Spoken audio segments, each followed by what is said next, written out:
All right, hello and welcome everybody to a special presentation of Hard Hats TV. We have the championship of the Central Plains Regional coming up for you in just a moment. We have the St. Michael Mikes from St. Michael, Minnesota, the Minnesota State champions.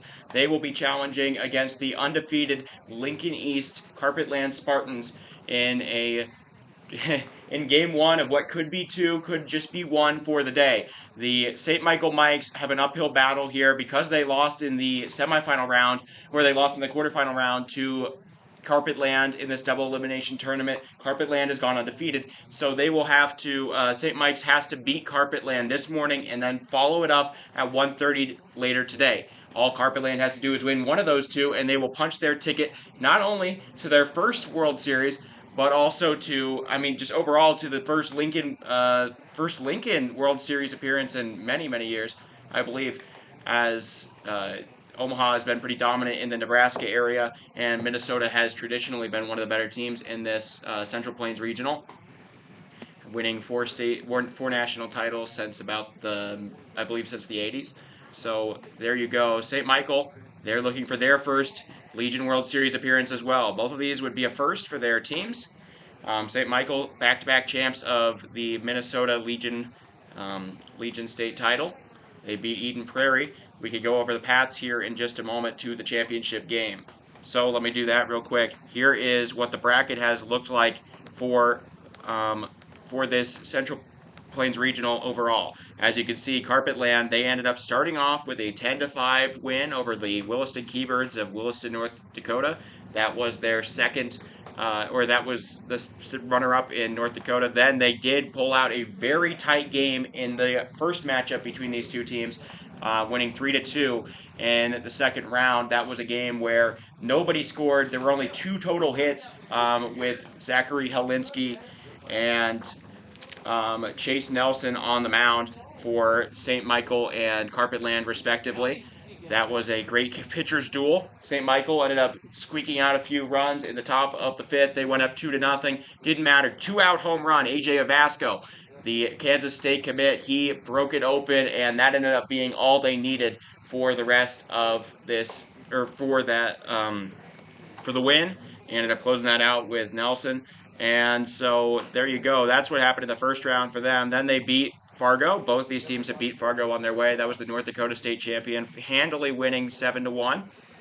And they had a thriller yesterday against Harrisburg Gold. They came down to the wire, entered the bottom of the 6th, tied 6-6, a couple of walks, and a ground ball ended up being the walk-off run that would bring in AJ Avasco from third base. They ended up winning that one, so they are undefeated. They just got to win one of their 2 games today, and they'll punch their ticket to Shelby. We don't know all the rest of the champions. I will keep you updated on that. We know most of the matchups, though.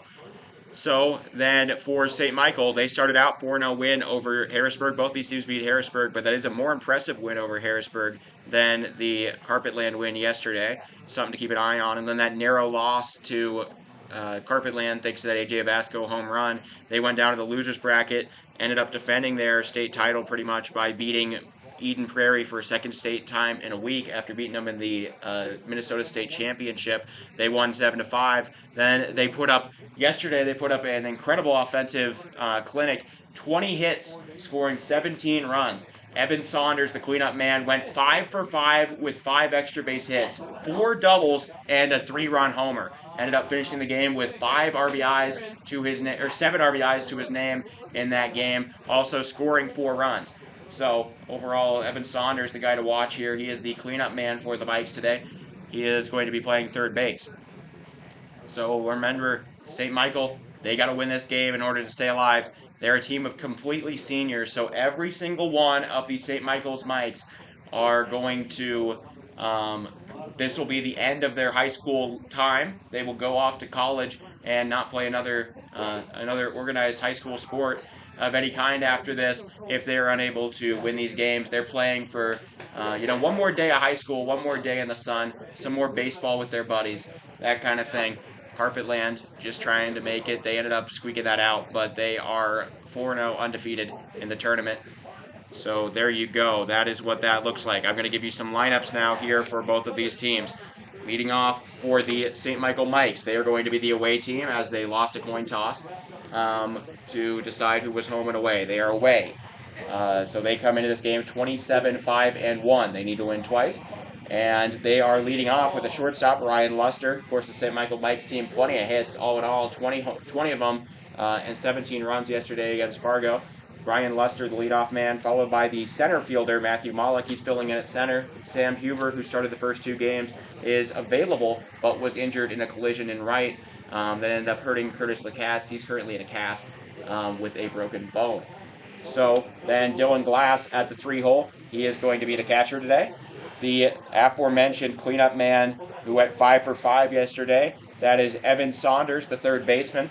And at the 5-hole, we have a designated hitter, Grant Riedel. 6th, the second baseman, Joe Rathman. He is playing second today. He played third yesterday. Evan Saunders had a little bit of defensive miscues out at second. So they're moving him back over to his natural position at third. So Joe Rathman also filling in more or less so that Mollick could go out to center. Mollick was short, so Luster moved from second to short.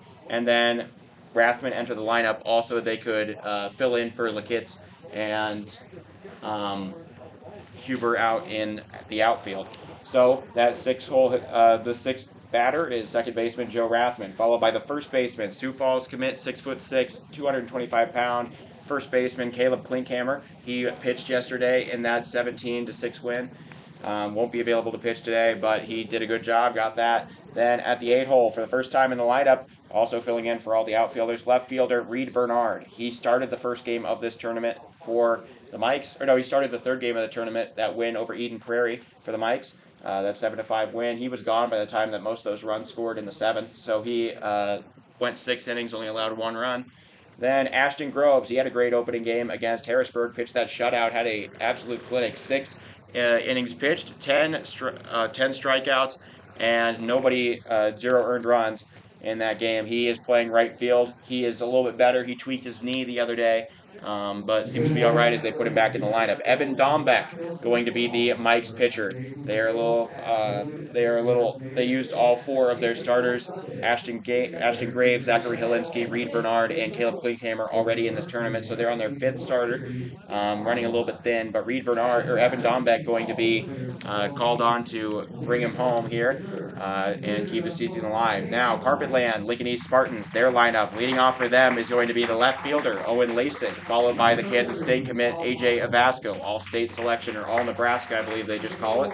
He's going to be batting second. Then the catcher batting third is the Missouri State commit, Garrett Springer. Cleaning up, center fielder Mason Gaines. He had some great defensive plays yesterday and will be cleaning up here. Right fielder Ryan Clementi will be at the 5.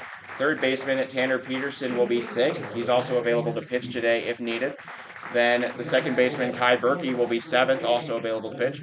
And shortstop Harrison Beester is going to be at the 8-hole. He had a lot of trouble yesterday, 3 errors on him, though it was a wet, sloppy game. We will not have conditions like that today. It is a nice high 70s, low 80s kind of day with about 12, 13 mile per hour winds heading out to right center. So there you go. And then finally at the 9-hole, designated hitter Landon Sandy. Connor Johnson will be the pitcher for Lincoln East. They are holding on to Paul Shortridge. Shortridge started off the opening game against Williston. He came out. He is now available, so they do have another starter in case they have to go to game 2 or they need him in this game. So recap for Lincoln East. The first 3, left fielder Owen Lasik, first baseman AJ Avasco, and catcher Garrett Springer. The middle 3, center fielder Mason Gaines, right fielder Ryan Clementi, and third baseman Tanner Peterson. The bottom 3, second baseman Kai Berkey, shortstop Harrison Beester, and designated hitter Landon Sandy. Connor Johnson on the mound. I'll recap now the St. Mike's lineup for you. The first 3 are shortstop Ryan Luster, center fielder Matthew Mollick, and catcher Dylan Glass. The middle 3, the unbelievable third base cleanup man Evan Saunders, then designated hitter Grant Riedel, second baseman Joe Rathman. And then the bottom three: first baseman Caleb Klinkhammer, left fielder Reed Barnard, and the right fielder Ashton Groves, with Evan Dombeck on the mound for the Mikes. Both of these teams have been great. If you were to compare them in different categories, Lincoln East, they put up a 284 average, been above average on the hitting side of things, though that is nothing compared to the Mikes, who are batting 331, in large part thanks to that 20-hit game yesterday. Then walk-wise, they're pretty much the same. Carpetland has 11 in this tournament, 12 for the Mikes. And then total runs, the Mikes have the Carpetland Spartans beat by 3 runs, but on average, if you were to do the median of their amount of runs scored, you're going to get about 5. So there you go. Of course, it was a very low-scoring game in Game 1, but these bats have come alive for the Mikes since. So 30 runs for the Mikes, 27 for Lincoln East over 4 games. Then, if you were to compare home runs, the Mikes have 2, Carpetland has 3. They lead the tournament, but pretty even there too. ERA-wise, both of them more or less identical. Lincoln East coming in at 2.25 ERA on the tournament, 2.33 ERA for the Mikes. If you're talking total runs allowed, it's pretty much the same trend. 14 runs allowed over the course of the tournament for Lincoln East, and 15 for St. Michael. Error-wise, they're identical, 7 and 7 over the course of their 4 games, averaging about 2. And that is something to keep an eye on. Both of these teams very sloppy in their last game. The offense made up for it for St. Michael. They had 5 errors in their game. Though, being said, yesterday was a very rainy day, wet conditions, the turf a little bit slippery, so there were some reasons for those errors. So we're going to get a code of conduct here and be ready for you to bring you the championship of the Central Plains Regional. I'm Oliver Fell. You're watching Hard Hats TV. Thank you all for watching. This is going to be possibly the final broadcast of the summer for us. Hope you all are enjoying. If you don't mind, we're about 22 subscribers away from hitting that big 1K.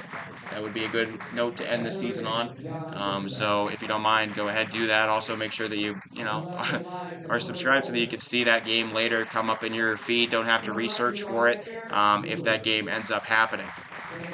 All right. So we should be ready. We've got our umpires here. Umpires collected from over 5 different states, coming in from all around the Midwest to bring you the best umpiring crew that Legion could assemble for this regional. So now we are ready for the code of conduct and national anthem. We'll be back with you in a second. Good morning, gentlemen. On behalf of the South Dakota American Legion, I congratulate you on making it to the final, or a couple of the final games of the Central Plains Regional Tournament. One of you will represent us at the American Legion World Series, and I wish you all the very best of luck. Let's do the code. I will keep the rules, keep faith with my teammates, keep my temper, keep myself fit, keep a stout heart in defeat, keep my pride under in victory, keep a sound soul, a clean mind, and a healthy body. Thank you, and again, good luck. Thank you, Mr. Harris. The baseball fans at this time, we ask that you please rise and mingle as we honor our great country with the playing of the national anthem. Veterans and active duty military not in uniform, you may salute the flag. Ladies and gentlemen, our national anthem.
All right, we're ready now. So leading off for St. Michael, going to be Ryan Luster, followed by center fielder Matthew Mollick and the catcher Dylan Glass. That's the due-up for the Mikes in the top of the first. They're going to try to get out to an early lead here off of the Spartans pitcher, Connor Johnson. Connor pitched a little bit before he came into an earlier game in this tournament. I believe it was the game against Williston. He pitched 1 inning, only allowed 1 hit, struck out 2, no earned runs. So, of course, this Carpetland team on their 5th starter as well, even if Paul Shortridge is available. They have 4 unusable pitchers: Luke Larson, Chase Nelson, Carter Mick, the Hall State selection, and Keith Kanak. That Mick pitched an incredible game the other day against Fargo. The starter against the Mikes was Paul Shortridge. They pulled out a few guys. Shortridge is available for this game if they need him to be, or if they need to pull him in. So keep that in mind. Connor Johnson on the mound. Paul Shortridge waiting in the wings.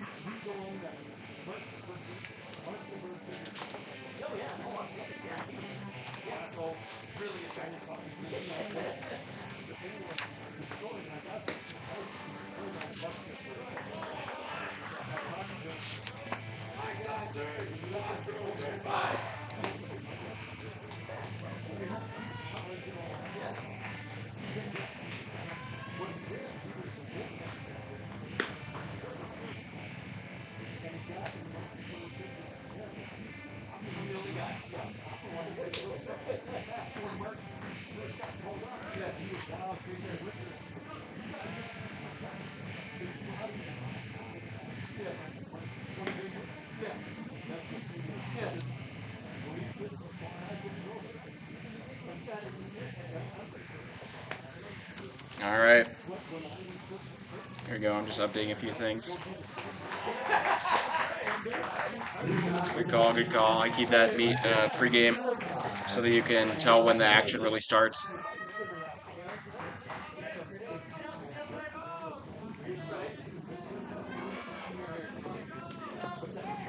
Okay, now leadoff man Luster, awaiting the first pitch here from Johnson. Like I said, this St. Michael Mike's team coming into this game red hot. They put up 17 runs, 20 hits. This batting lineup had a little bit of trouble, was on and off in the first few games. Now they're red hot. This team batting 331, or a batting average 331 on the tournament. A big swing and a miss, strike 1. Johnson gets the first strike here of the game.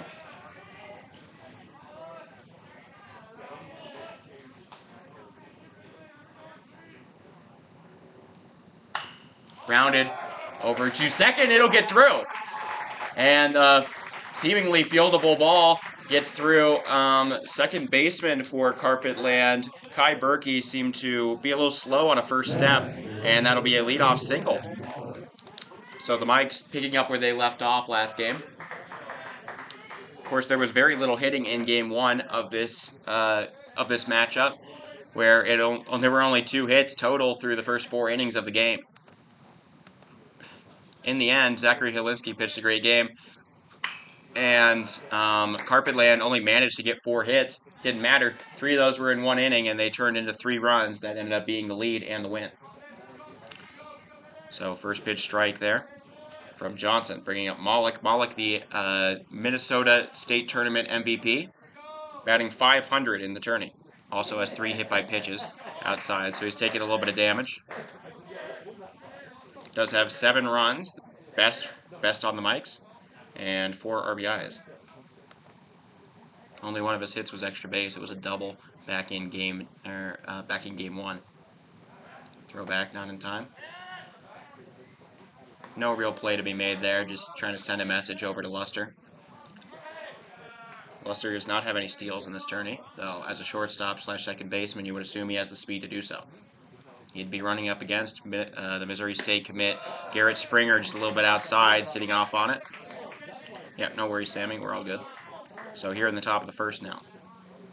2-1 count for Johnson to Mollick.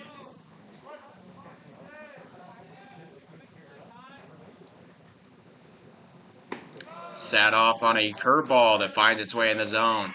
2-2 count. Batter Mollick frozen on that pitch. Johnson looking for his first out of the game. Mike's trying to start out with a bang. Matthew Malik, the 2-2. Delivered. It's hit hard into right. It's driven. It will be fair. It's going to get into the corner. Luster he stopped. He was a little bit confused. He thought the ball was maybe a foul ball. He stopped halfway between second and third, and so he will not come around to score on a double from Matthew Malik. But that being said, 2 straight hits to start things out here for St. Michael. Remember, they need to win both games of this series. This is a must-win. The Carpetland Spartans just need to win one. They've got to try to pull this one out, but St. Michael, they are not giving anything to chance. They are going to put everything out on the field today.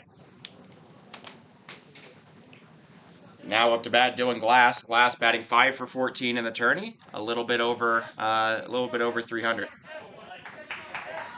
That likely would have scored Luster had he not paused in between second and third. So 2 runners in scoring position now. Still no outs for Connor Johnson. Curveball finds its way in the top of the zone. Go to an 0-1. 0-1 count. If we do go to a game 2, it'll start at 1:30, which is probably going to be just 30 minutes after whenever this game ends. So pretty much back-to-back. 0-1 count. Reached on, poked foul. Now down in the count 0-2 for Glass. Dylan Glass being asked to come through early here for the Mikes.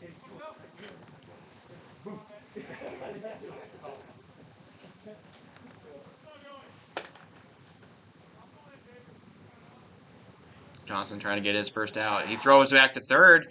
No play made, but a good pickoff attempt. The runner was taking some extra space, but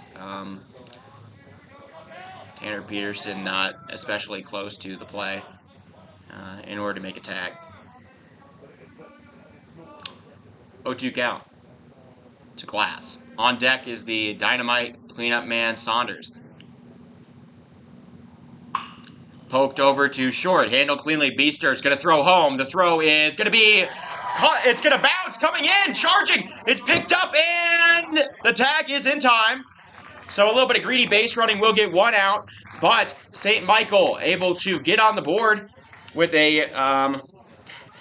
with something else. Nope, we only send 1. Nope, only 1 team goes to Shelby. 8 teams make it. 8 total regionals. The Northwest, the Western, the Central Plains, South or Mid-South, Mid-Atlantic, Northeast, Great Lakes, and I want to say, I can't remember what the final one is. It's the whatever has Florida in it. But there is a ton of ones in here. So Glass reaches on a fielder's choice. The ball was bouncy. Luster came in to score. Malik tried to come in. He is out at home plate. So only one of these teams gets the ticket.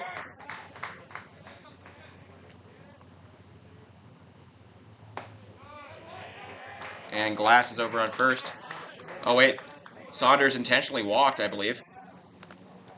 I missed that. My bad. I totally get it. Saunders has an extra base hit in each of his last 5 at-bats. He went 5 for 5, 12 total bases, 7 RBIs yesterday. A swing and a miss. Great stretch-out slider will make it a 1-1 count. So Johnson 1-1 to the designated hitter Riedel. Riedel batting 200 with a triple and a home run. 1-1 count here. Double play ball in effect. Force outs at third, second, and first.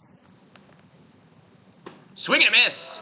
Breaking ball. Catches Riedel. He takes a swat at some wind, and we go to a 1-2 count now.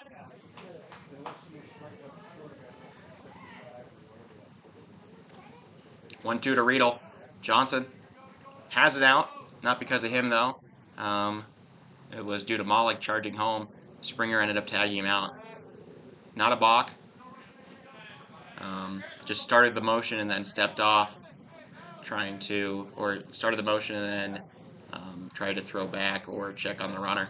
I don't really know. My brain says that could have been a balk, but nonetheless. Swing and a miss! The stretch-out slider successful. Johnson gets his first K. Now there are 2 outs in the inning. St. Michael, they got 1 run. That's really not going to be a ton, though, against this Carpetland team. they are going to want to put up at least, I mean, a little bit more, considering they got the first 2 men on with a single and a double to start things out. But it brings up Joe Rathman. Rathman 1 for 5, batting 200 with 2 walks, 2 runs, and 1 strikeout.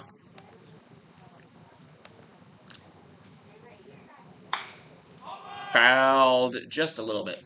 That was put nearly right up the line. And what about 5 inches foul of first base? And we will continue the at-bat. 0-1 count. Thank you all for tuning into Hard Hats TV here for this championship presentation of the Central Plains Regional. Now the wind has picked up, a significant 20-ish mile-per-hour wind heading out to right field.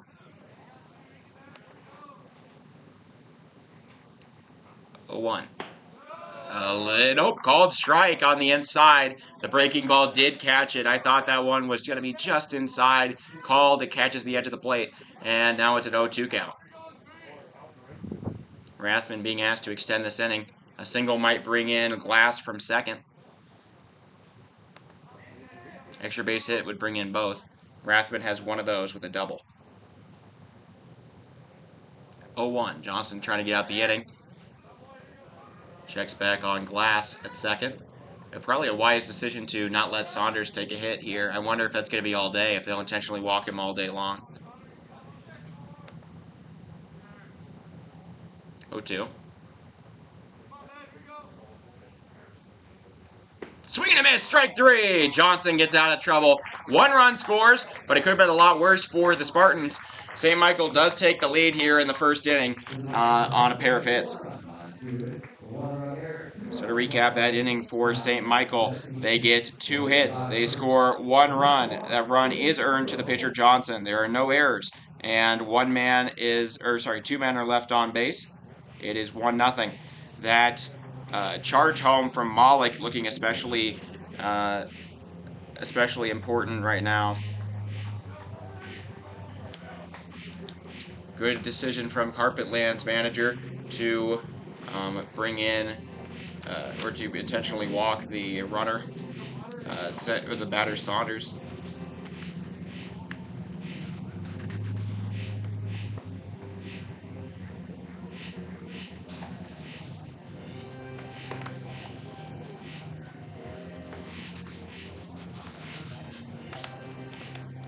All right.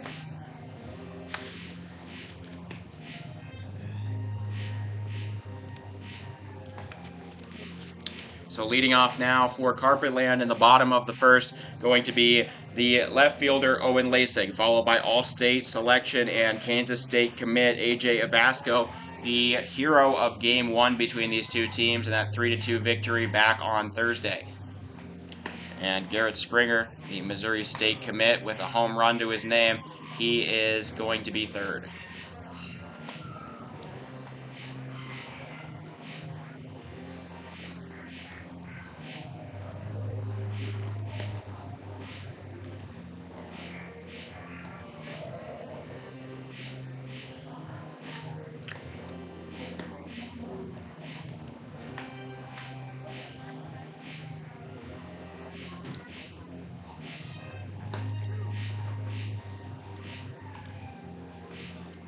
On the mound here today, Evan Dombeck. Dombeck being asked to do a very hard task here and pitch this elimination game against Carpetland. Zachary Helinski was the starter in Game 1 of this series. He pitched an incredible outing, did allow that 1 home run. Overall, though, 7 innings pitched, 3 earned runs, 8 strikeouts, and only 4 left on, only 4 hits total. Outside ball, Lumber stays upright for Lasig. Lasig batting .250 in the tournament. He's 3 for 12. Taken high. He does have 1 walk to his name. Overall, though, been an all-right leadoff man. Grounded up the middle. Second baseman gets it. Rathman to first, not in time. An infield single. So a high hopper over to second will get the opening man on, and it'll bring up AJ Vasco. Like I said, Vasco, that Titan home run to right would be, he has some wind at his back right now. About 16, 17 mile per hour, heading directly out to right on this sunny morning here, sunny Sunday morning here in Rapid City, South Dakota.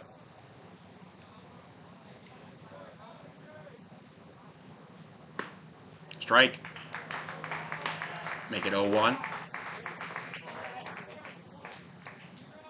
Don Beck looking for his first out. 0-0-1 called out to the batter, Vasco. Taking ball outside. We go to 1-1 now.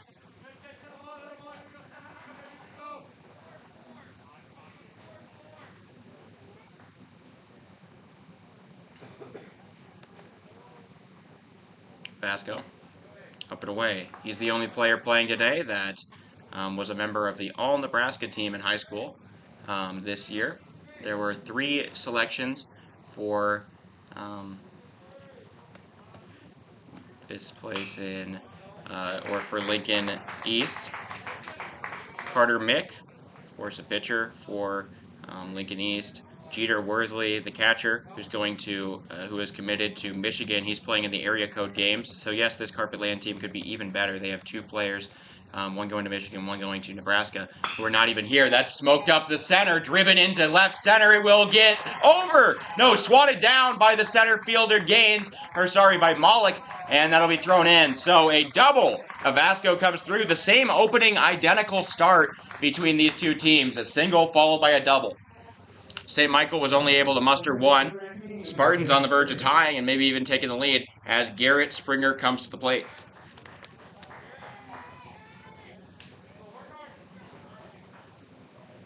Runners, 2 runners in scoring position here for Springer. A quick start.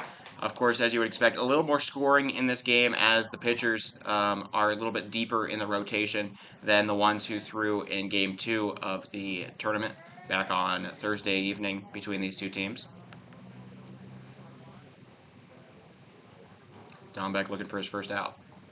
High pitch, and resisting the urge is Garrett Springer.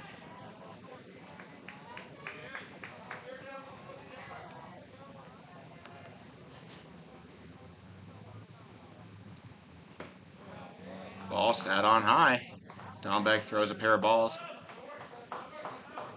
Start off this at bat. Springer 4 for 11, has a triple and a home run. Also 3 walks on the tourney. That's a strike. So 3 walks on the tourney. That's best on this Lincoln East team. 2-1. Fouled off himself. Ooh, Springer. That one's going to hurt. Off the ankle. And that'll be strike 2. Springer going to try to walk it off. Carpetland coach going to come check with him. That was a hard hit ball off of his ankle. That's one of the challenges of batting. You know, plenty of balls go off of you. I'm a big advocate for ankle guards when you bat. Some people like them. Some people say it restricts them or makes them feel off. And, you know, you embrace the risk. I get it. But at the same time, if there's an injury you could prevent by wearing a small piece of plastic, then in my opinion you should probably go for it. But everybody's has their own preferences. So 2-2 count. Don Beck delivers. That's going to be nubbed up the middle and caught. So Luster comes in, makes the grab on a little floaty ball in the infield, and that'll be the first out of the inning. Bring up the cleanup man, Mason Gaines. Gaines been all right at the plate, batting 4 for 11. Only has 4 RBIs out of the cleanup spot, though, for this team with 27 runs overall. So 1 out. Up and outside. First ball taken.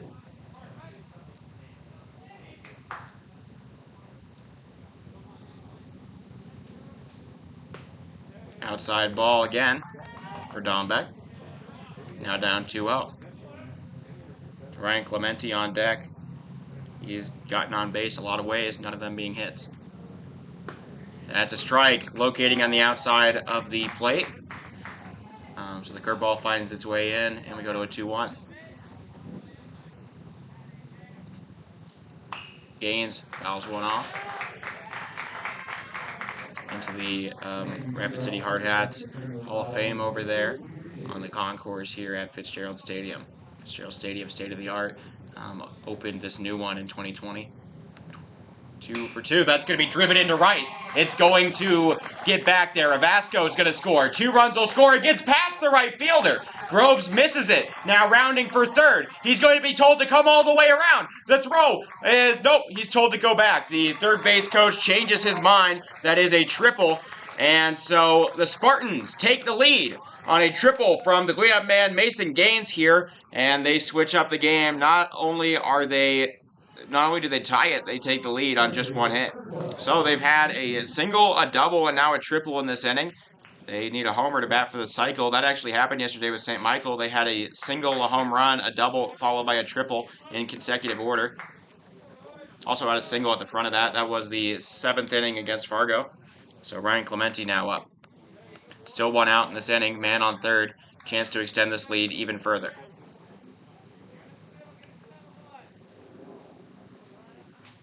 Clemente, 0 for 6, does have 5 ways of getting on, driven foul. 1-1. Clemente 0 for 6, but he's reached base 5 different times. So his batting, or what would he be? He's 5 for 11 at getting on base. 3 of the times he was hit by pitches, both in the first 2 games, and 2 walks for him as well. So he gets on base, hasn't gotten a hit though. The Augustana Super Senior, driven into right center. That's going back towards the wall. It is off of the wall. So Groves unable to make the grab. Now rounding for second. He will be told to keep on going. The cutoff man gets it, slips, and another triple. The Spartans are firing on all cylinders here to start out the game in the bottom of the first. Ryan Clemente comes through. The 4th hit of the game off of Dombeck to start this one out. Pitching was definitely going to be a concern. Ashton Groves, who was so good the other day, he is still out from pitch counts after he went the distance against Harrisburg. Or no, he went 6 innings against Harrisburg. Nonetheless, RBI triple. Brings in Mason Gaines. Now Tanner Peterson up to bat. Ball gets to the backstop, and that'll be it. So 1 run comes in, and the Spartans now lead 4-1. A monstrous first inning here on the offensive end. You hate to see it if you're a St. Michael fan that needs 2 wins today. They started out really hot, could have scored a little bit more in the first, and now, pitching side of things, not quite working out at the moment. Tanner Peterson takes one off the body, and he will he'll exchange a bruise for 90 feet. Get over to first base. That's actually the 4th time that Tanner Peterson has been hit by a pitch in this tournament. He's taken a lot of pain and gotten a lot of bases. St. Michael manager over there, they're having a quick talk. The 3rd baseman Saunders and catcher Dylan Glass coming to talk to Dombeck on the mound. Dombeck having a rough first inning, 4 earned runs, and only 1 out recorded. Kai Berkey now up. He's batting .300 on the tourney. 4 runs, 4 RBIs, only the 1 walk.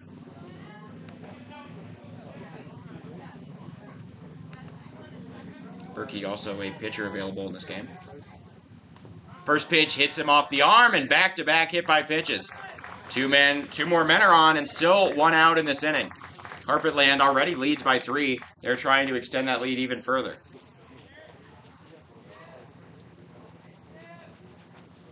It'll bring up Harrison Beester. Beester having a good tournament at the plate. He's 3 for 9, but he has 4 errors on defense. A tournament high.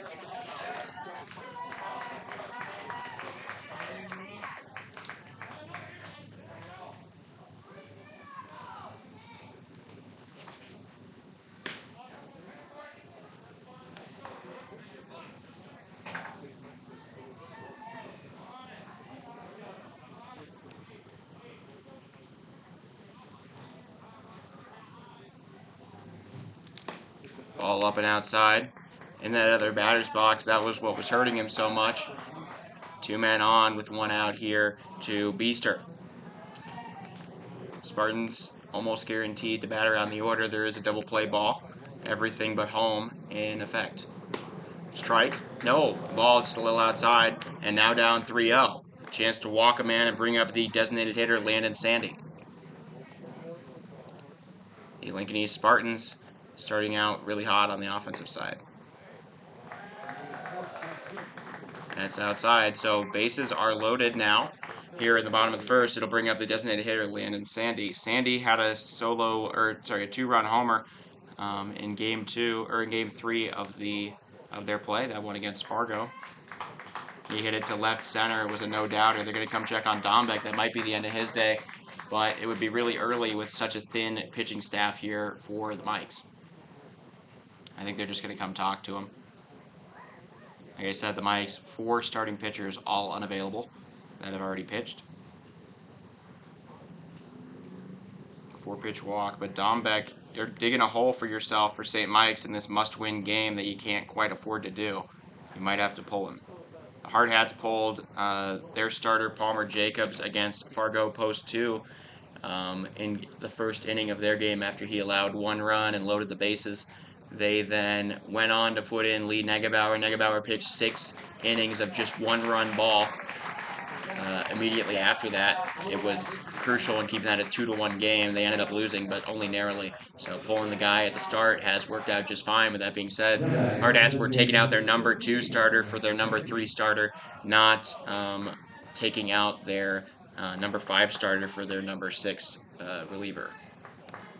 So still 1 out. Sandy down and away, handled by Dylan Glass. We go to a 1-0 count. Hope you all are enjoying your Sundays here and spending it watching some Legion baseball. Mikes just need to win one of their 2 games today. They're on a quick start here. The Mikes actually need to win 2. Spartans just need to win one of their 2 games with a quick start. 2-0 count. Walk would bring in a run. Dombeck. That's a strike. He locates right through the tire swing, and we go to a 2-1. I see both of the trophies out here for both the runner-up and champion standing on deck for whatever may happen. Driven into center field. That's Malik going back to the track. That'll score 1. Ran from first, thought about going to second, and 1 more run will score. The Spartans now lead 5-1 here in the bottom of the first. Second out is recorded. So it'll bring up the leadoff man, Owen Lasik, again.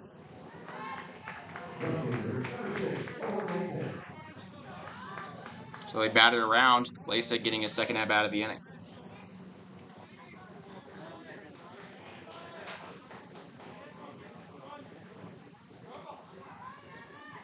Tanner Peterson came in to score there. Kai Berkey still standing on third. A swing and a miss. They throw to second. The ball doesn't get away. Good stuff there from Rathman to keep it in the infield as the throw was a little bit wide from Dylan Glass. Runner moves on. There is a strike now in the count. Harrison Beaster gets his 2nd stolen base of the tournament. That's a soft grounder over to third. Saunders gets it, throw to first in time. That will be the inning. Spartans jump all over this Mike's team to start things out. They get a ton of hits. They score 5 runs. That's just as many as the first game had total. And Evan Dombeck does get out of the inning, but it is a commanding 5-1 lead now. The Mikes have the bats to make the comeback. They've got to do it right now. This is a must-win game for them, but Carpetland does their job and does it very well, giving themselves a 4-run lead after a rough first inning.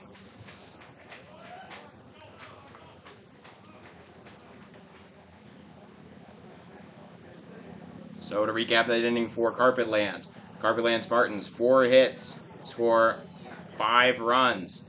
All 5 of them are earned to the pitcher Dombeck. There are no errors on the Mikes, and there are 2 men left on base to make it 5-1. Mikes had a pretty good offensive first inning, but a little bit of greedy base running from Matthew Malik. He charged home after after a tag play, got a little away from the catcher, wasn't too far. He ended up having to pay for it as Garrett Springer, the catcher for Carpetland, tagged him out at home for the first out of the inning. That kind of ruined the momentum that they were having, and it ended up being only one run scoring the run ahead of him, Ryan Luster. Now the bottom of the order will come up here for the Mikes. Leading off is Caleb Klinkhammer, the big 6'6" right-hander. He pitched 108 pitches yesterday for this St. Mike's team, or St. Michael Mike's team. I believe he pitched 6 innings. He earned the win against Fargo.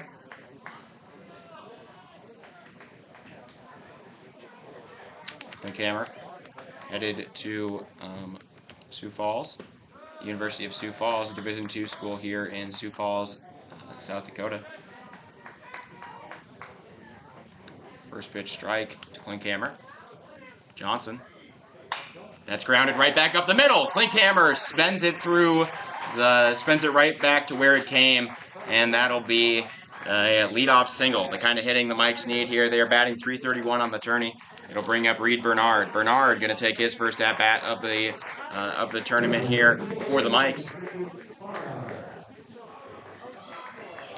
So Bernard has the leadoff man on. This is his first at bat. First pitch, a foul ball. A little upset at himself. He could have timed that up better. On deck is Ashton Groves. Seems to be a little bit better after tweaking his leg in right field in game number 3 against Eden Prairie. That's solid, driven into left. It will drop. And so 2 hits to start things out for the Mikes. Their bats are coming back with a vengeance.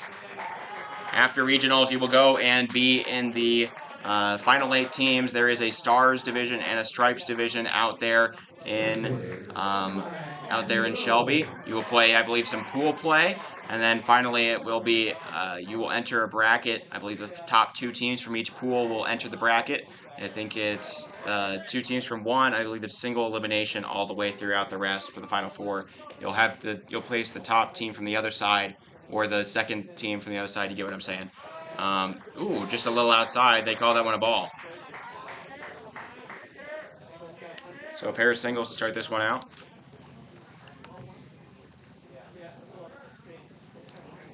Oh, good. We got Jeff in here. Big fan of Legion Baseball. All the way out in Denver, North Carolina. Not that far. He's going to go to Shelby. High inside. A duck from Groves. So both of these pitchers a little bit erratic today, as to be expected when you're on your pitcher number 5 for any of these teams. That being said, both state champions, you got to have depth. Minnesota had to, St. Michael had to play 6 games to win the state title. 6 games in, I believe it was 4 days to after sub-state to get to the championship. So 2-1. Both these teams have to be deep in order to get here. Fouled off. Now we go to a 2-2. Johnson has a strikeout in the game. He had 2 in his first appearance. Oh, you actually live in Omaha. Who was the Denver person? Somebody was in Denver. My bad. Sorry, Jeff. There was somebody that was in the chat that was from Denver, North Carolina. 2-2 count. Ashton Groves. Awaiting. Solid contact. That'll go off the third baseman into left field. Klinkhammer will stay, and the bases are loaded. 3 consecutive singles for the St. Michael Mikes to start off this inning. Exactly what the Mikes needed to do. Their bats keep on turning. Johnson having a lot of trouble. Still no outs this inning. The manager going to come talk to him. There's no activity going on in the Carpetland bullpen. They will not pull him, I'm assuming, unless they want to put in a somebody in the regular area from the field into the pitching position. They're going to come talk to Johnson, though. Johnson seems a little demoralized. Still has the ball in his hand. He's throwing it around. Might be the end of his day. He's taking off his glove, now putting it back on. We will see. Like I said, no bullpen action. They do have Paul Shortridge, their starter for Game 1 of this series, available. Or Paul Shortridge, I believe, was the Williston guy. So Johnson going to stay on the mound now for Lincoln East. The leadoff man, Ryan Luster, going to lead this one off. So with everybody bases loaded now, 3 singles to start out the inning. The Mike's up to 5 hits in just the first inning and change. Luster, 5 runs, 2 RBIs. Hasn't usually had a ton of men on for him. He is 6 for 18 now. That puts him at a .333 average. Not a very good guy at taking the strikes. Has not had only had 1 walk in this tourney in his 18 plate appearances. 0-1 count. Johnson was able to recollect himself after some early trouble in the top of the first. That's chopped over to third. It'll be handled. They'll throw to first. Tanner Peterson in time. 1 run will score. The first out of the inning recorded on a 5-3 putout. RBI ground out there. Will be out number 1. Bring home to Caleb Klinkhammer from third. Reed Bernard now on third. And Ashton Groves heads over to second. It'll bring up Matthew Mollick. Mollick batting over 500 in this tournament. He has been more or less unstoppable. He's 8 for 15, 7 runs, 4 RBIs. Got a chance for 2 more with runners in scoring position. He had a double in the first inning. Was out at home trying to take an extra base. That gets just a bouncer. Springer able to keep it in front of him, and that'll prevent the runner from coming home. We go to a 1-0 count now.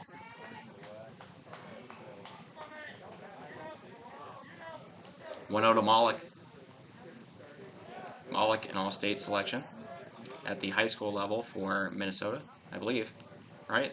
No, he was the MVP of the Minnesota state title, or state tournament anyways. Mollick also pitched the final inning of that. That's driven up the first base line, handled cleanly by Avasco, flipped to first in time, so a second run will score for St. Michael, but a second out recorded.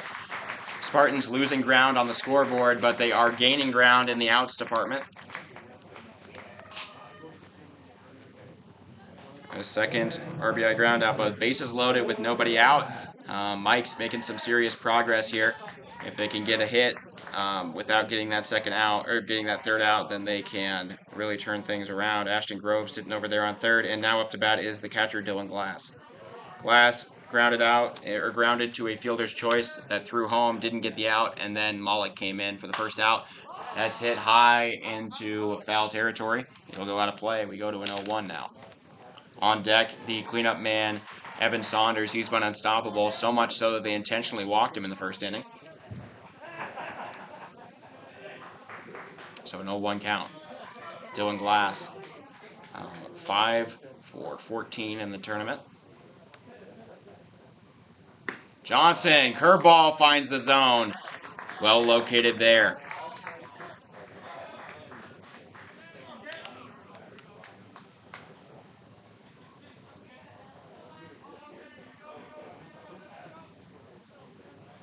Oh-2 count to Dylan Glass. High pitch. Good job from Springer to keep it from hitting the backstop. That would almost certainly bring Groves home. Nope, it only has 4. It might be in the past. It's had 4 for the last 2 years, though, that Post 22 has hosted it, except the change was Nebraska instead of Iowa this year. For the Central Plains Regional, blocked by Springer. We go to a 2-2. This is the fewest states represented by any regional in the American Legion circuit. Most of them have 6 or 7. 2-2 count to Glass. That's driven into left. It is going to be off of the glove of the left fielder. It is misplayed, and that'll be a run. It'll go down as an error. Throw wide. Glass will stay. And the Mikes make it a 1-run game. That was put back, a very playable ball. And reaching up to try to grab it, Owen Lasig, it pops out the top of his glove. And that'll bring in another run. Now another one in scoring position here. So that'll be that'll nonetheless. I think that's the first error. Yeah, first error of the game for the Lincoln Spartans. Lincoln East Spartans. On the left fielder, that's Lasig's first error of the tournament. the 8th error overall for Carpetland. So that able to keep the inning alive. They'll go down as an unearned run. Bring up the unstoppable cleanup man, Evan Saunders. Foul tip. Saunders yesterday, an unbelievable game, video game-like numbers, 5 for 5 with 5 extra base hits. He hit 4 doubles in a row to start out the game and a 3-run homer. He can give St. Michael the lead. Never mind, they intentionally walk him again to get to Riedel. I had it wrong. So that's the second intentional walk. They are just so afraid of facing Saunders for good reason that they are not going to let him hit today, apparently. So 0-2 count now to Riedel. Riedel struck out swinging his first time up on a stretch-out slider. Johnson trying to get out the inning now. Riedel a chance to give the lead. I respect the Carpetland manager for making it so clear he is not going to face Evan Saunders. He's not going to let Evan Saunders beat him, however good he is, but he does give up a base every time he does that. The old Barry Bonds treatment. Nothing more flattering than an intentional walk in baseball. That being said, rough, as he probably could have brought in somebody there. Probably a good piece of strategy nonetheless. Johnson, ball in the dirt. That'll be the first ball. Grant Riedel does have a home run and a triple to his name. He's 2 for 10, batting 200. Now he's 2 for 11 after the strikeout in the first inning. Does have 4 RBIs, though. He could tie things up here for St. Michael on this extra life they've been given by that error in Lasig. A little bit high, sitting off on it. Riedel, good eye there, is rewarded. The catcher, Springer, checks on the count, looks back at the umpire, makes sure he counts the fingers right. And now it's 2-2.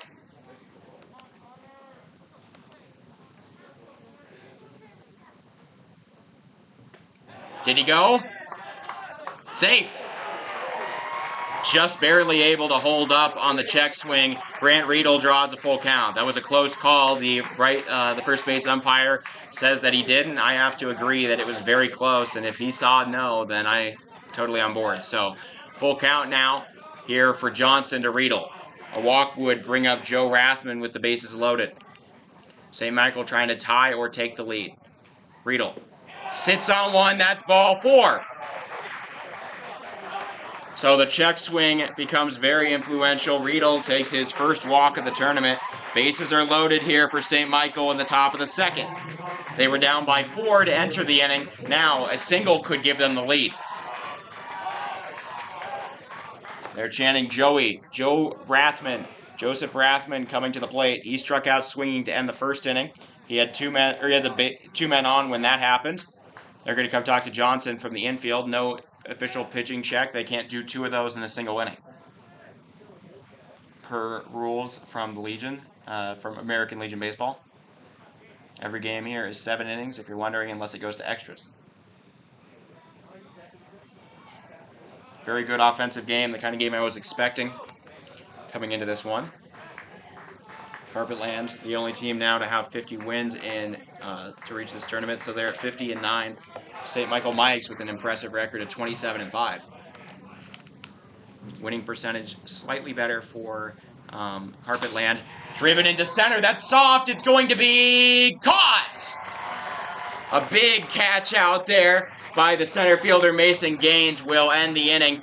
St. Michael does not take the lead or tie it. They put up 3 good runs in the top of the second, though. They'll enter the bottom of the second. Spartans trying to extend that lead. A big opportunity missed for the Mikes because Owen Lasig's error really opened up the door. Bases got loaded, but for the second time, Joe Rathman unable to come through with runners on.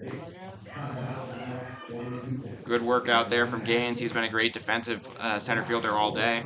So to recap for the Mikes in that inning, they get 3 hits. They score 3 runs. All 2 of them are earned to the pitcher Johnson. He's up to 3 earned runs. Then there is 1 error on the left fielder Owen Lasig, and there is 3 men left on. That is up to 5 left on base. So as good as St. Michael has been at bringing in runs, bringing in 4 in the first 2 innings, they leave more on the bases than they bring in, as 9 are left, or 5 are left on, 4 come in, and it is still a lead. This is going to be a marathon, not a sprint. So getting closer, St. Michael did what they had to. You can't put a 0 on the scoreboard right now, especially given how close this game is. The Spartans do still have the lead. Coming up for them will be the 2, 3, and 4, the strongest part of their lineup, AJ Avasco, Garrett Springer, and Mason Gaines. Avasco, 7-4-15. You have to wonder what could happen in either of those innings if they allow, if Carpetland does not intentionally walk Evan Saunders. Both those times he had a man in scoring position with a couple of outs. He is just human after all. He's batting over 500, but that means you coin flip and he's not going to hit it half the time. Instead, you give him a base. It's worked out just fine, though. He's been stranded both times he's been out there. Nobody come in after he was walked. And every runner on base that he could have brought in have been stranded. AJ Avasco, the All-Nebraska selection and one of 4 D1 commits on this team, is going to, or 2 of them here, 4 total, up and away, make it 2-0.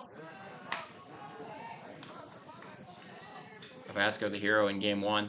He also got a double earlier in this game, came around to score in the first. High and outside. Dombeck still having trouble out there. It's 3-0. Strike finds the zone, so Dombeck able to locate. Thank you all for tuning in to Hard Hats TV. Dombeck gives him one, driven over to the shortstop, handled cleanly by Luster. Throw to Klinkhammer in time.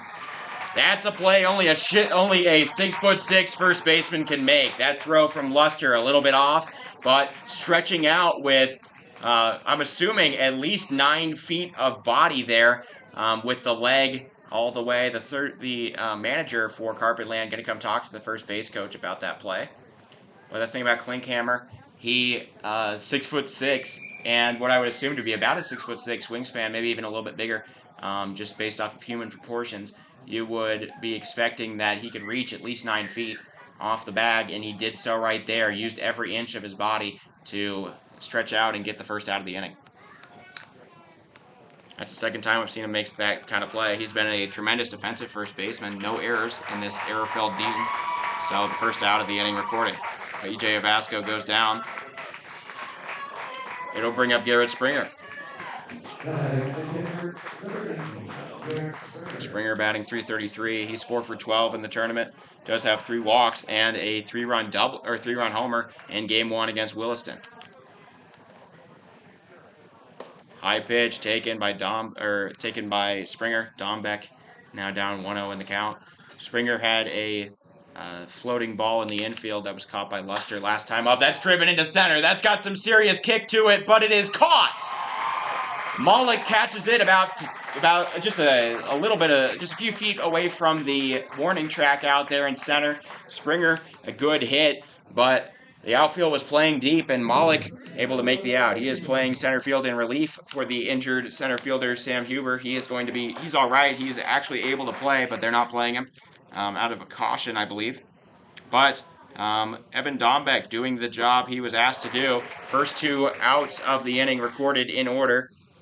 Keeping Carpetland off the scoreboard in this inning is crucial for the comeback attempt for the Mikes. Driven over to second, handled cleanly, throw to first in time. So a 1-2-3 inning. Evan Dombeck recovers from that 5-run first, and it is still a 5-4 game. The St. Michael Mikes have been making progress on this comeback. They are down by just 1 inning, or just 1 run here entering the 3rd inning. So here we go, Mike's chance going on. A ton of Mikes out here. You do have to wonder, it is an 8-hour drive. How many people heard how good they were doing, knew they would go to the championship at the game that ended in the early afternoon yesterday, about 1 o'clock Mountain Time, 2 o'clock Central, and decided they were going to make the road trip out here to Rapid City to support their team.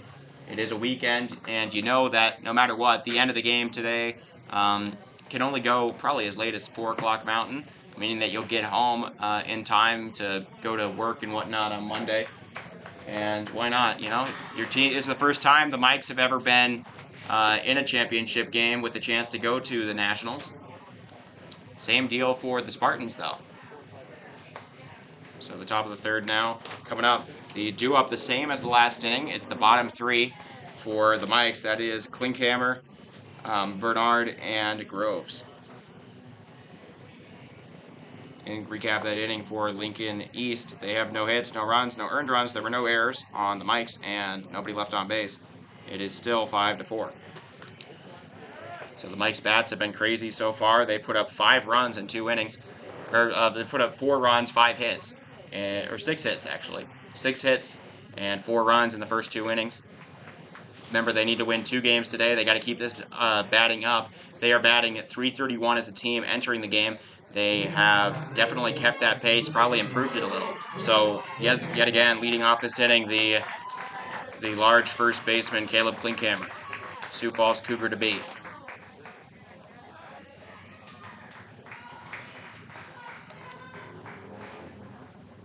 Johnson, first pitch, a soft grounder right back at him. He'll throw over to Avasco. That'll be out number 1. So a different start than the first inning.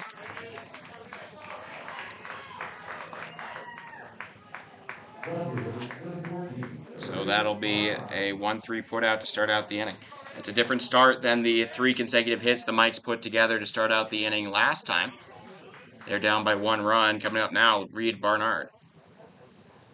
Barnard had a double his last time up. That's a soft grounder over to third. Peterson throw to first in time. So first 2 innings coming on 2 pitches, first 2 outs. And so we are looking at a quick inning so far, bringing up Ashton Groves.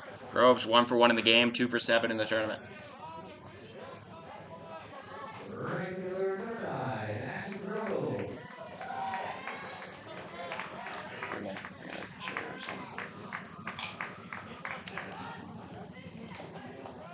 All right. Ashton Groves, 2 for 7. Takes a strike. He got that single on the hit train that was going on to start out the second. Trying to keep this inning alive. Plenty of innings still left for the Mikes.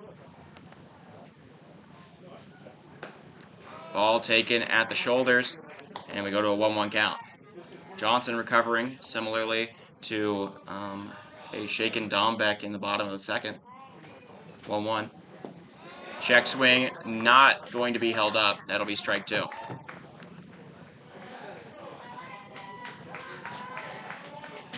So 1-2 count now to Groves.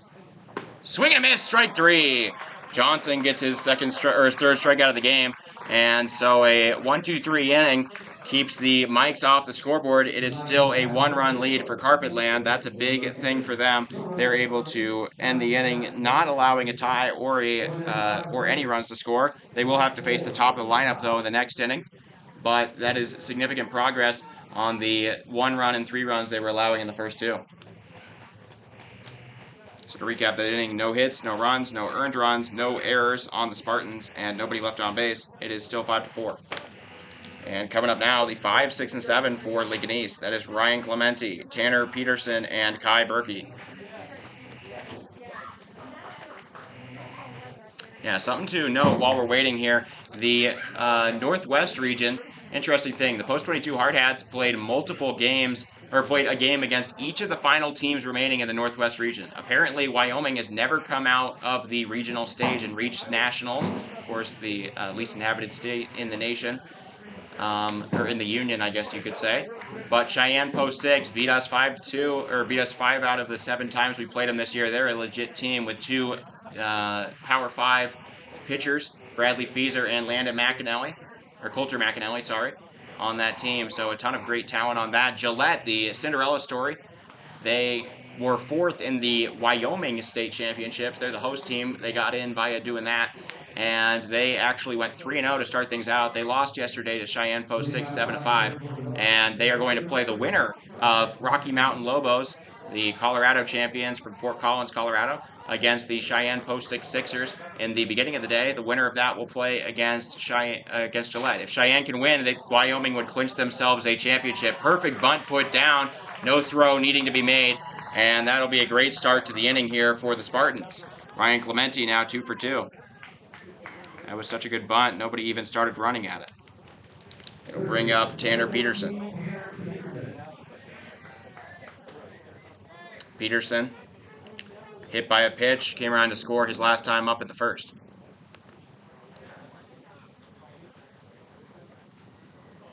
Actually been hit by 4 pitches in this tournament. More than one might expect. That's a strike, taken at the letters. Good pitch there, finds the top of the zone. Make it 0-1.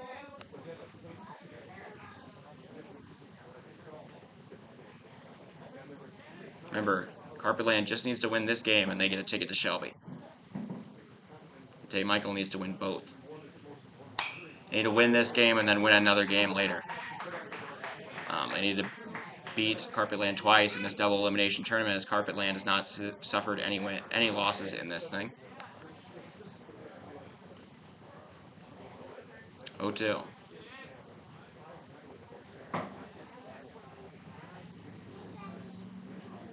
A lot of wind going out to right. That's driven right up the middle. He splits the uprights, and that'll be his second hit in a row. So on an 0-2 count, despite being behind in the count, Tanner Peterson gets a single, and that's a great start here for the Carpetland Spartans at the bottom of the third. They had no success with some of their better hitters in the bottom of the second. Now they've really turned it around in the third. 10-6 yesterday. Oh, wow. Gillette, they made a lot of comebacks. They made a 3-run comeback in the bottom of the 7th against Pocatello, Idaho, to get their third win. That's off the catcher mask, a high pitch, and both the runners will advance. So now 2 in scoring position here for the Spartans, trying to take the lead, or to extend their lead here. It's a 1-run lead at the moment. Anything extra, very important, as you just need to win this game if you're Lincoln East and you're going to secure yourself a trip to Shelby for the first time. They only won their first state title this year. Fouled off. As far as I know, they've never made it to Shelby. And as far as I know, judging by the fact that I heard that there were no high school champions from Lincoln since about the 70s in Nebraska, I'm going to guess that Lincoln hasn't been to the title in at least 50 years. That's a high bouncer over to short. The throw not going to come home. The first run will score here for the Spartans. A good decision from shortstop Ryan Luster to hold off and just get the first out. He knew he would not be able to throw. Over to Kai Berkey, or over to home to get Glass to tag out Ryan Clementi. Clementi will score. RBI ground out 6-3 on the scorebook. First out of the inning. So Peterson over to third now. High drive. Goes foul. 0-1. Harrison Beester up to bat. He came through with a walk to extend the inning in the bottom of the first. It's been a 0-1 count. Dombeck, that's fouled off. Both of these teams very accomplished. State champions in their respective states with at least 5 times more wins as losses in this season. So it's an 0-2 count. Dombeck, just a little outside. Good eye from Beester to resist the temptation. And it's still a 1-2 count.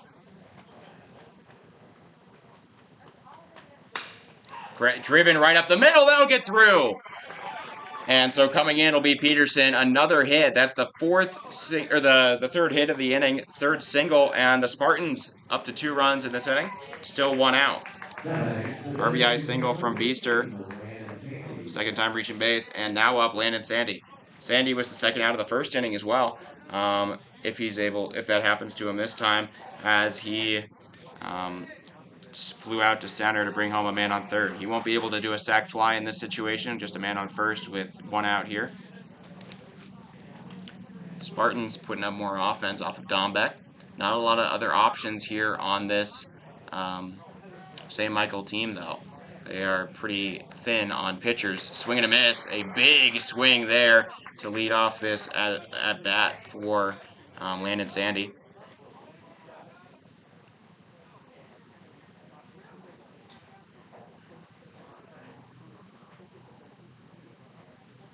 Has taken low. Both of these teams represent some of the best hitting and pitching in this tournament, obviously.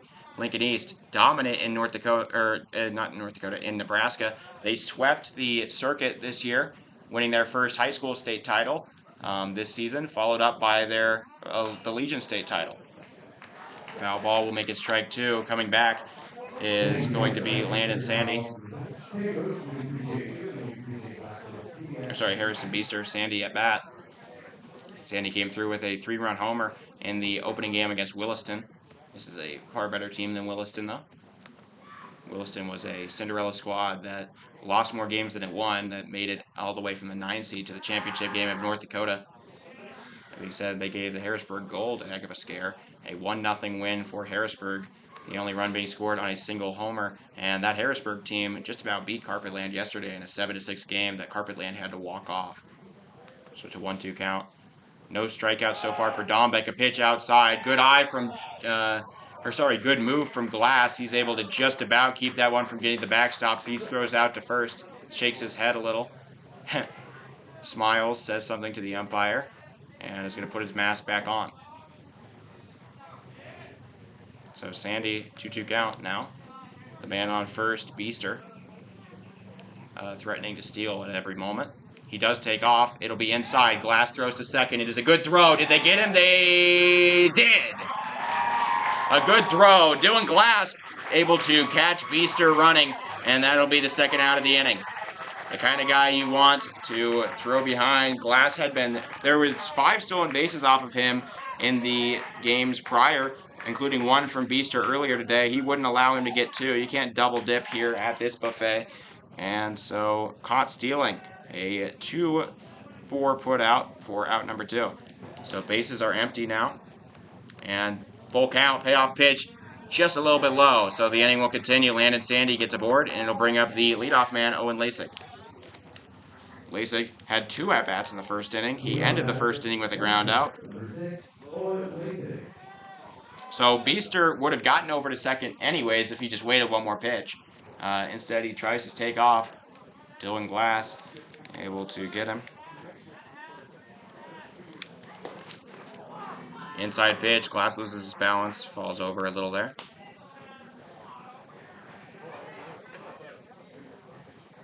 Hey, calm down, Jamal. Let's be civil.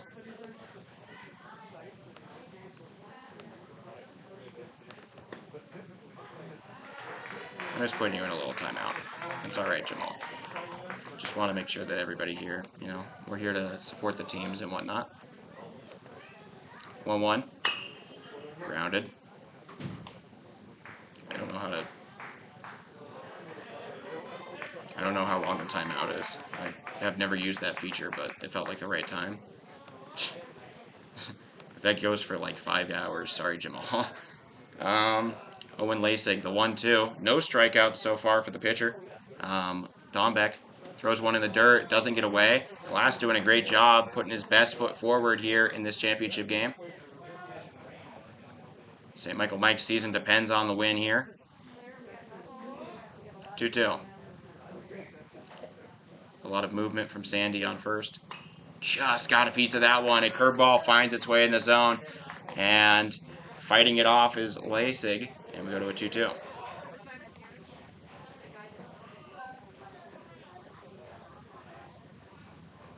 Two count.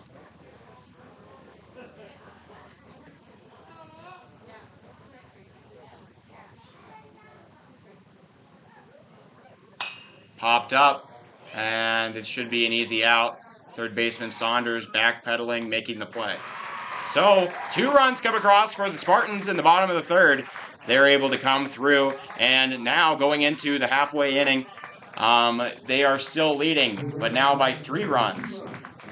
Carpetland in position to punch their first ever ticket to Shelby in their first ever appearance at the regional, the Central Plains Regional.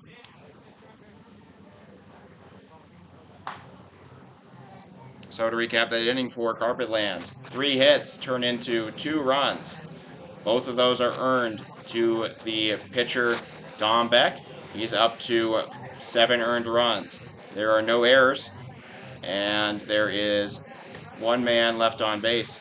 It is now 7-4. The Mikes have kept their hitting ways.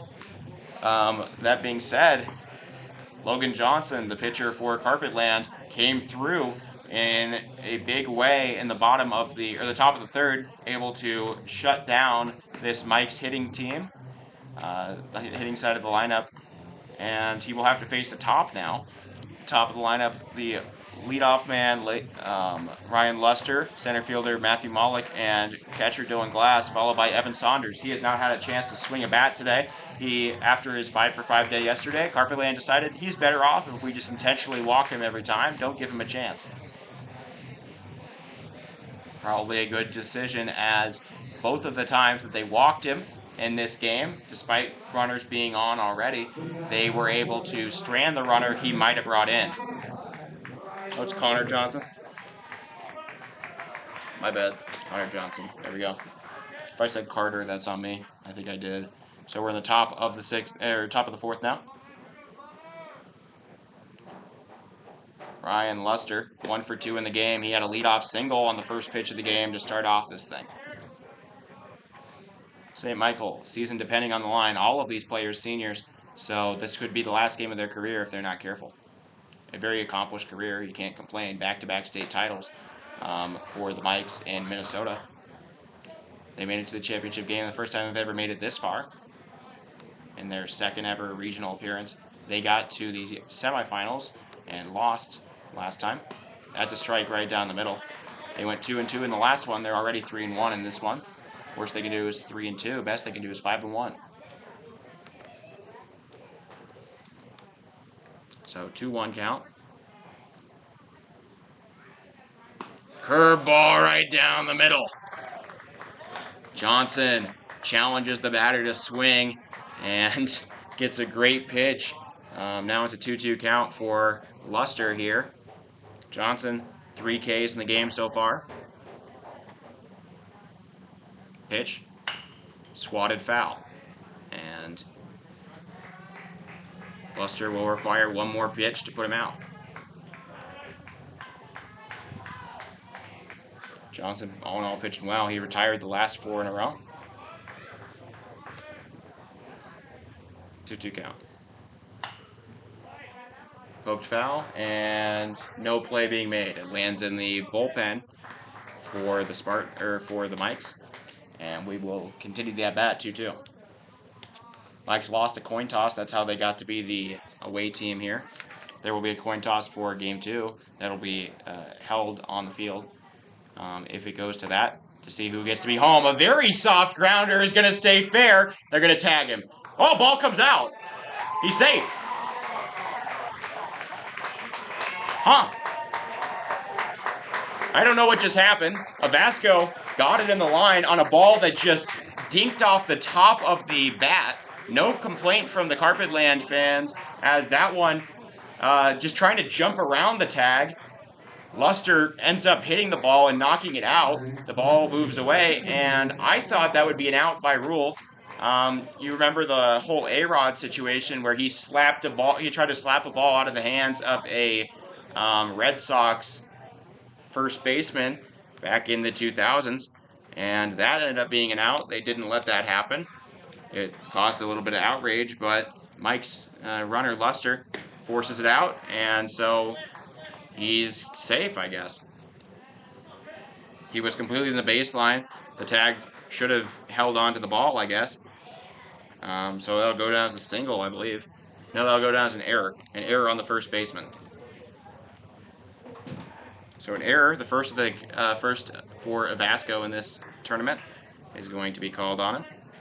Leadoff man gets on, and it'll bring up Matthew Malik. Malik batting a clean 500 in the tournament, 8-4-16. First pitch strike, ball in the dirt. Springer also doing a great job. A pair of catchers, Glass and Springer, putting together incredible performances behind the plate so far.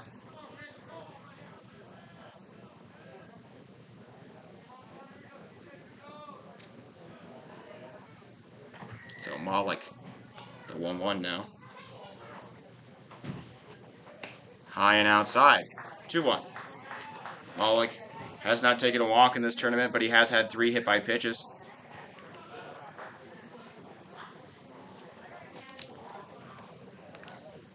So a 2-1 count now here to him. He had a double in the first inning.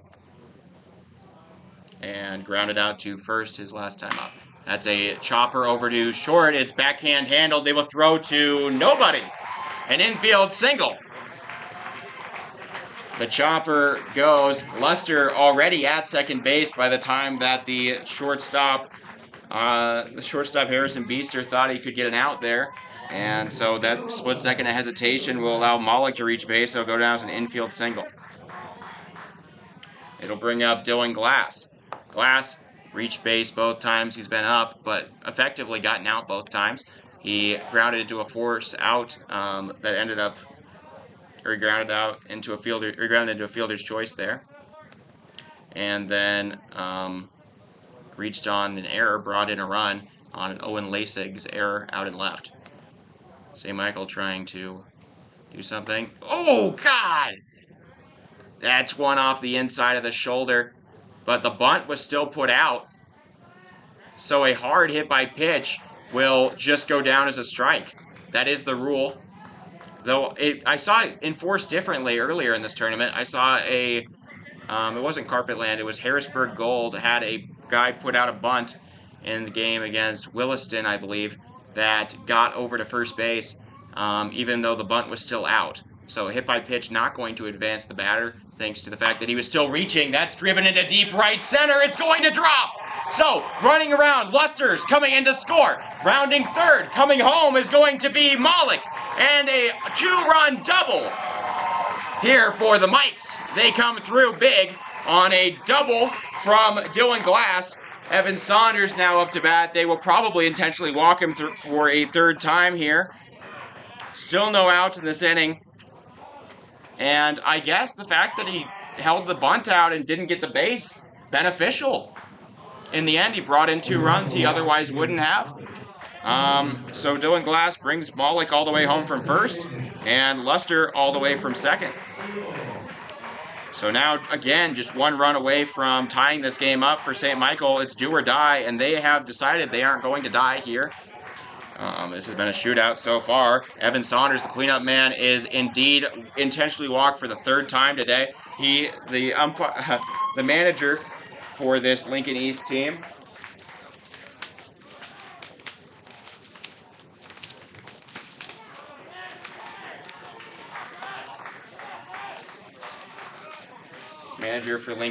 deciding that there is going to be that they will not be facing the batter Saunders today. A big swing and a miss from Riedel. Now down in the count 1-1. Still no outs in the inning. Runners on first and second.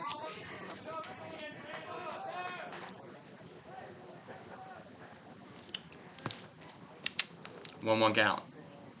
Fouled off. So far this game, the intentional walk strategies worked out just fine as everybody who Saunders had on base when he came to bat ended up getting stranded, including Saunders himself. So that's what's happening. In the end, he's using fear as his bat, as John Boyce once said about the great Barry Bonds. 1-2. Bonds holds a, I believe, unbreakable record. He has something like 200 more intentional walks than anybody else in MLB history. And his single-season intentional walks are crazy high, too. Swing and a miss. That's going to be strike 3. So Johnson, 4th strikeout of the game, out number 1. Yeah, I don't think they're trying to be fun. I agree it's a little bit boring, but they are trying to reach their first title by any means possible. That's the 2nd strikeout of the day here for Riedel. It'll bring up Rathman. Rathman having a tough day. He's 0 for 2, ended both innings with runners on. Stranded a combined 5 batters with 2 outs in the 1st and the 2nd. He's trying to switch the narrative here. He smacks one into right. Hurtling over it is the right fielder being told to go home. The throw is going to be close. It's intercepted by Avasco. I think that could have gotten home and made a tag. That was a very good throw out of right from the right fielder, Ryan Clemente, going to Springer. I think Springer's a little frustrated because if Avasco didn't make the cutoff grab, I think Springer tags out the tying run at home. They're going to come talk to Johnson on the mound here. Now 7 runs allowed, up to how many is that? One of those was earned, one of them wasn't. So 5 earned runs. Joe Rathman comes through with a RBI single.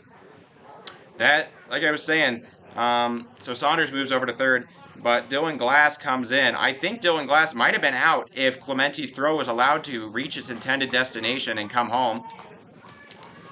As, honestly, that was a bullet right at home plate. Springer was ready, and there was still about 4 or 5 steps left in the run home for Dylan Glass. Springer already tagged somebody out. It was Malik at home in the first inning. He proved he can do it. And that throw from Clementi, plenty capable. Comes up the big first baseman, Caleb Klinkhammer. He's a double play candidate.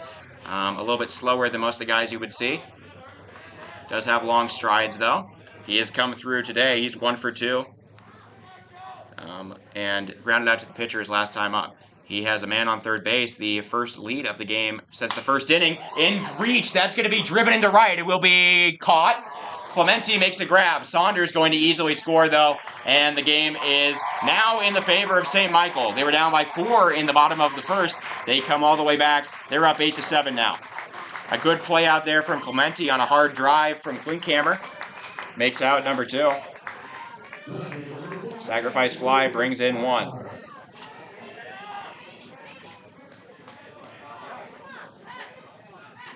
So Saunders effectively given a free run for existing, getting that intentional walk and being brought around by his teammates. Rathman leading off of first now. Reed Bernard is up. He's 1 for 2. This is the first game he's played. He's coming in relief of Curtis Lakitz, who is hurt after a... Curtis Lakitz and Sam Huber both out after they ran into one another in the final innings of a game against Eden Prairie. Lakitz in a cast. Huber available. Soft grounder goes foul. Good play from the manager there for this team, this St. Michael team. Levi Fry. 0-2 count now. Still, or up to 2 outs now here in this inning. Take it at the eyes. First ball, watched. And Reed Bernard still trying to continue this inning. On deck, Ashton Groves. Groves came through in the first inning. Plenty of hitting off of Johnson. That's golfed into shallow right. Clementi coming in, making the grab. So, St. Michael comes back. They put up 4 runs at the top of the 5th. And this, or top of the 4th, and all of this game going back and forth, back and forth, back and forth in this championship game of the Central Plains Regional. This St. Michael Mike team able to come through with their season on the line, put up 4 runs, and they now lead for the first time since the top of the first. Only by 1 run, but it is something, and it's a lot better than trailing by 3. So to recap that inning for the Mikes, they put up 3 hits, they score 4 runs. How many of those are earned? 3 are earned to the pitcher Johnson. It brings him to 6 earned runs. Then there's 1 error on the first baseman AJ Avasco to start out the inning. And then, actually no, 2 of those are earned because the sac fly wouldn't have happened if Avasco's error did not happen in the beginning of the inning, as that would have been out number 3. And so left on base 1. The least left on base, except for that inning where they got shut down in the 3rd for the Mikes. It is 8-7. This has been this is a classic in the making. Both teams hitting incredibly well, and both defenses doing all right. Although 3 errors are occurred, both of them some of them minor. It feels like a game where both teams are playing at their best.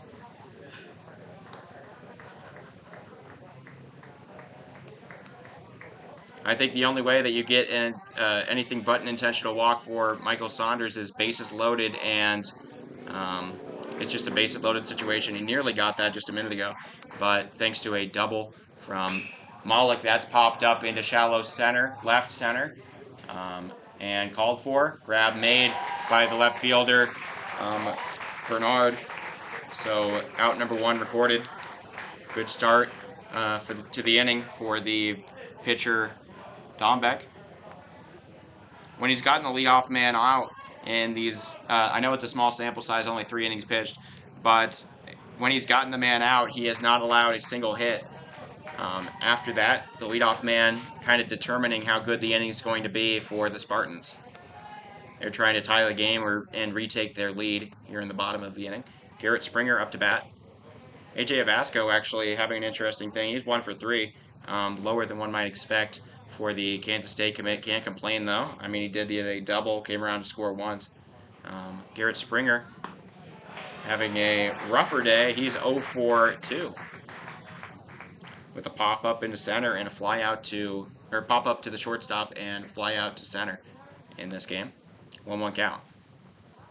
That's going to be driven deep into center, but right at the center fielder Lanik. He'll stand where he sits, make the out. And so 2 immediate flyouts for the Spartans. And it's looking like maybe Michaels will for the first time, finish an inning with a lead. What a game this has already shaped up to be. A chance for 2. If St. Michael can win this, there will be a rematch later today for all the marbles. And by later today, I mean like 30 minutes after this game. Grounded up the line and foul. So Mason Gaines up to bat. Gaines 1 for 2. Had a 2-run triple in the first. Came around to score in that one too, so he's responsible for 3 of the runs in this game. High pitch, make it 1-1. Dylan Glass doing an incredible job behind the plate, and you know what? Dombeck really bouncing back after allowing 7 earned runs. He is still pitching like his life depends on it. He's given it his absolute best. This game matters so much to this team. St. Michael never made it to a Legion World Series. They finally reached the finals.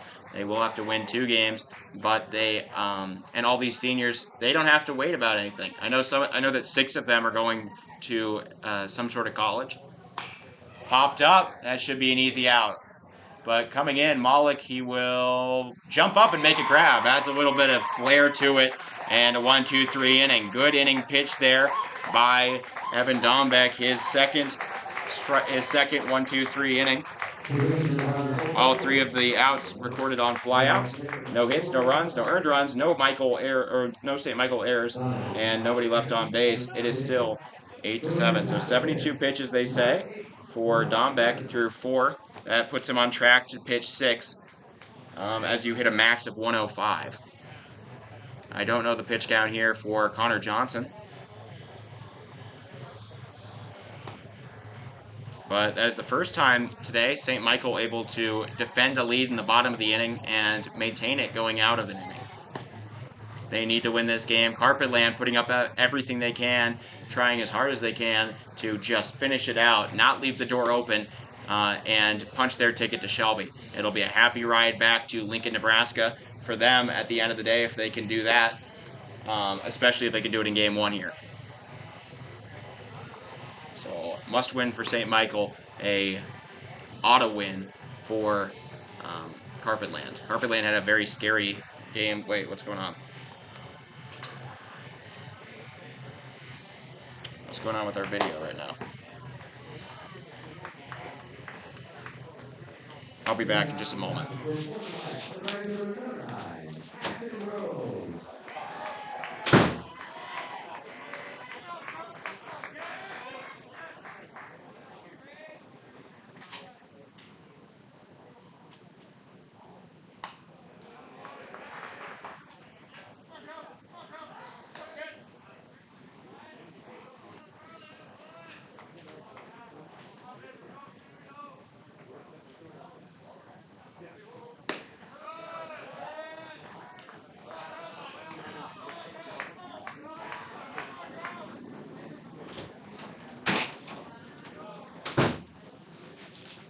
All right, we are back.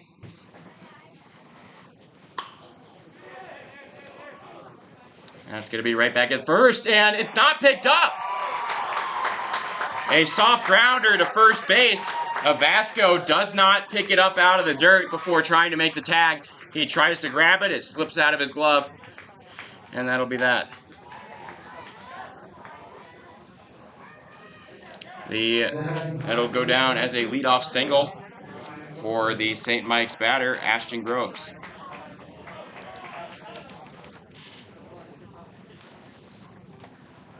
We are back with the camera. I just ran out there, reset our transmitter. That happened in a game earlier this week. I can't remember which one. I believe it was Harrisburg-Williston. Yeah, that was game 2, game 1. Or day 2, game 1. 1-0 for Ryan Luster.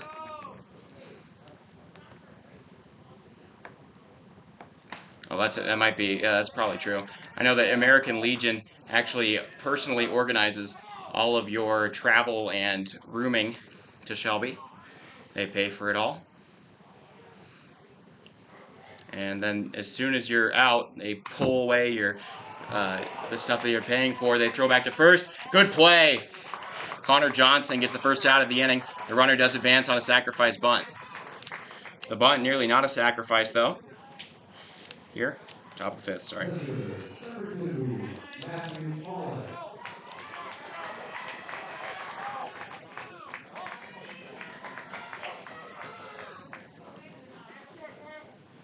Okay, so Ryan Luster gets a ground out to first. A ground out to the pitcher, 1-3. Graves moves over to second. With 1 out here comes up Matthew Mollick. Mollick had a great tournament so far. He has and is 2 for 3 in this game with a single and a double, as well as an RBI and a run.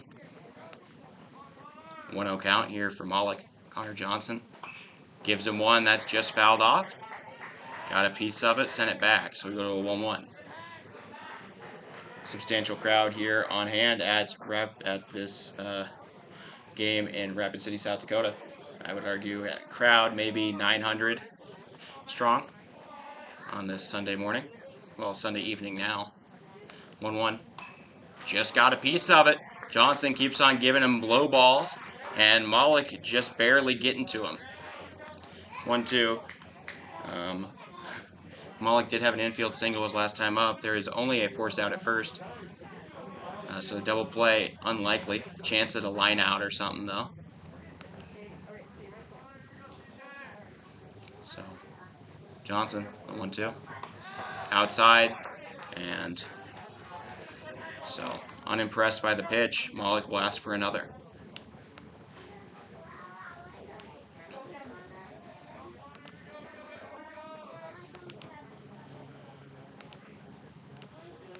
Two.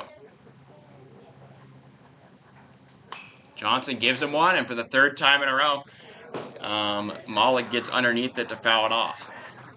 The at-bat now up to five pitches. Matthew Mollick fighting off. He seems to be a little late to the balls that are low, but does get under them and fouls them back. 2-2 count. Johnson, 4 strikeouts in this game, none on Mollick. That's a ball off the shin, that hurts. And he will head over to first. Definitely going to leave a bruise, that's going to hurt a little. And that will earn him a base, though. Matthew Mollick will hop aboard, and it's up to Dylan Glass. So now tying the most hit by pitches.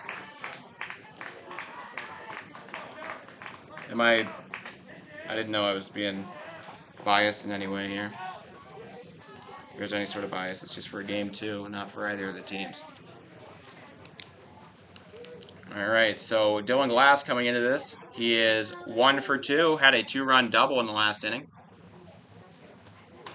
Fouled off. First pitch there. So we've got 1 out here in the top of the 4th. Or top of the 5th here.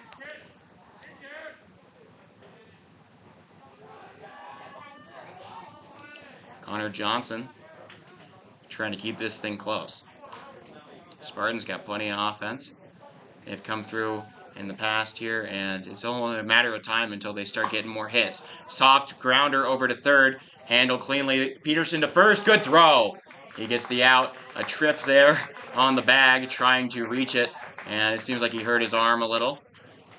So Dylan Glass will do that. And coming up is Evan Saunders. And for the 4th consecutive time, they'll walk Saunders to load the bases. Wow. So the invisible bat for Evan Saunders gets him 4 for 4 on the day.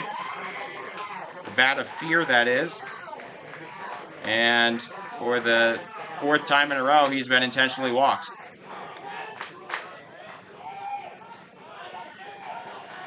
Two outs now, bases loaded for Grant Riedel. Riedel having some trouble with Johnson today. He's 0 for, or he's, what is he? He's 0 for 2 with a walk.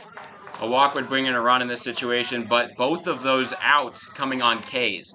Connor Johnson had the number for Riedel here, especially on a stretch out slider on the outside of the zone.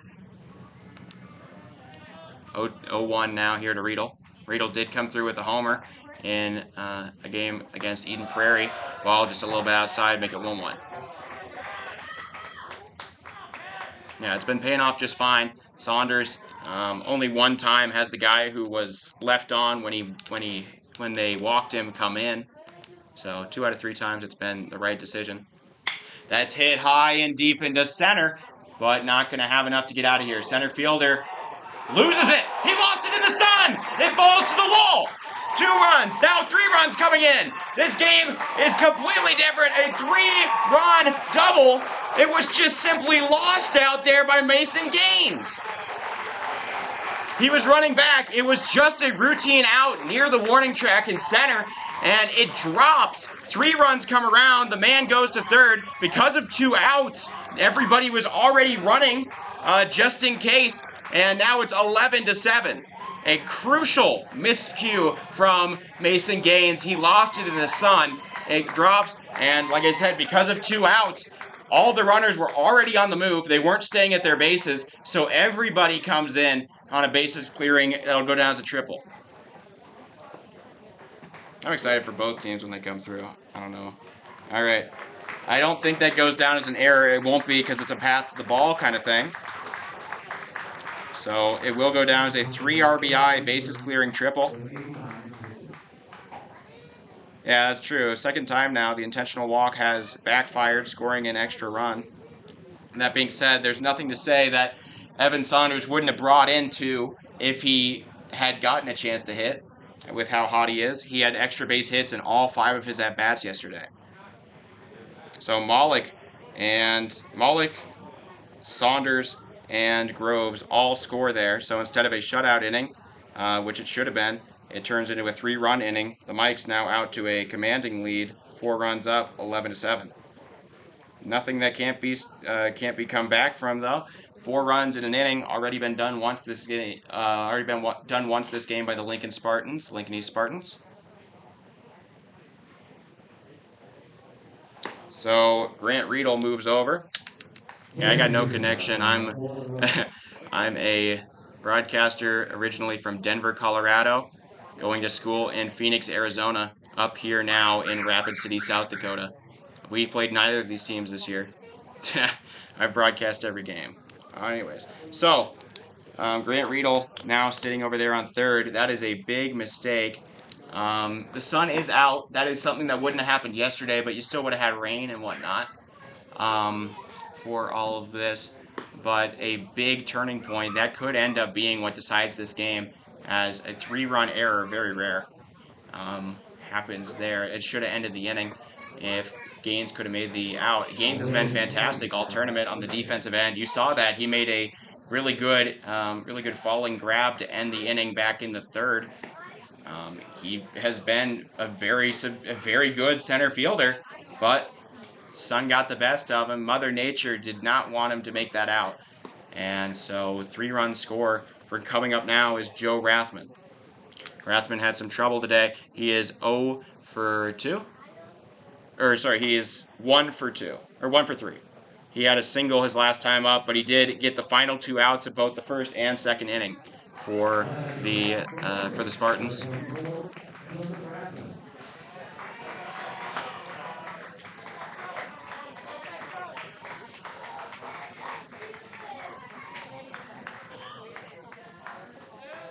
All right. So Rathman now up to bat. He struck out swinging and flew out in the first 2 innings. He came through with an RBI single last inning. Big shift in momentum there for St. Michael. First pitch of ball. Johnson's still going out there. He's probably hitting up against his pitch count cap. I don't see any activity in the bullpen though, so nobody coming in in the soon or the near future, I would assume. So the available pitchers for Carpet Land: Paul Shortridge, which they might be saving just in case of a game 2, Kai Berkey, and Tanner Peterson all have pitched in this tournament in some capacity and are going to be available today.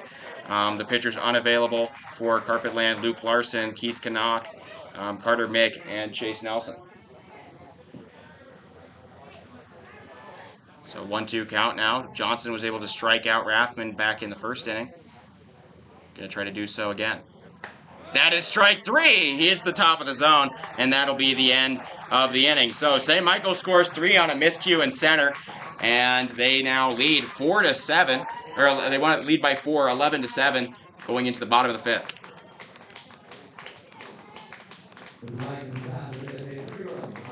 So Joe Rathman, second time he goes down. That's the 5th strikeout of the game for Johnson, the first one looking.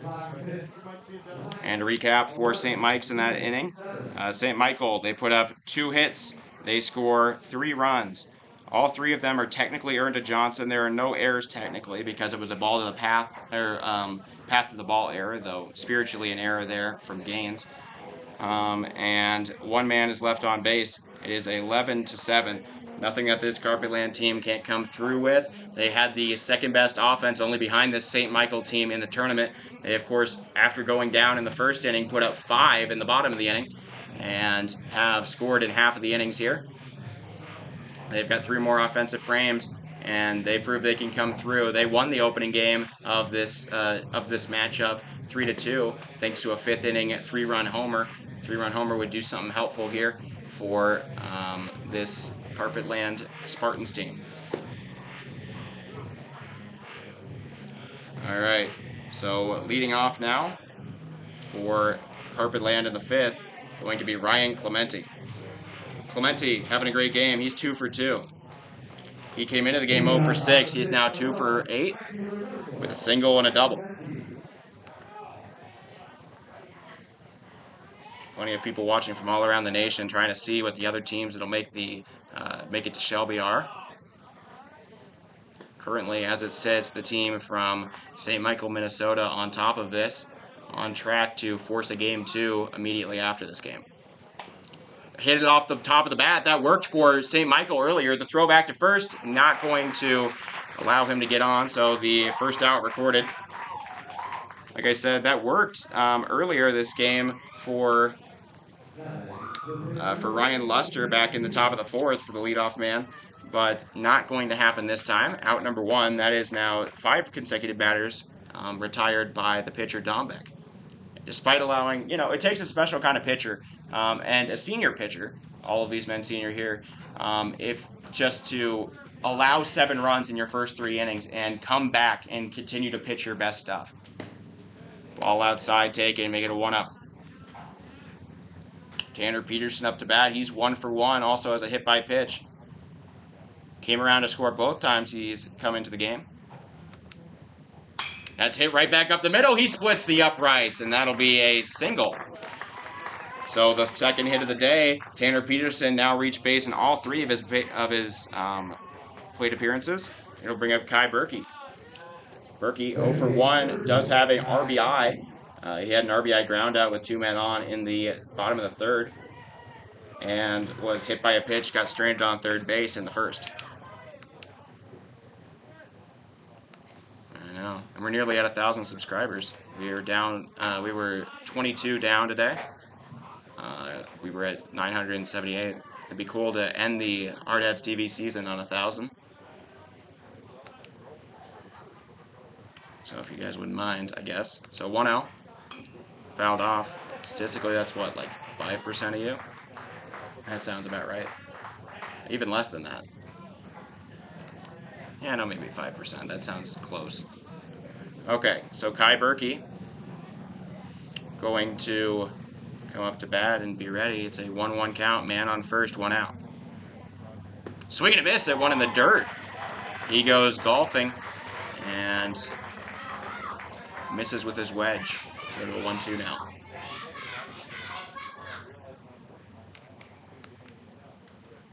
Dombeck checks on the runner at first. Delivers. That is a check swing over to second. It gets over him. A check swing single. Hey. Kai Berkey shakes his head, says, I don't know how that one got down. But a check swing just kind of floats and over Rathman, who just kind of waited for it to come down and kept on going. Bounced over, or went over his head, and a little bit of a lucky check swing single will help out Lincoln East. Their second hit now, 2 men on with 1 out. That's the second time this year I've seen a check swing hit. That one felt especially avoidable as Rathman was right underneath it to start out. He seemed to have a play on it, never jumped. Could have maybe made a play if he did, but just kept on going right over his head. So up comes Harrison Beester. Beester, 1 for 1 on the game, puts down a foul bunt. Makes it a 1-1 count. Beester got that RBI single back in the third. He stole a base and then got caught stealing for the second out of the third. 1-1 count, 2 men on. Beester could drive in a run here. Spartans desperately need them. 8 more outs in this game for the Spartans offense. Skied into center.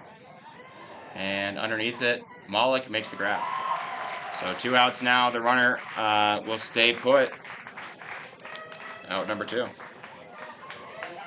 Bring up Landon Sandy. Sandy been clutch all tournament for this Carpetland Spartans team.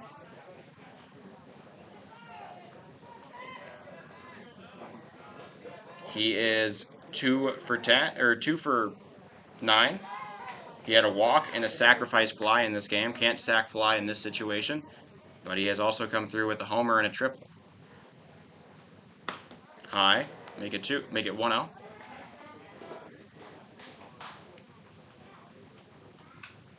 Sandy caught the game yesterday against Harrisburg. Made a couple of key plays. He's DHing today with Springer behind the dish. Low pitch, now 2-0. On deck is Owen Lasig, the leadoff man. Not exactly the guy you want to give bases loaded to. And behind him is AJ Avasco. So you really, if you're Evan Dombeck, you want to get out of the inning now and then face those guys with empty bases. But doesn't look like it's going to happen necessarily. He's down 3-0 in the count here. Chance to load the bases for Carpetland.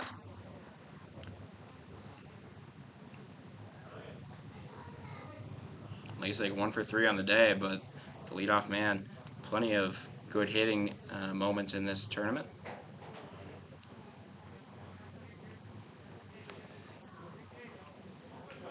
Quick talk between Glass and Dombeck after he throws his 3rd ball in a row.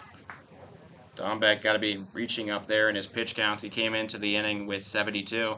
He's probably about high 80s now. Strike hit located on the outside of the plate. So a dart to home hits a green. So we go to a 3-1.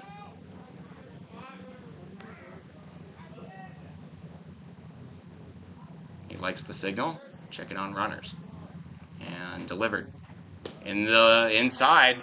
So bases are loaded for the Spartans here. The tying run comes to the plate in the form of Owen Lasig. Lasig had that error earlier this game that caused 1 run to score.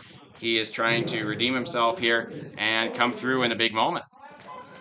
Plenty of runs to be had. If he clears the bases right now, it becomes a 1-run game and he'd be in scoring position, you'd assume. That's what happened in the top of the inning. Bases loaded with 2 outs and score. We'll see if they can match. First pitch is a strike. To Lasig. This Carpetland team showing a ton of resolve. You don't get to 50 wins and 9 losses without a special thing.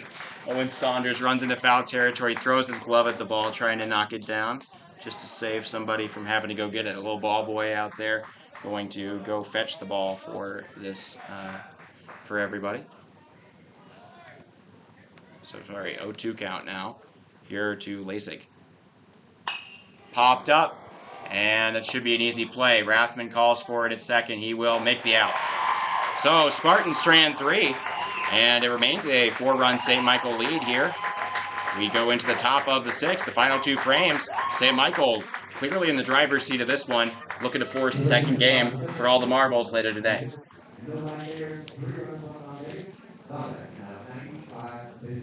95 pitches for Lasik. He will only go about another inning, maybe a little bit less now. So they will have to warm up a reliever for St. Michael. Some of the relievers available for them that have pitched but not come in, pitched but are available. Evan Saunders, the third baseman. Miles Kay, who is on their bench, probably the guy to go to. They've used him twice this tourney. And then Joe Rathman, their second baseman. They used him a little yesterday in the later innings of that Fargo game. Allowed a few runs, but it was pretty much meaningless at that point when they put up 17. So,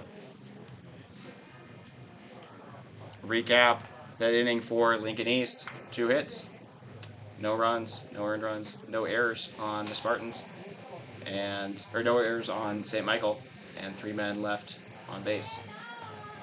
So we go into the 6th inning, commanding lead for the Mikes. They're looking to only widen it. They came into the later innings of Fargo, I believe it was 9-5 going into the 6th inning there. They put up 8 extra runs in the final 2 innings to make it 11-6. So this St. Michael team has kept their foot on the gas pedal consistently throughout this tournament, and especially in a game like this, playing such a tough team as the Lincoln East Spartans, you would have to make sure that you get as many runs as you can. Don't leave the door open for a comeback. So Caleb Klinkhammer now up to bat. He's led off 2 innings before this. He's 1 for 2 in those innings. He had a sacrifice fly for out number 2 of the 4th inning. Takes a strike right down the middle. 6'6", Klinkhammer. Getting ready with Johnson here. Johnson still pitching in the 6th inning. Wait, is that Johnson?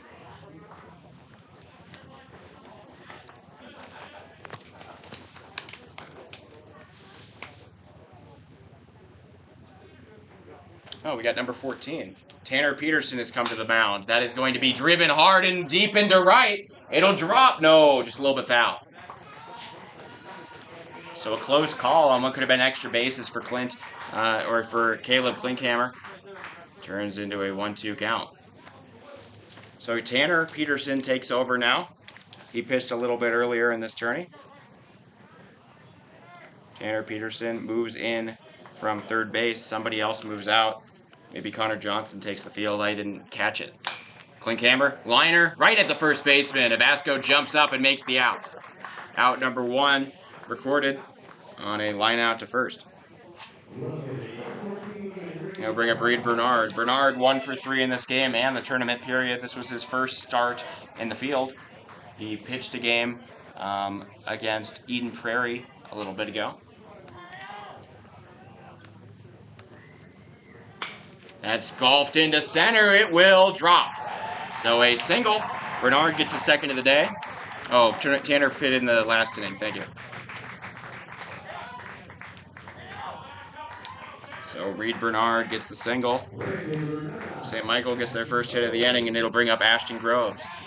Groves was great on the pitching mound against the pitching 6 innings of shutout ball with 10 strikeouts and a behind-the-back no-look grab on the mound with also a good jumping catch for St. Michael in a 4-0 shutout of Harrisburg in the first game. He is 2 for 3 today. Had some trouble at the plate otherwise. He is now on the tournament. He is 3 for 10, so batting exactly 300. 0-1 count here. Man on first, 1 out. Tanner Peterson.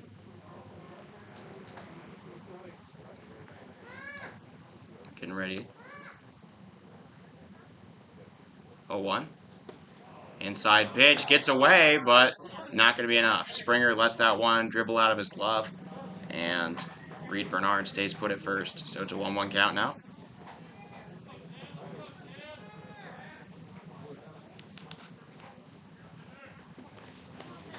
Peterson threw 11 pitches yesterday in the game against Harrisburg. Swing and a miss, strike 2. Big hat comes up empty for Ashton Groves. 1-2 count. Man on first. 1 out here in the top of the 6th. Fit 500, thank you all for tuning in to this great championship game. If St. Michael wins, we have another after this. Otherwise, Carpetland will punch their first ever ticket to Shelby. Two great teams facing off. The Minnesota State champion, back-to-back champs, St. Michael Mikes, up against the team that swept the Nebraska circuit, Carpetland Lincoln East Spartans. 1-2, take it high. So now we go to a 2-2. Groves has a pair of singles on the day and a strikeout swinging. So you never know what you're going to get with this guy. One of 3 options is a K. Tanner. Outside to load the count, or to fill up the count.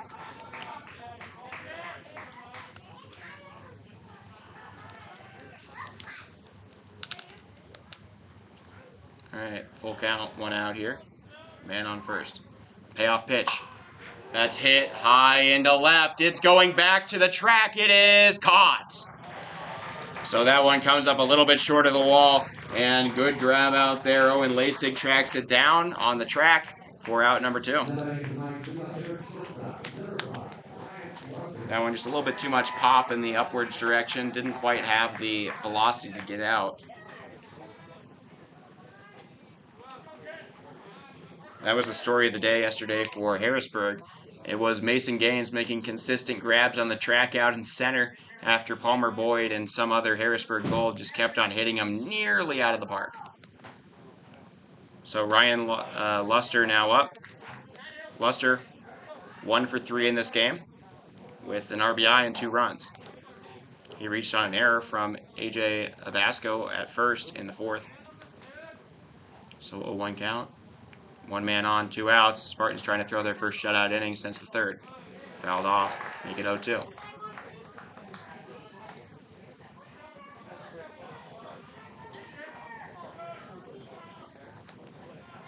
Sorry about any of the camera stuff going on. I'm not quite sure what's going on with that. All right, 0-2 count.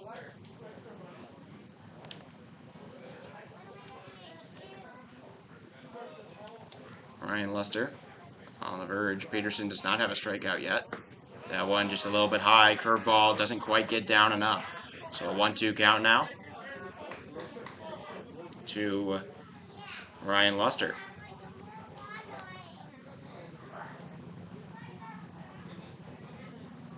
All right. The pitch from Peterson fought off. And so Luster will live to see another pitch.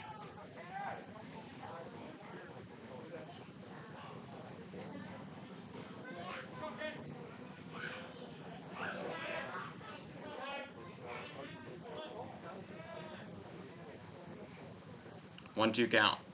Peterson trying to get the final strike.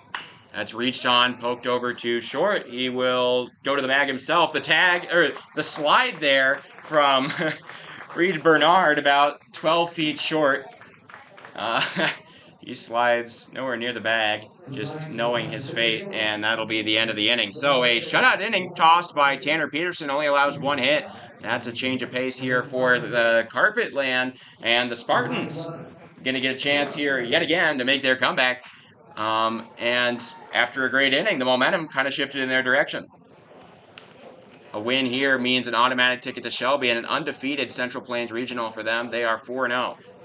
Track their path here. They started off with a 10-5 win over the North Dakota runner-up Williston Keybirds from Williston, North Dakota. They won that one 10-5. Then they won the narrow win in Game 1 between these two teams against St. Michael 3-2 on the back of a 3-run AJ Avasco home run to right. Then they had a 7-1 win over Fargo Post 2, no worries there. And then a walk-off win and a close one against the South Dakota State champion Harrisburg Gold, 7-6 last night. So here we go. They're 4-0. The Mikes' only loss coming to this Carpetland team in that 3-2 game on Thursday. Haven't had much trouble other than that. 4-0 win over Harrisburg. Then, of course, that game. A 7-5 win over Eden Prairie where they led 7-1 entering the later innings. And then a 20-hit, 17-run game over the Fargo Post 2 team, the North Dakota State champion, 17-6. And now they are. So the momentum is built for them over the last 2 games. And they were ready to face Carpetland, and they got their shot here. Not going to be an easy task to close this one out, though.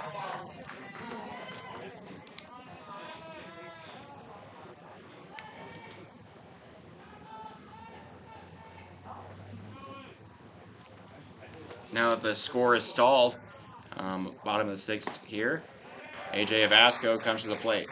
Avasco, the hero of Game 1 between these 2 teams, is 2 for 3 in this game. Puts that one into left, and a leadoff single for Avasco. Ball bobbled a little by Bernard in left, but nonetheless, that will be the first hit in this inning. Leadoff man gets on, bringing up Garrett Springer. Avasco, a very good base runner. He's come in 5 times now over these games. Stole 2 bases as well, so you got to watch out for AJ on first. St. Mike's pitch count, he had 95 pitches for this pitcher here. He just pitched 2, so he's up to 97 for the starter, Evan Dombeck. 1-0 count, now up to 98. 98 pitches. You can go to 105 and finish the at-bat once you get to 105 in Legion rules. 1-0 count. That's hit high and deep, but foul. That one, oh wait, it's curling back in. It does fall foul, but only barely. About 2 feet foul. That one had a almost golf-like trajectory where it kind of bows back in. And a sliding attempt out there from Bernard, not going to be able to make the play. But a very good attempt there. That nearly fell into the corner after looking like it was going to go over the left field fence. Or wide of the left field fence. So 1-1 count. Now here to Garrett Springer. Springer, the Missouri State commit, actually 0 for 3 in this game. Fouls another one off his foot. He had a rough one off the shin earlier today, and now one off his foot. Springer just taking a beating here. Speaking of taking a beating, Dylan Glass had a rough one off the Family Jewels, a foul ball earlier this tournament. He's just fine, but that had to have hurt. That's actually one of just 2 guys. That happened yesterday to a Carpetlander, I think. No, not for Carpetland. It was, what was it? It happened yesterday. It was Max Carlson of Harrisburg Gold. So it's a 1-2 count now. Dombeck up to 99 pitches.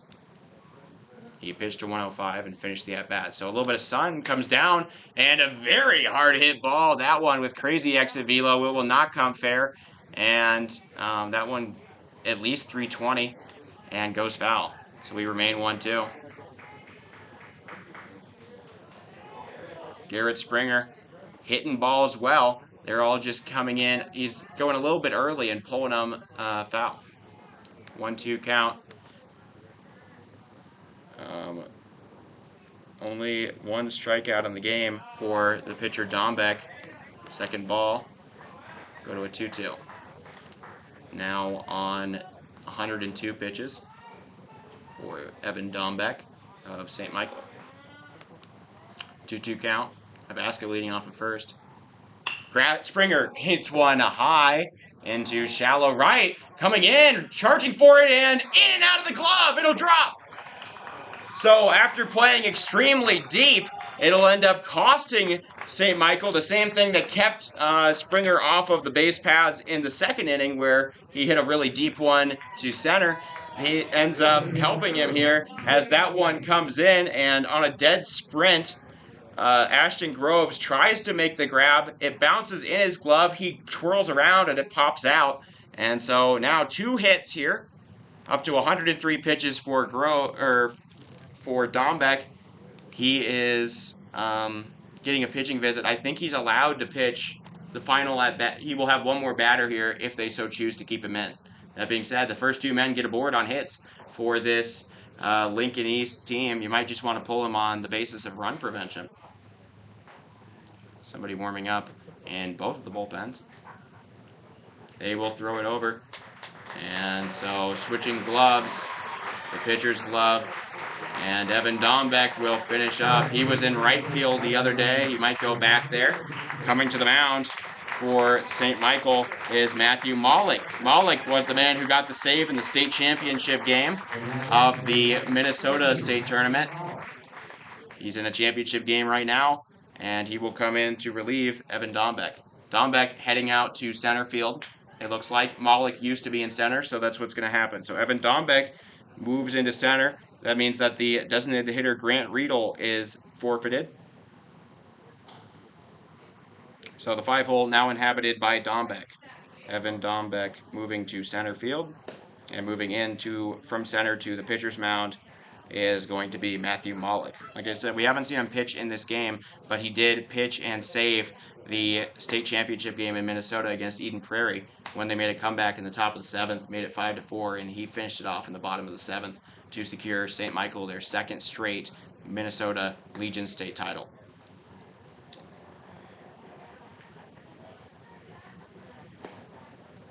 And Malik will now come to the mound. So once again, Dombeck takes over the 5-hole. Malik will stay at the 2, but he's pitching now. End of the game here for Dombeck. He goes 5 innings pitched. He has 7 earned runs, and he strikes out 1. So there we go. All in all, a pretty good start from the number 5 starter for this St. Michael Mike's team. Definitely low on pitching. He came through and would be credited with the win. That being said, it's all trivial at this point. You just got to win your game. So Matthew Malik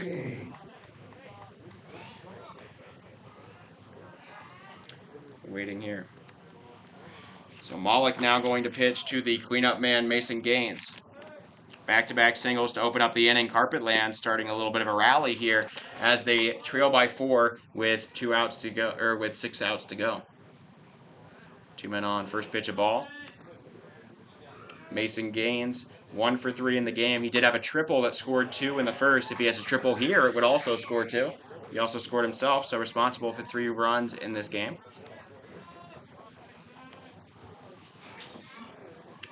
A pair of hits from Carpetlanders, and then a hit from Gaines was what was the winning formula in that 5-run first inning. That's a strike at the knees, make it 1-2. So Malik now ahead in the count to Gaines. Gaines lost the ball in center that allowed 3 runs to score in the top of the 5th. He could be 3-run scoring here if he drives in 2 and comes around to score like he did in the first. Swing and a miss on the outside pitch.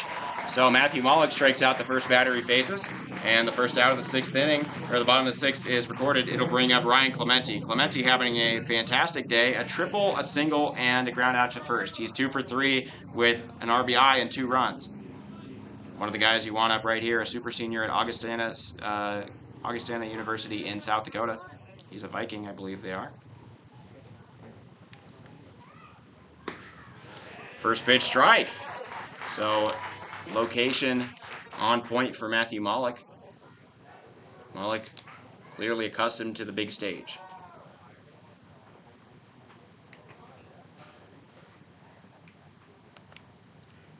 Oh, 1 count. Outside, make it 1-1.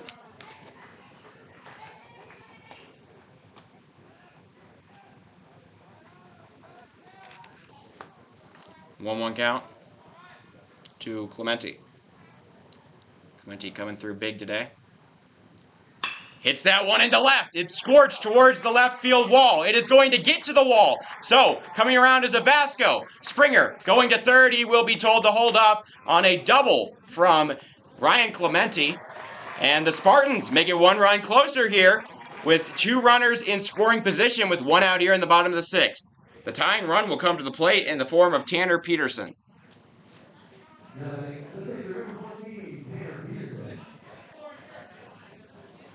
Now I realize that Landon Sandy also going to be removed from the game, and the or either that or he was put in the lineup somewhere because of the pitching change from a active fielder into the pitcher's slot, which would forfeit your DH. But that goes down as a double, an RBI double. Now Clemente, just a home run shy of the cycle.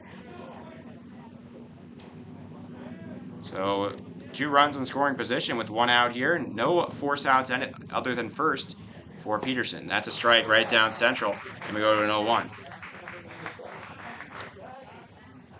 Spartans sparking a rally. If they can get it to 1 run here, it would be massive.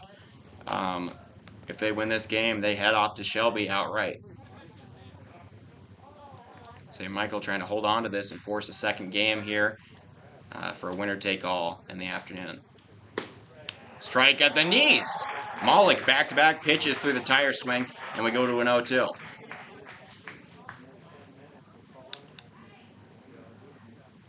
Tanner Peterson having a great day. He's 2 for 2, reached base all 3 times that he's come to the plate. Peterson puts that one into play at short. It is mishandled. He still can't grab it. They're going to throw back to third. Got him. So 1 run scores for the Spartans, and after a failed grab there on a liner that landed at his feet, Luster makes the heads-up play, throws over to third. Saunders able to tag out Clemente at third for the second out of the inning. There is a runner on still with 2 outs here in the bottom of the 6th. So the Spartans half their lead here in the bottom of the 6th. They're going to see if they can continue on it, but a big out there, effectively making that whole play a fielder's choice. That's grounded over to third. Saunders handles it on the hop. Throw to first. Offline! It'll get away. Klinkhammer has to run after it. So now we have Peterson. He's at third. He'll be told to hold up as a good throw is made to home. But an error from Evan Saunders will be the end. And you really have to miss because Klinkhammer's 6'6". He can really reach out there. He's already shown that on a throw from Saunders that went a little bit wide earlier this game to get out AJ Avasco. But that one gets by him. That is the second error of the game for St. Michael. Leaves the door open. 2 runners in scoring position now. The tying run sitting on second base.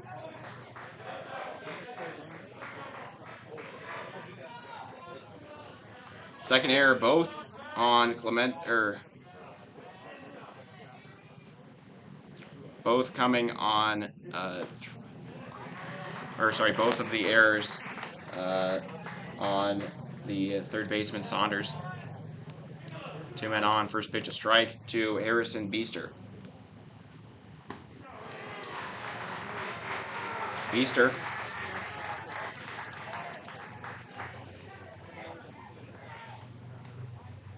trying to come through. He is 1 for 2 in this game with a walk. He's down in the count 0-2. Malik, high pitch, 1-2. Big moment in the trajectory of the game. If Carpetland is able to tie or even take the lead in the bottom of this inning, it's going to be a really uphill battle here for St. Michael to win. Malik, outside pitch, not able to tempt Beester. Beester coming through in this game in a big way. He's got 2 men on second and third. That is a golf swing over to third, and that'll be it. So despite the error, only 2 Spartans come across in that inning. They half the lead. It is now 11-9 in favor of the Mikes. So going into the final frame here of the game, St. Michael looking to reach their first outright championship for the Central Plains Regional. Carpetland trailing by just 2. They were able to walk off yesterday against Harrisburg Gold, and they get significantly closer there thanks to some early hitting and a couple of defensive miscues. Ryan Clemente coming through big as well with an RBI. You do have to wonder when Clemente got out at third how that influenced the game. Had he not done that, the error might still, maybe it would have happened. They maybe would have thrown home though. Instead of to first anyways, but that likely could have been another run for this Lincoln East Spartans team. Anyways, they do score 2. They score Avasco and Springer, and after all of us, it's 11-9. St. Michael with a slim 2-run lead going into the top of the 7th. They're going to try to extend it now. Oh, whoops. In the top of the 7th.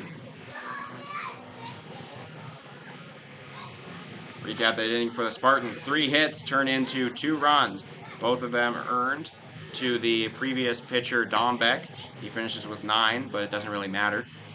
There is 1 error on the third baseman, Evan Saunders, and there is 2 men left aboard.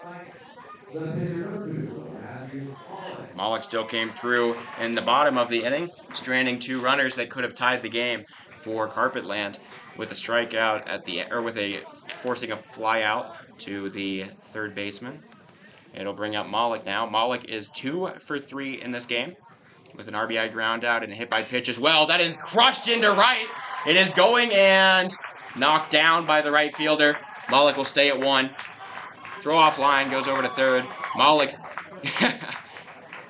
threatens to do a little bit of a helmet smash with his first base coach. He gets a leadoff single. That's up to 3 hits now for the day for Matthew Malik, 2 singles and a double. This St. Michael Mike's team cannot afford to let anything go. Just 2 runs, not enough to keep this Carpetland team at bay. You need more, and they're trying to do just that in the top of the 7th. Tanner Peterson up for his 3rd inning of work. Dylan Glass now awaiting. First pitch is back to first, and just able, no, that'll be a balk. On a pickoff attempt, they'll go down as a balk. And so the manager for this Lincoln East team going to come talk to that first base umpire about the call. I don't know what qualifies as a balk. I don't think anybody does. Because I saw that play and I wouldn't have said balk, but I saw a play earlier where the starting pitcher, Connor Johnson, started his motion and then hopped off the side of the mound to try to check on a man at second. I would have called that a balk. Clearly, I don't know the rule. It's such an ambiguous rule, like a holding in football or pass interference in football, where it's all kind of subjective, considering the situation and whatnot. So now a man on second, still a 0-0 count to the catcher, Dylan Glass. On deck, Evan Saunders, the man who's been intentionally walked 4 times in this game. Eventually, they might have to face him. He went 5 for 5 yesterday. He's effectively going to go 5 for 5 today with intentional walks if they do walk him again. They tried to remove the best bat from the lineup. They have done so, but the rest of the bats have still been putting up some pretty good stuff. 13 hits in this game for St. Michael, 12 for Carpetland. It's been an offensive slugfest, as you can tell by the scoreboard. And I think that comes down to a lack of pitching this deep into the tournament. You're on day 5. You've pitched 4 starters, and you are here. The thing is, Lincoln East has held on to a starter, Paul Shortridge, for Game 2. The guy who they threw to start out the game against St. Michael, that's a strike. Or no, not against St. Michael, against, I believe it was Williston. Let me check. Yep, game against Williston. You can take a pick to throwing a ball. It is not a balk, as long as you disengage from the rubber. Okay, thank you, Jerry. I did not know. So it's a 1-1 count. Now here for Dylan Glass. Glass has come through big today. He had a 2-run double in the top of the 4th. Got the mics within. Got the mics tied up. So it's a 2-1 count now. Other than that, Glass is 1 for 3 on the day with a couple of groundouts.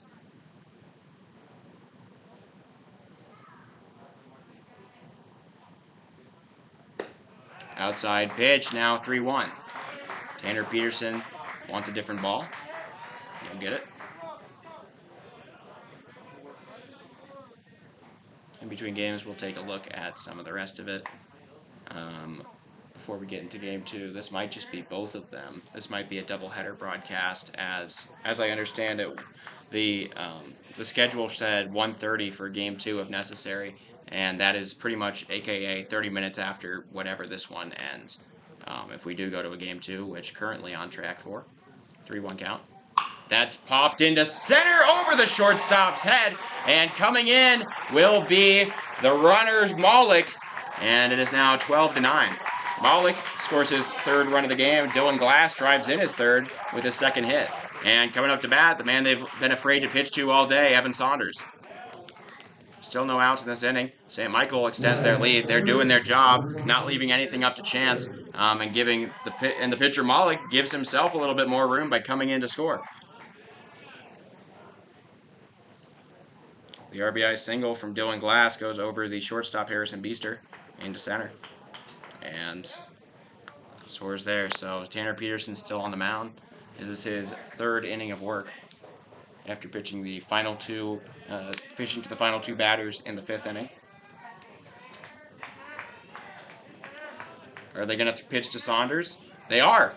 So Saunders, for the first time, going to get to take a swing of the bat. Saunders was amazing last night. He went 5 for 5, 4 doubles, and a home run. Yep, 5 for 5, all extra base hits, and he had 12 total bases. That is an unbelievable stat line. Also brought in 7 runs in that 17-6 game. So he's going to get his first chance.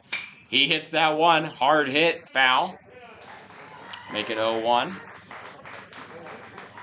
Saunders got a serious pop, and he's got to be pent up. He's been intentionally walked 4 times already in this game. And now on his 5th time up, they're going to face him. Manager says there's still no outs. We can't afford to put another man on. I totally get it. And after a while, like I said, he's batting 500 in this, or a little over 500 in the tournament, 8 for 15. You'd have to think that he'd eventually, I mean, if you flip the coin there, it's a little bit of it's a slightly rigged coin in the favor of hit, but about a 45% chance that you do get him out. He is human after all. 1-1. Tanner Peterson is checking on the runner Glass on first. Glass did steal a base in a game earlier this tourney. That one is popped up into shallow left. Nope, it's going to deep left center, and it will be caught. A good play out there from left fielder Owen Lasig will be out number 1. So Saunders does go down when they try to pitch to him. Now they're like, maybe we should have pitched to him all the time. Because he did score 2 runs on his intentional blocks. And will be out number 1 of the inning. Bringing up... Who is this? It's Evan Dombeck. He moved into the field as they moved Matthew Malik in. Yep, Dombeck moved out to center and pitched the first 5 innings of this game. He's taking his first at-bat of the day.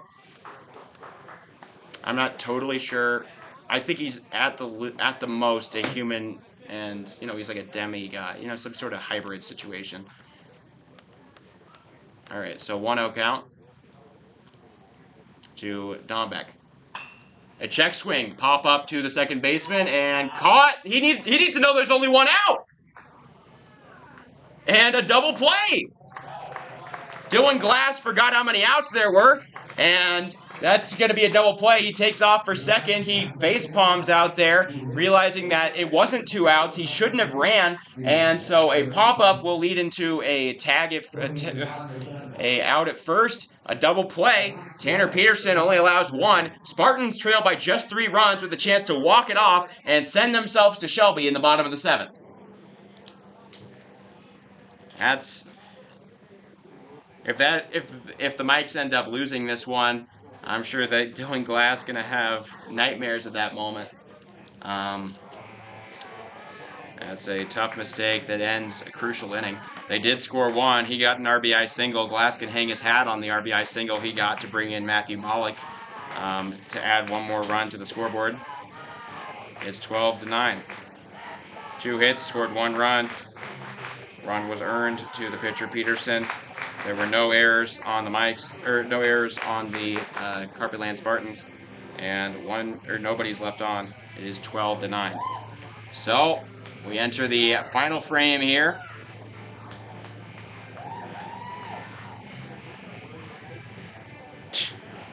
Yeah, no, that was a crazy one from Saunders. He does have a wild amount of exit velocity. He's shown that off. Evan Saunders, something else. All right, so we enter the final frame. 3-run lead. Malik coming in for the save. He has already pitched the 6th inning under his watch. 2 runs came across. Or, sorry, just 1 run came across. No, 2. 2 runs came across on his watch. So, we are ready. It is now or never. The Mikes were able to get that shutout 7th inning on the back of Moloch in the Minnesota State Championship game to beat Eden Prairie, win their 2nd straight state title in Legion Baseball. And here we go.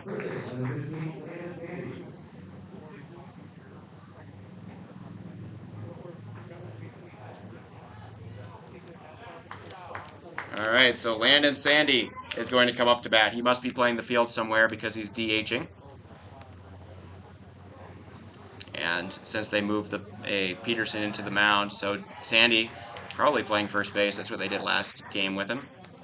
First pitch from Moloch. Sandy needing to come through. He did come through in a big way in some of these earlier games in the tournament. Hit a home run, a 3-run homer to left center against Williston. That's a strike. And in this game here, he's playing third. Thank you, Jerry. I'll write that down. So he just switched out with Peterson. And so Sandy, a pair of walks in this game and a sac fly. Leadoff walk, just as good as a leadoff single in baseball. So it's a 2-1. Moloch gives him a pitch to chew on, fouled back up against the concession stand, and it's bouncing around, making the kids work for it. So a 2-2 count now here to Landon Sandy. Sandy, no Ks in this game, 3 of them in the tournament though.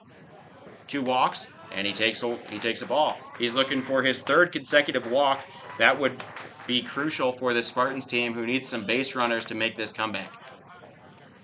Nobody out, leadoff man Sandy. Payoff pitch from Moloch is grounded over to second. It's going to be a close play. The throw from second, in time! Just barely. Sandy can't believe it. He thought he got there. The first base coach says, all right. As that is just barely in time to get Sandy. The second baseman for the Mikes, Joe Rathman, throws to Klinkhammer for the first out. So now down to just 2 outs, needing 3 runs. Going to be substantially harder for the Spartans. But the top of the order coming up. Owen Lasig leads this one off. He did the game. And that leadoff at bat of the game, he went and got a leadoff single, came around to score thanks to a stolen base and RBI double from Mason Gaines. He tees off on one into left. It's going to be caught. Bernard makes the grab, and now down to their final out. St. Michael on the verge of forcing a winner-take-all Game 2 to decide which of these teams takes their first trip to the Legion World Series.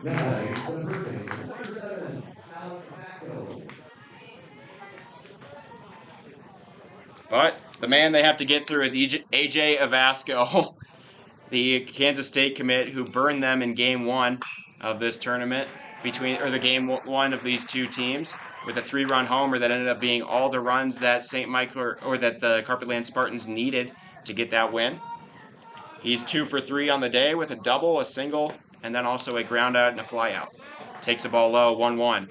If you have to get through anybody, the guy you'd least like to get through is the all-Nebraska selection, AJ Avasco. 1-1 count. Moloch. That's a soft grounder over to third. Evan Saunders doesn't scoop it out of the dirt, and so the inning will continue. An error leaves the door open. That's the 3rd error of the game now for St. Michael. They are up to 10 on the tourney. That is actually Evan Saunders' 2nd error so far in this game. That's a 2nd in just 2 innings. So Evan Saunders getting intentionally walked at the plate and and having some difficulties at third base on the mound. There was actually a very close to first pitch switching between Joey Rathman and Evan Saunders at the second base position. You have to wonder what the implications of all of that were on the rest of this game. Springer hits one high to center or left field, and it is caught. Bernard makes the final out, and we are going to a deciding game for all the marbles later today. The St. Michael Mikes put up a great offensive clinic. They put up 14 runs, matched pretty well by the Lincoln East Spartans, who put up 13. And so after the first game here, the St. Michael Mikes going to have a chance. There's going to be a coin toss here in a moment for who gets the home and away, and we will see who's able to win this and punch their ticket to Shelby. The series all tied. It's 1-1. Rubber match is going to come up soon. St. Michael wins their game 12-9 here. They upset Carpetland, and now even playing field. It's anybody's game. So the win will go to the starter Evan Dombeck. Save will go to Matthew Mollick.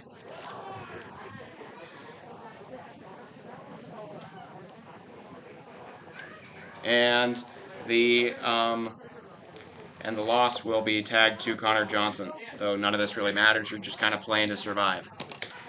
So final there. St. Michael wins this. We will, I believe, stay with you as we should. Here's the coin flip. The call, I don't know. Here's the coin. St. Michael, which one did they get? Somebody won.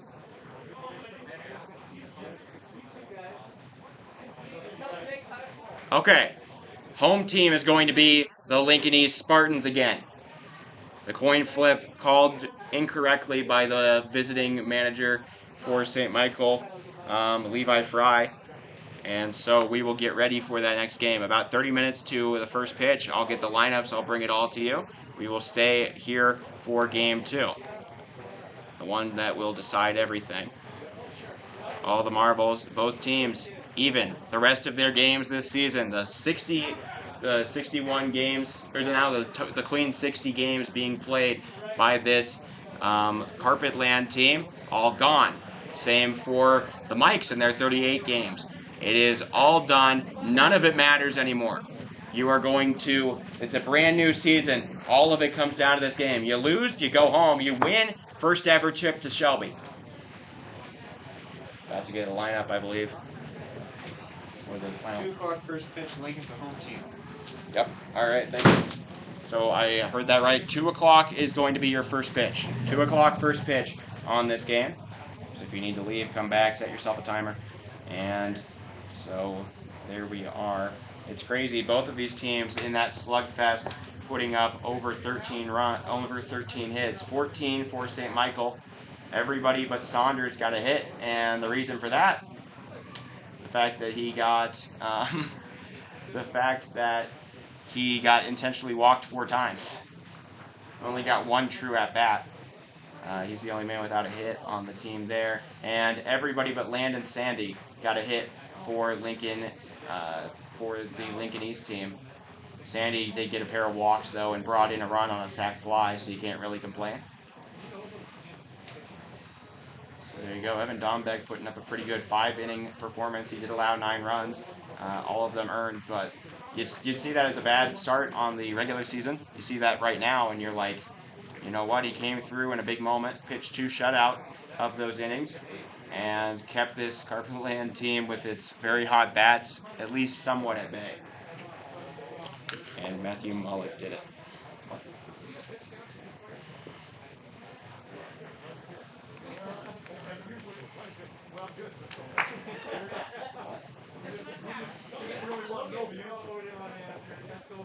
Okay, so everybody just walking around. We're going to be waiting for game 2. These players for St. Michael, they're just hanging around with their parents. First pitch at 2 o'clock.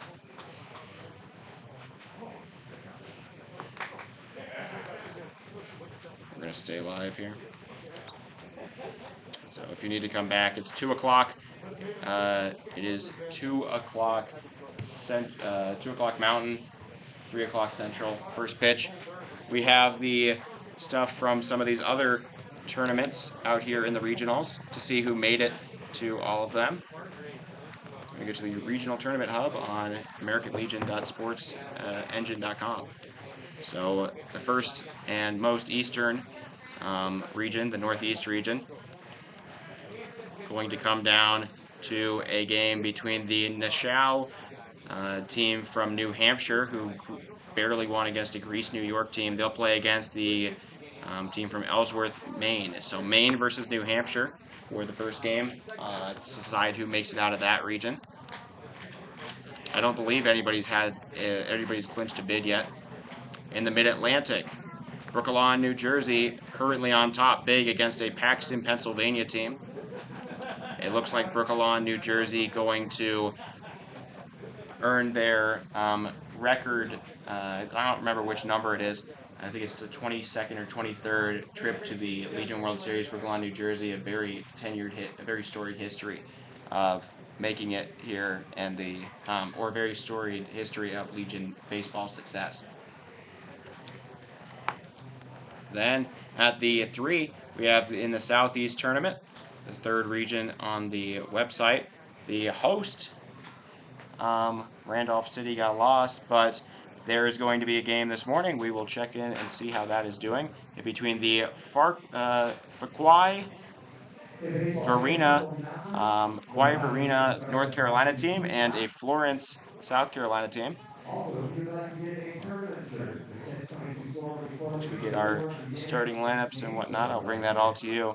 We are in the 6th inning of that game. Florence, South Carolina, currently undefeated. Kauai Varina would have to win 2 games. Florence on top, 7-5 in the top of the 6th.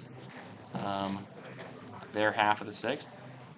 North Carolina team playing home, so not a crazy lead, but a chance there for them to secure the first bid.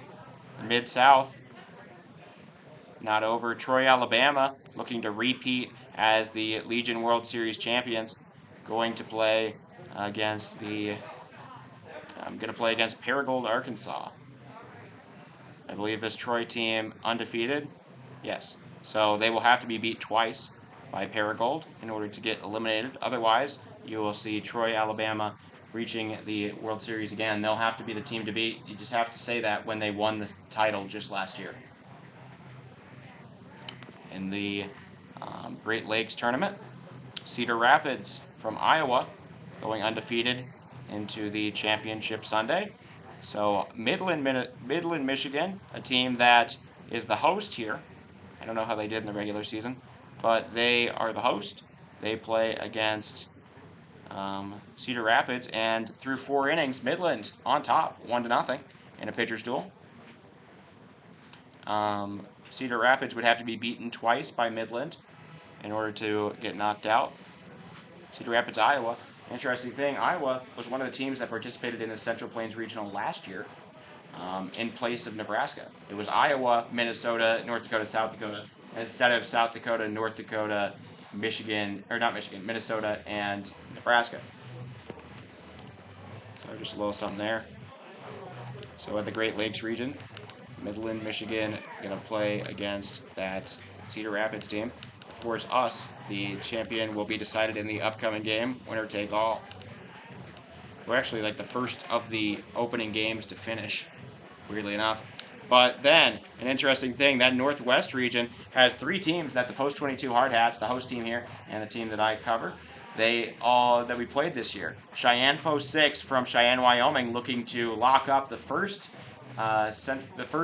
appearance for Wyoming in the on the national stage in the Legion World Series. They've had a little bit of some hiccups in the postseason over the course of their time, and they are going to be here. So let me pull up their stats real quick. But in Gillette, and the team that you wouldn't expect to be here, Gillette, Wyoming, a team that finished 4th in the Wyoming State tournament and got in via hosting.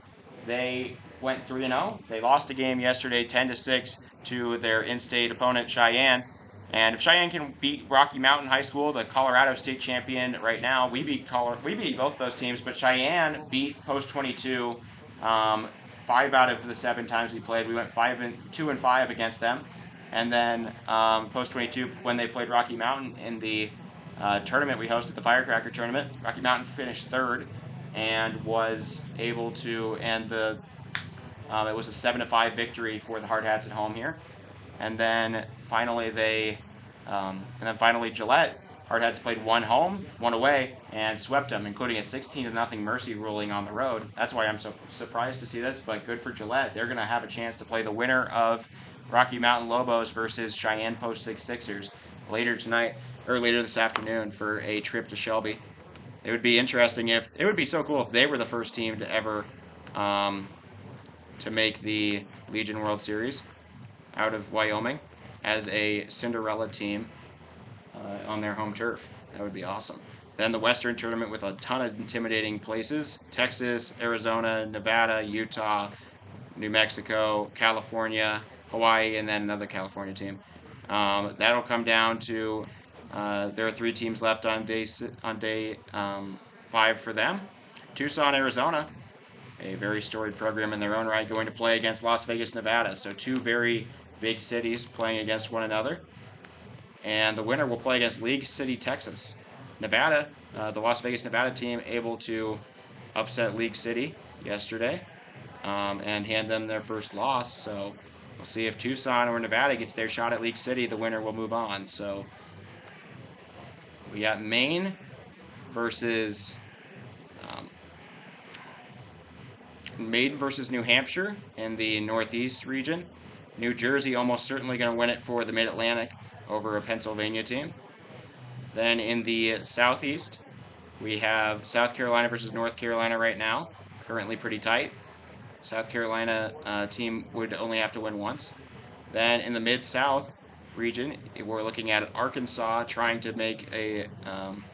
win 2 games against a reigning champion Troy, Alabama team, which is likely going to be the favorite going into the Legion World Series. Great Lakes region, a host Michigan team trying to win twice against Cedar Rapids, Iowa. Then, of course, here we've got this Minnesota champion St. Michael Mikes going to have a winner-take-all game really soon against the Nebraska State champion Lincoln East Spartans. Both these teams looking for their first trip to Shelby. In program history, Northwest region, we got a pair of Wyoming teams playing it, and Colorado versus Wyoming. Cheyenne Post 6 has the ability to compete on the national stage, and hey man, the magic is here for Gillette right now. You never know. Should get the lineups here in just a moment. Oh, I saw Evan head out of the room. Oh, he's looking around, looking for the other lineup sheet. Both these teams batting incredibly well, going to be low on their pitching. I think that that's going to feed into the advantage of Carpetland as they have their starter from Game 1 against Williston, Paul Shortridge, available and likely going to throw, if I were to guess, for this team, for this Carpetland team. When do we start? I will put it in the chat. 2 o'clock Mountain, first pitch.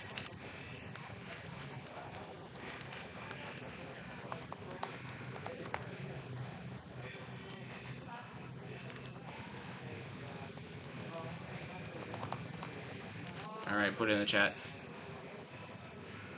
17 for Brooklyn, thank you. So we are going to be ready here.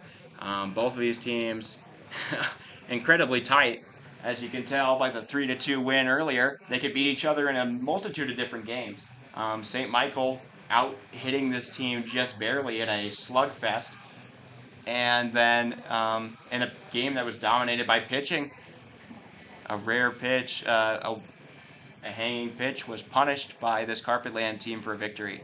Both of these teams have beat one another in 2 completely different kind of games. So thank you all for tuning in. We are ready to go for the winner-take-all championship.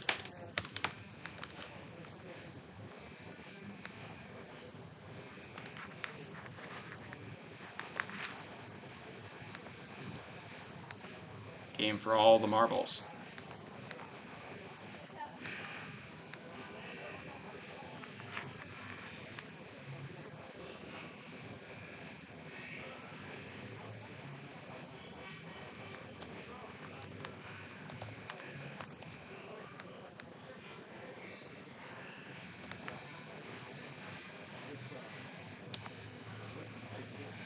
I don't think I need to put it in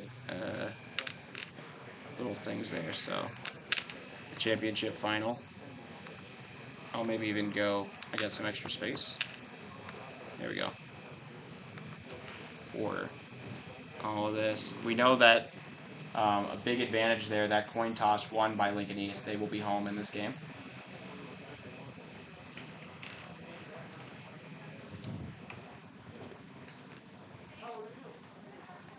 I want to give a big shout out right now to our the person who organized all of this, our Post 22 GM, Wayne Sullivan, putting on a great tournament here in Rapid City, South Dakota for the second straight year hosting this tournament. I want to give a shout out to all the umpires from across 4 different states. From North Dakota, Andrew Fisher, the umpire-in-chief. Then the Nevada umpire from Nevada, Phil Schlosser. Then a guy I've seen doing home plate quite a few times, the Nebraska umpire, Corey Oldich. Then another Nebraska umpire, Tim Higgins. And Johns Whitcraft from South Dakota. So that's the deal there. The assistant director of this, Jim Morin, and the official scorer, who's been so great to all of us at Hard Hats TV, Evan O'Kelly. He apparently reigns from Minnesota as well. And director, officially, Paul Iverson.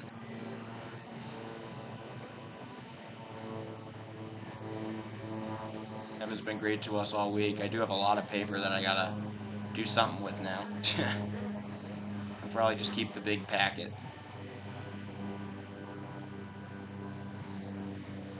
So, out of the pitchers that I think are available for both these teams that have pitched a little bit already, I think that, Matthew Malik finished, I don't know how many pitches he had, actually. Oh, it's on the sheet. Thank you, Evan. Here it is. Matthew Malik pitched 28. Whew. So 28 pitches for Malik means that he doesn't have to sit out at all. He is available to pitch in this next game for St. Michael. Also Tanner Peterson hit 31. 31 pitches means that you have to sit out one day. So you can't pitch later today. So Tanner Peterson and Connor Johnson both unavailable for game 2. But Evan Donbeck obviously unavailable after pitching 103. But Matthew Malik is available for this St. Michael team to pitch in this game.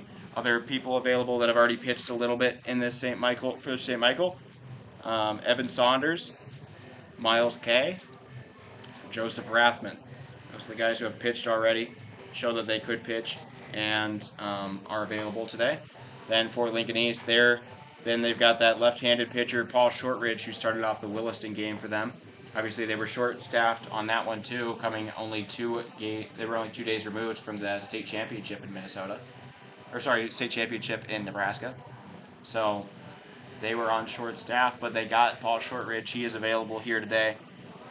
They also have Kai Berkey, and Tanner Peterson has gone over his limit. So Berkey and Shortridge, the two that I see that have pitched already and are available for this Lincoln East team.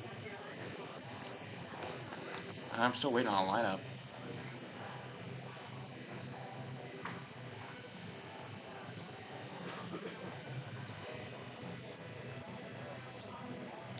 I really hope Cheyenne Post 6 pulls out their game. They're a great team with Ty Lang out there, the manager. We've got a great connection with them at Post 22. The Lobos were nice. They came to our tournament. They will likely do so again next year, I bet, for the Firecracker tournament. But cool to see that all 3 teams are teams that we've faced and had over and whatnot. Faced at home even. And we faced on the road for 2 out of 3 of those teams too. Also just rooting for Wyoming as a state. Get their first time to the Big Show.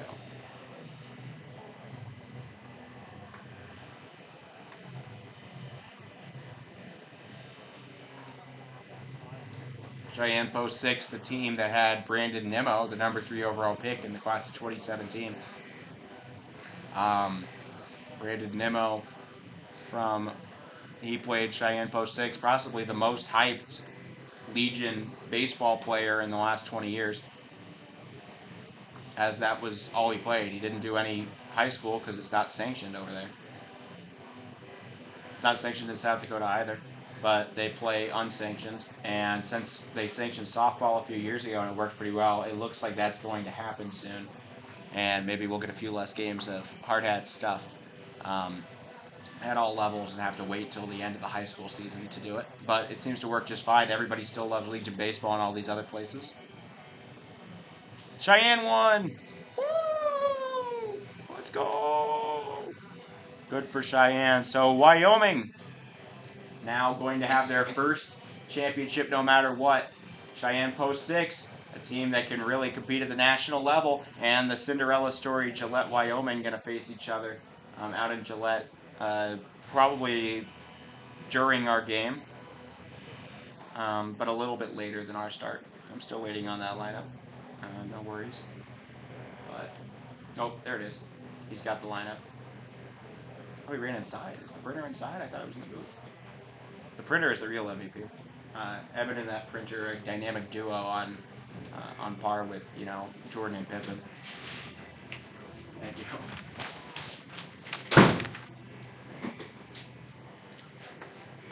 Yeah, that's very exciting. 3 days off before regionals. It was only 2 for the mics then. All right. So we've got our lineups here. I'm going to mark them all down. Getting ready. We're 12 minutes out of first pitch. Nobody really needs to stretch out too much as we just await what turns into a big game there. And I mean, the biggest game of the year for both these teams, the first trip in program history to the Legion World Series in Shelby, North Carolina on deck. You have to wonder with Carpetland, both of those men out at the, both of their players that are D1 commits out at the area code games in San Diego, are they going to be back? How long do the area code games last? Are they going to get to play in Shelby? Because that would make them an even better team.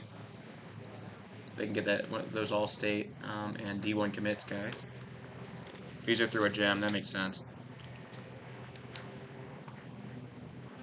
Oh, I'm sure. And Cheyenne played Gillette like 30 times this year and beat them, most of them. But it doesn't matter. This is not the same Gillette team we saw in the regular season. This is not the same Gillette team that was fourth in the state tournament. This is a Gillette team that beat 3 consecutive state champions and then held up really good with that other team. The thing is about Cheyenne, really deep at pitching. They've got 4. They got 2 mega aces and then 2 guys that you would consider aces as well, sitting in the backup. And then they've got Pearson, who's really good too. They're just really deep at the pitching side of things. I think Cheyenne Post 6 favored in that game, but hey, home team, Gillette Rough Riders, Post 42. Give them a shot.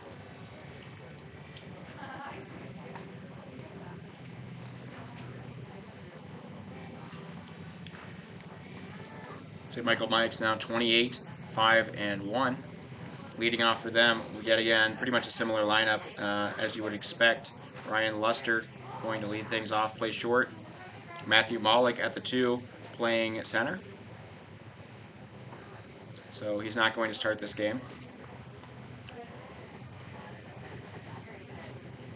Malik now batting at 558 for the tourney. Dylan Glass is yet again going to be catching and batting second, or batting third.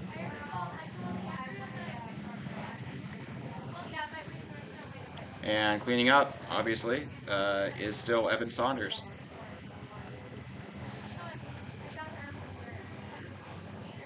We'll see if they end up being so careful around him this time.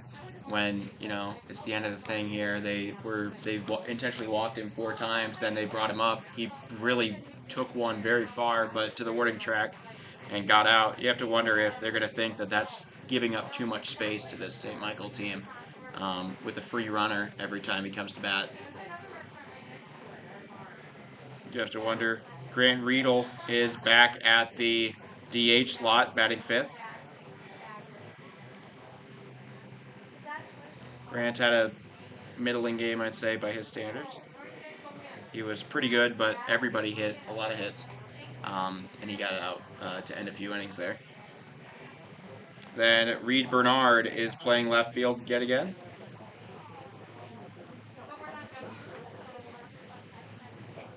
And Caleb Klinkhammer, Caleb Klinkhammer, the first baseman today, batting 7th.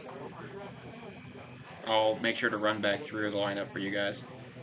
I'm writing them down myself. Zachary Holinsky moving into right. He did a little bit of first base work and got a hit yesterday.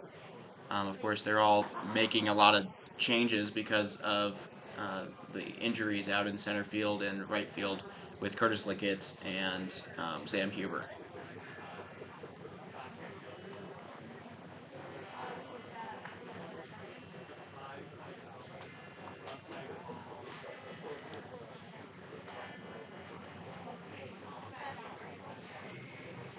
And at the 9-hole, second baseman yet again will be Joe or Joseph Rathman, Joe Rathman. And so he will be batting there. And as you all are anticipating, woo, here is the starting pitcher for St. Michael in this game. It will be Miles Kay. He pitched a single inning, allowed 2 runs, one of them earned earlier in this tournament. So as they are definitely reaching, as they are getting to those later stages of their pitching staff, Miles Kay going to get the start here in this do or die game. So there we go. Now for the Lincoln or the Carpetland Lincoln East Spartans.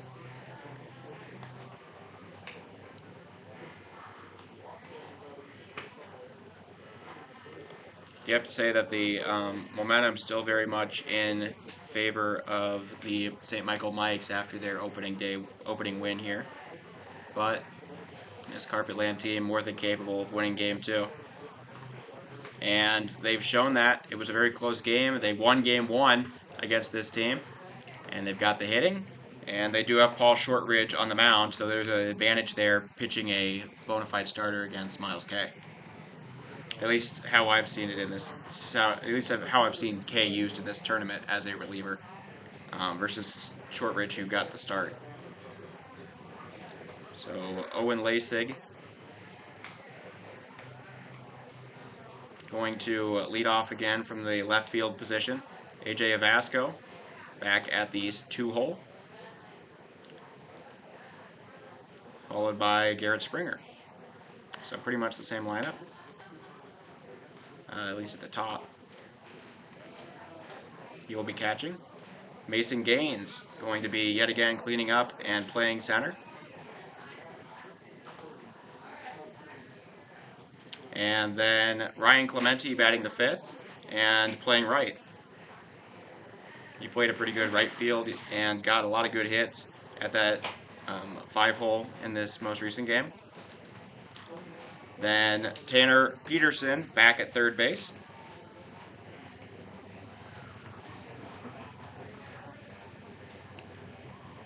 And then we've got Kai Berkey going to be playing second base at the 7-hole.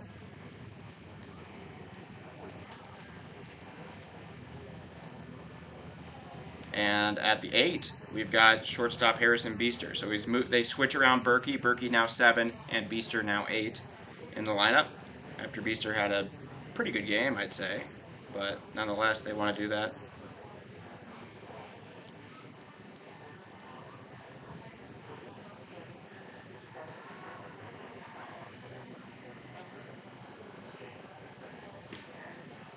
And Landon Sandy, yet again, being the designated hitter at the 9-hole.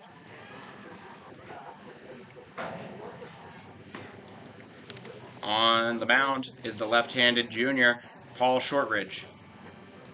He pitched 3 innings of 1-run ball and struck out 2 batters in the opening game against Williston, North Dakota.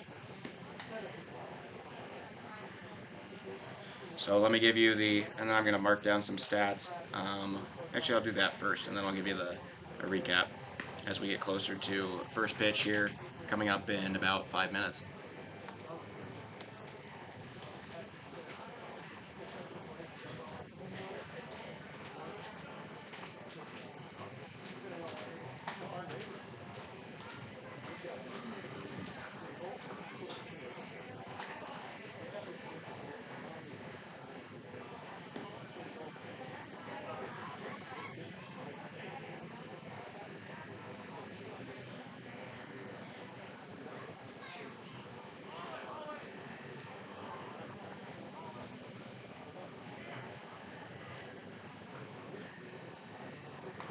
Oh wow, that'd be awesome.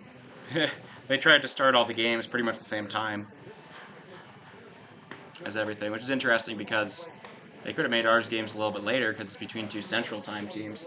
Only one team in this tournament was a Mountain Time team, and it was the Hard Hats.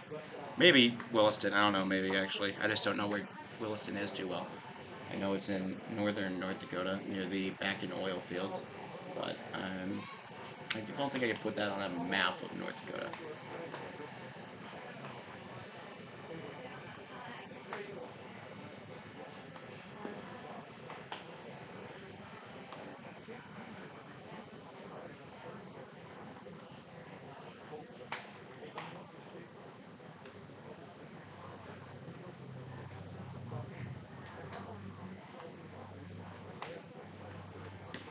Baseball fans, please give a warm welcome to the umpires for this championship game. Behind home plate, Mr. Corey Oldred. At first base, Mr. John Whitcraft. At second base, Mr. Eric Mueller.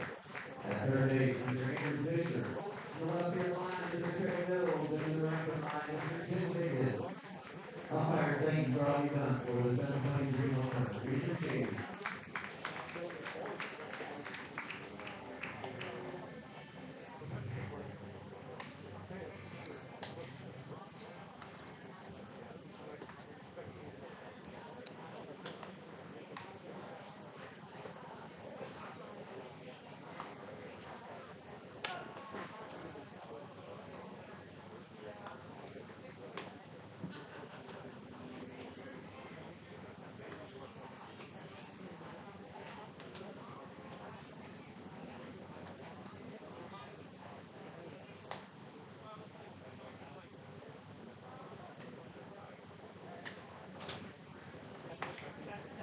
So you're ready to go? Okay. Because they're about ready to start, I just want to make sure if we had to hold them or not. Oh, I'm not the TV guy. Oh, you're not in the call? Okay, sorry. Sorry. They're trying to make sure that everybody was ready to go. The director here. I don't know where the Midco guys are. I can't tell them where to go. Where's the other Midco guy? Do you know? Well, that's the cameraman, not the director. Yeah, that's okay. Baseball fans, welcome to the championship game of the Central Plains Regional Tournament. The visitors on the scoreboard will be the St. Mike Pikes and the home team, the Lincoln Rose.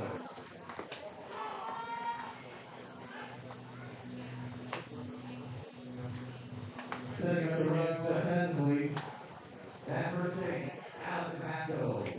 At second base, Ty Berkey. At third, Tanner Peterson. At shortstop will be Harrison Beaster. In the outfield for the Royals, in left, Owen Lasik. In center field, Mason Gay.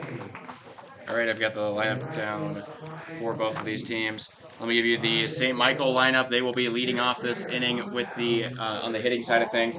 Shortstop Ryan Luster is the leadoff man, followed by center fielder Matthew Mollick. Catcher Dylan Glass is third. Cleanup yet again, third baseman Evan Saunders. Designated hitter Grant Riedel is fifth. Left fielder Reed Bernard is going to be sixth. First baseman Caleb Klinkhammer is going to be at the 7. Right fielder Zachary Helinski, a new addition to the lineup, is going to be 8th.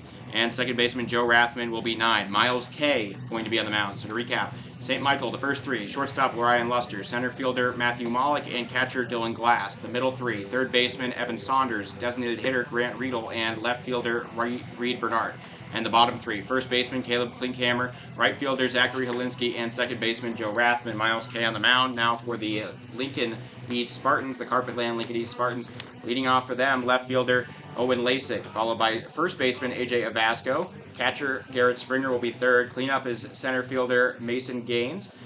5-hole has right fielder Ryan Clementi. Third baseman Tanner Peterson is 6th.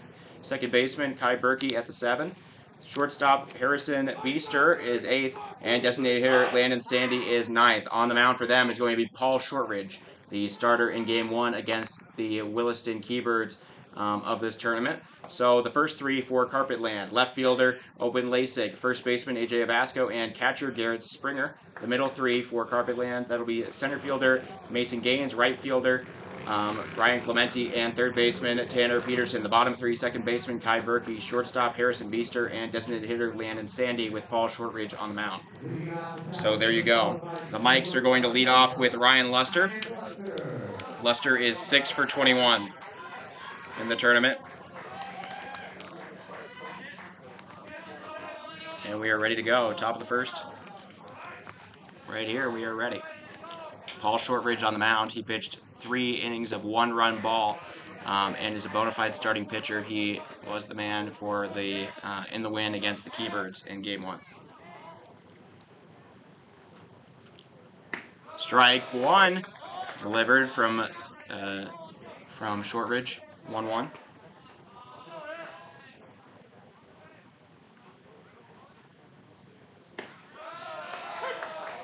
That's a strike, so we go to a 1-2. Ahead in the count now here to Luster.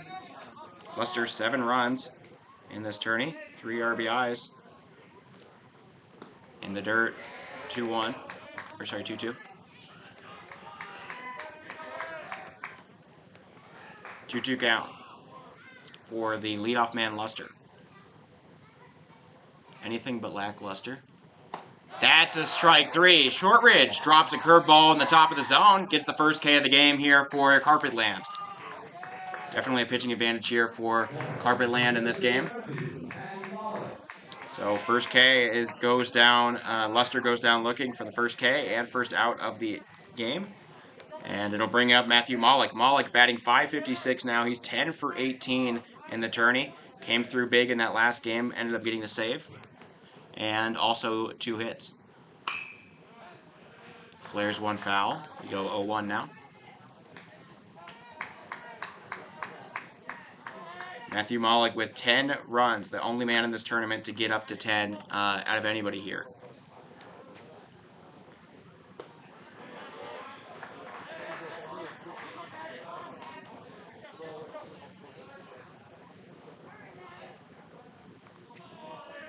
So Matthew Malik, the 1-1. Shortridge delivers right down central, and we go to a 1-2.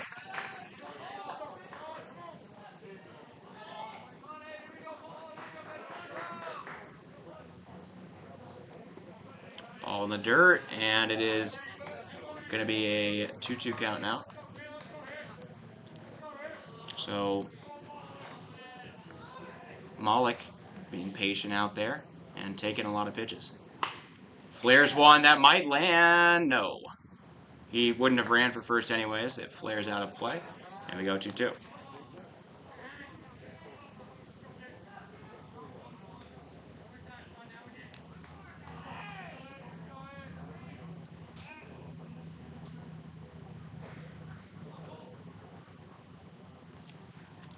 That one lined sharply out of play, so we will continue 2-2. Good contact there, but very early on the pitch for the lefty, Malik.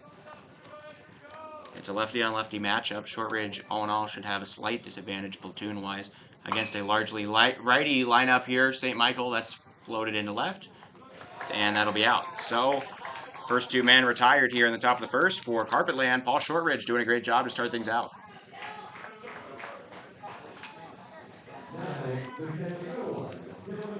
Dylan Glass now up. He's 8 for 19, batting .421 in the tourney. 2 doubles and a triple to his name. Clean 500 OBP.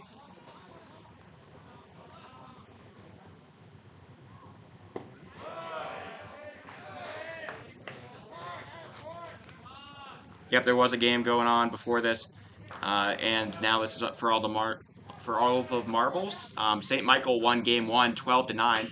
Soft grounder over to short. Beester gets it. The throw to first. In time, just about. Nearly legged it out for Glass, but he is unable to. So a quick 1-2-3 inning in the top of the first. A real departure from the end of the last game. And so there we go. Paul Shortridge, shutout inning. Nobody allowed on, so no hits, no runs, no earned runs, no errors on the Carpetland Spartans, and there are no men left on. It is still 0-0. Spartans now going to the bottom, and they will try to take a early lead. They went up 5-1 to start out the game last time, eventually started fading against some pitching for St. Michael. They're trying to do things now. 3, Caleb Kuhnhammer. At second base, Joseph Rackman. At third, Elizabeth Green and Chandler. At fourth, the Mike Survivor, Ryan Cluster. In the outfield, line number 14, Green Park. Start writing down some stuff real quick. Covering second field, number 2, Matthew Ball. In right field, number 34, Zachary Walensky. Behind the dish is Bill Glass. And on the mound, number 13, Miles Day.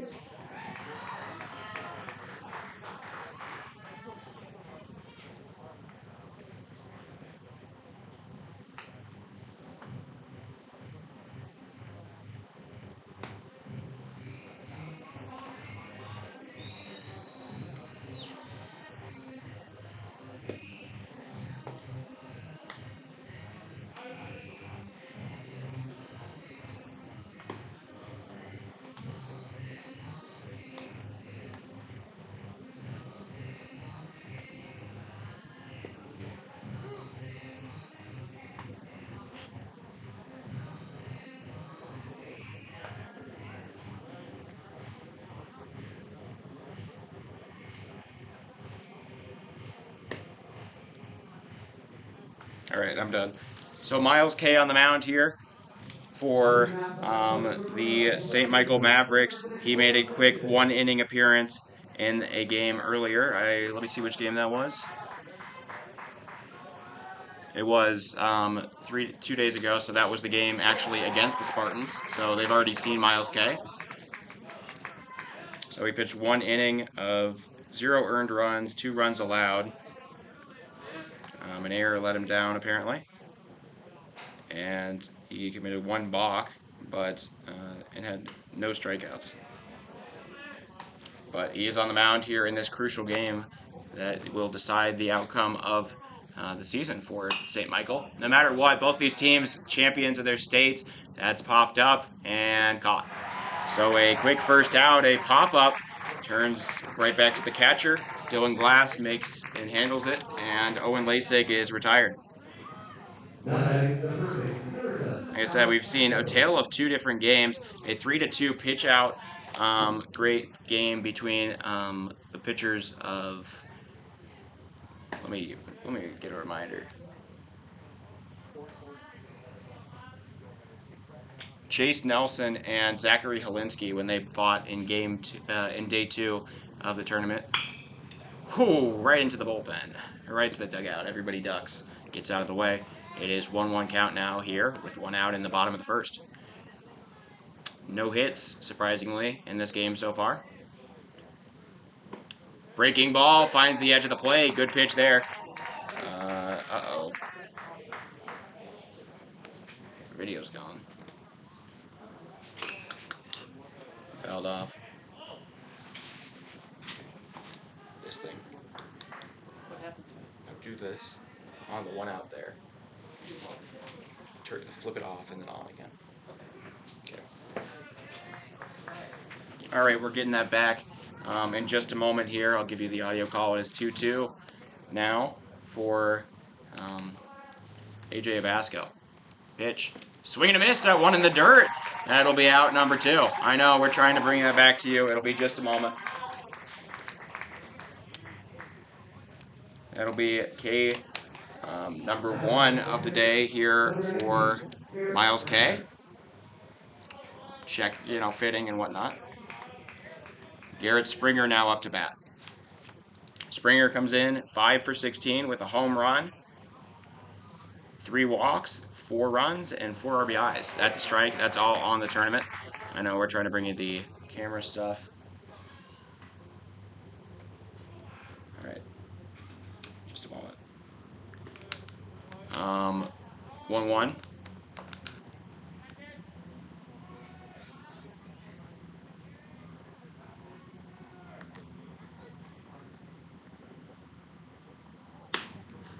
That's a strike.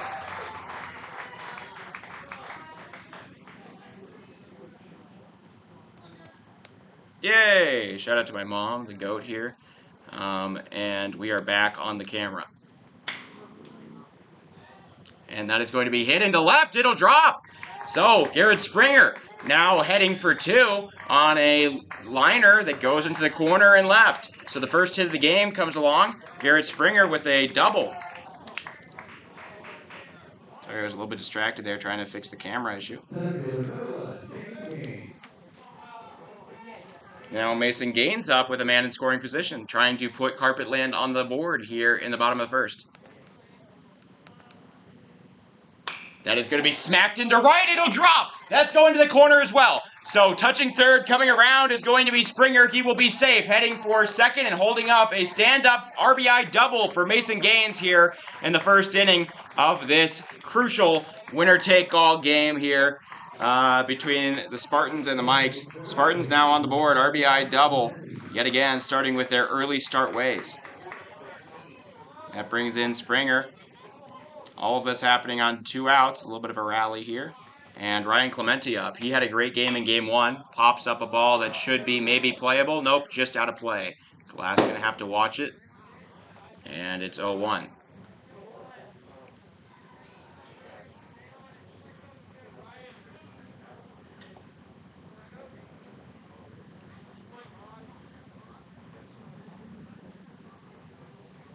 One count. Breaking ball just a little inside. We go to a 1-1.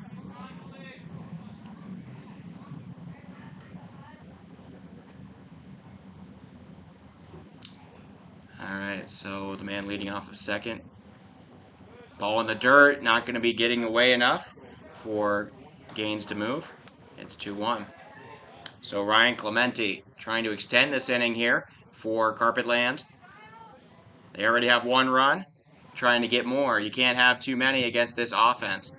St. Michael put up 12 in their last game. That's grounded right at the shortstop Luster. Throw to first in time. But 1 run comes across on a 2-out rally. A pair of doubles in succession bring in the 3-hole hitter Garrett Springer.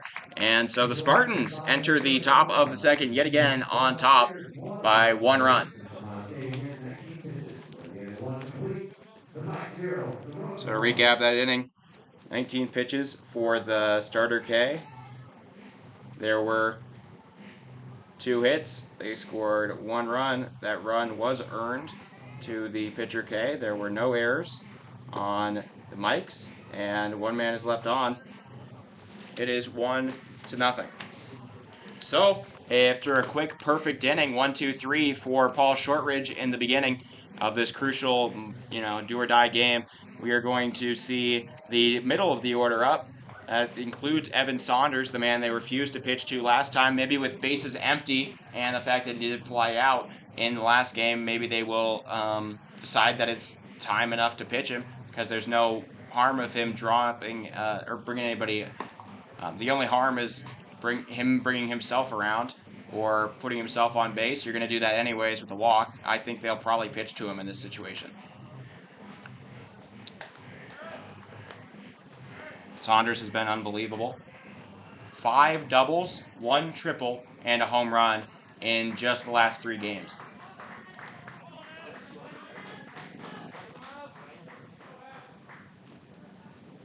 Leading on top of the second for the Mikes, the third baseman, number 23, Evan Saunders. All right. They will pitch to Saunders. So Saunders, ready here.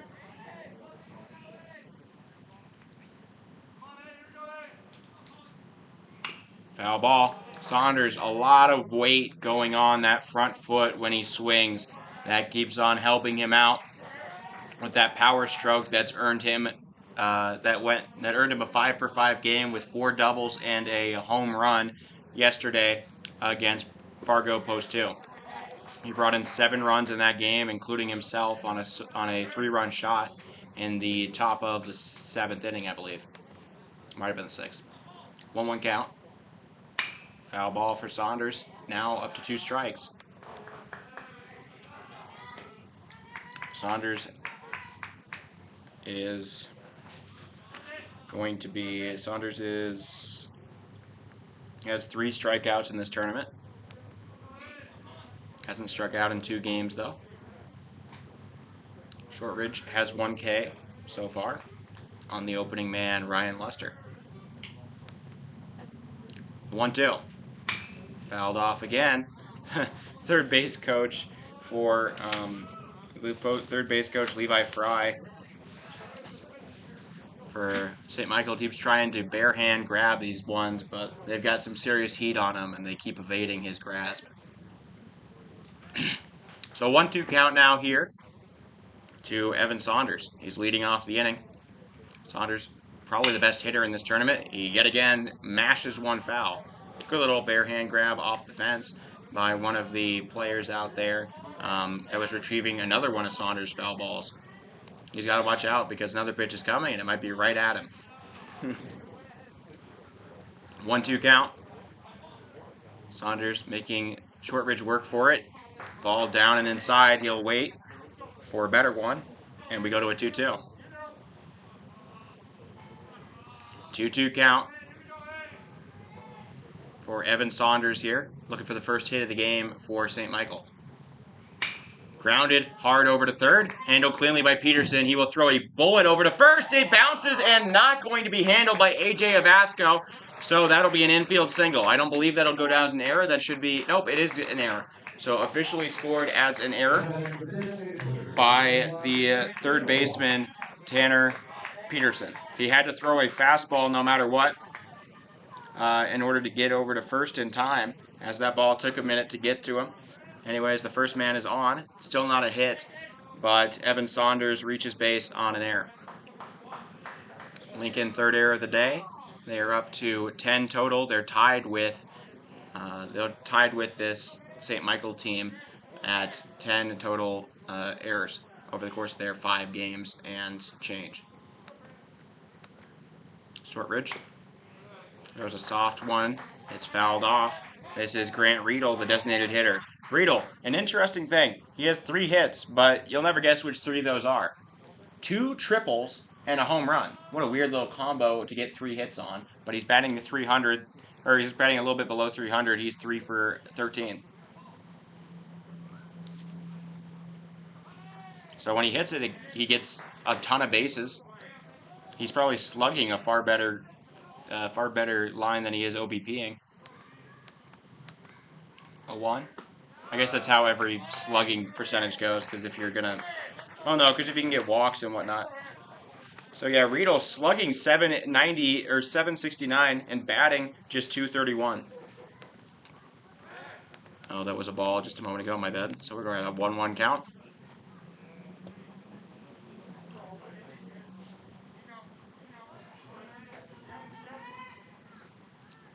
All right, 1-1. Shortridge, the pitcher, delivers. That's a strike right at the hips. So a good pitch there. Stalls up the batter, Riedel. And we go to a 1-2.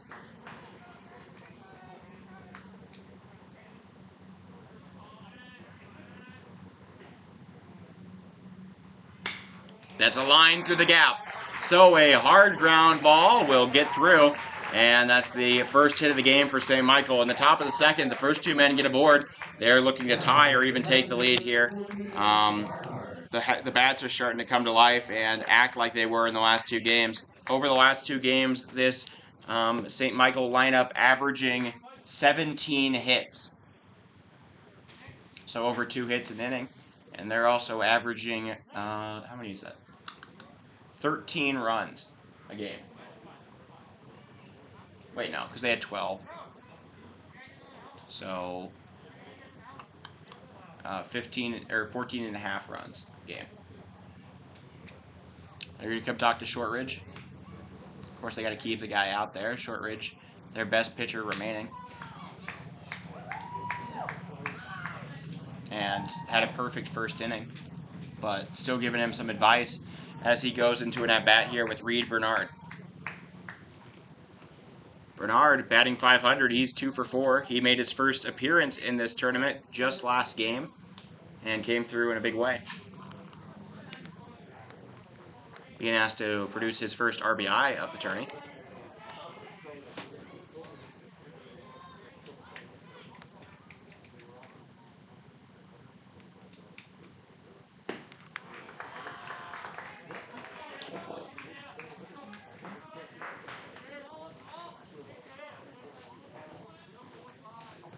Okay, 0-1 count to Bernard. Shortridge has 1K on the day. Trying to get out of trouble. There's still no outs in this inning. Bernard 2 for 4 on the day. That's a strike. No! Just a little bit high, they say. We go to a 1-1. That was, or maybe it was outside. Let me check. I'm going to look at the old replay, aka just watching the YouTube stream, which is like 20 seconds delayed. Yeah, just a little outside. Just a little outside. So 1-1 count for Bernard. They throw back to first. Luckily, he didn't put any speed on that as AJ Avasco was not covering the bag there. Had he thrown back with any sort of force, it would have gotten past him and possibly advanced the runners. Still 1-1 count to Bernard. Swing and a miss, strike 2. Bernard, big hack, comes up with nothing but wind. And we go to a 1-2 count. If you guys are tuning in from other state tournaments in between games to see how things are going, the first game of the day was a St. Michael win, 12-9, and now Carpetland, both Carpetman and St. Michael, both 4-1. The winner of this game will head over to Shelby for the first time in program history. 2-2 count. Very good history of Minnesota champions at the Legion World Series. Eden Prairie in 2011, Rochester in 99, Tri-City Red, I believe, in 1983.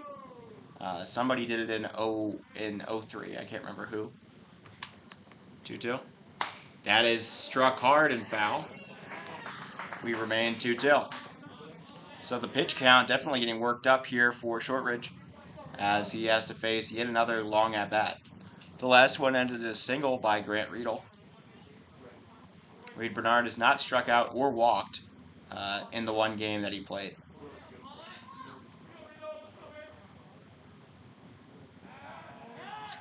Pickoff attempt, not even thrown. Shortridge still stares down the man at second, Evan Saunders. It's a pretty still, just a little bit of wind. Inside ball. Make it 3-2. So yeah, some minor wind, maybe 10, 12 miles an hour heading out to right. Nothing too big, as there was this morning. It's a sunny day now here in Rapid City, South Dakota for the championship of championships. So full count. Grounded up the middle. It will be knocked down by the second baseman, but it gets out of his glove. Everybody's safe. Another error will allow the runners to stay safe. The second of the inning. That one on second baseman Joey Rathman. Or are they arguing that's an infield hit? That doesn't make any sense. How would that be an infield hit and the other one wouldn't be? All right, officially scored an infield hit. That's weird because I think that had, or not Rathman, that's Berkey, Kai Berkey. Had Kai Berkey not had the ball bounce out of his glove, he would have flipped over to second in time to get Riedel at least, you would think. But officially, it has been given as a infield hit. And now bases loaded for the big right-hander, Caleb Klinkhammer. Klinkhammer did a great job in game one, got a pair of hits. That's a strike right down Main Street, and we go to an 0-1.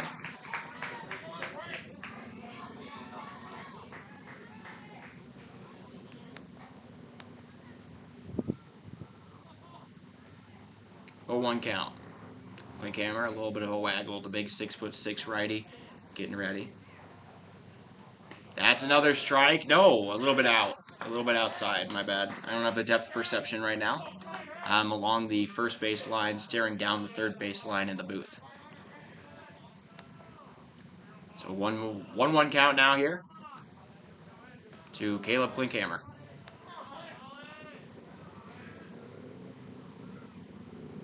Foul tip, strike 2. That's good. Evan's great. Evan O'Kelly, the official scorer and our stats provider for everything here at the Central Plains Regional. So 1-2 count now here to Klinkhammer. A chance to tie the game and take the lead for St. Michael if he gets a hit through. 1-2. Swing and a miss! Clink Hammer goes down. They slay the Giant, and it'll bring up Zachary Holinsky. Holinsky taking it just his second at-bat of the tournament. He was the starting pitcher in Game 1 against Carpetland back on Thursday. He did a great job there on the mound. He has only taken one at-bat, though. He filled in for the injured Curtis Lakitz late in that game against Eden Prairie. He did get a single then, though, so he's 1 for 1. That was the second strikeout, first out of the inning for Shortridge. Ball outside, taken, 1-0. So it's a 1-0 count now here to Zachary Holinsky. Holinsky clearly having a little bit of Finnish heritage. I believe. Could be, maybe Estonian. I don't know. They're real close. So 1-0. Swing and a miss. I'm basing it off of the LHL in the name and the ski. I'm feeling the Holinsky. So, all right. And it is 1-1 count now here to Holinsky. Bases loaded with 1 out. Double play ball in effect. There's a force out at every base. Saunders leading off of third. Riedel at second. Representing the go-ahead run. A breaking ball. Curveball right down central. And he's able to freeze the batter, Holinsky, who sat there admiring the pitch. It's a 1-2 count now.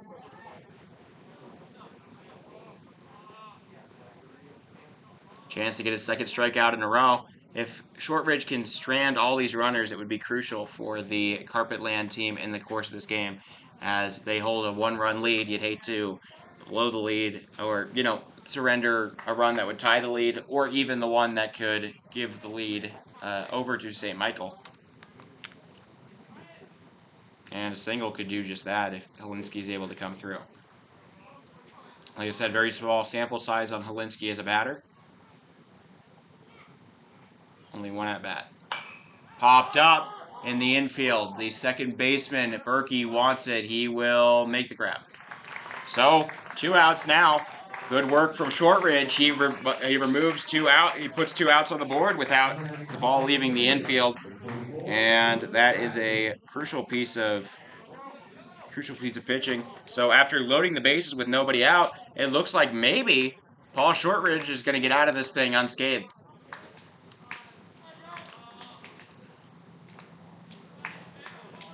And up is the 9-hole hitter, Joe Rathman.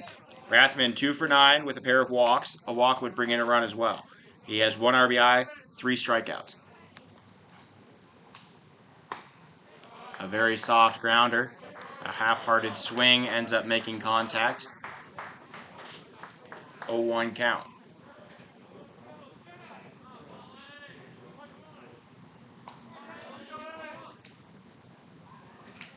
Oh, 1.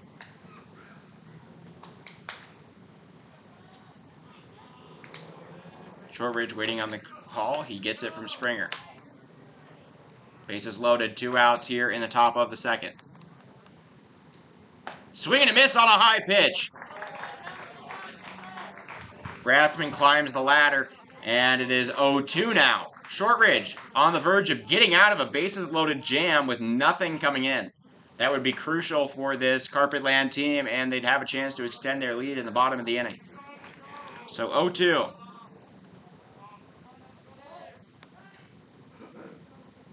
Nebraska state champs. Their season, same with the Minnesota state champs, their season hangs in the balance of winning this game. 0-2, outside taken. So the first ball is taken by Joe Rathman.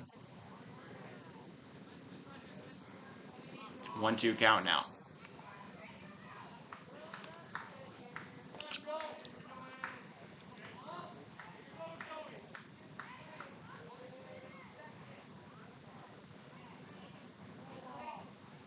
One-two count for Rathman. The pitch. Just got a piece of it.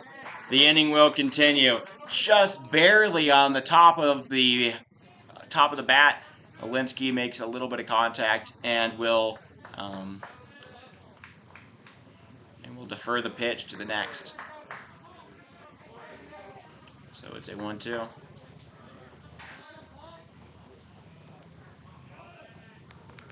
1-2 count.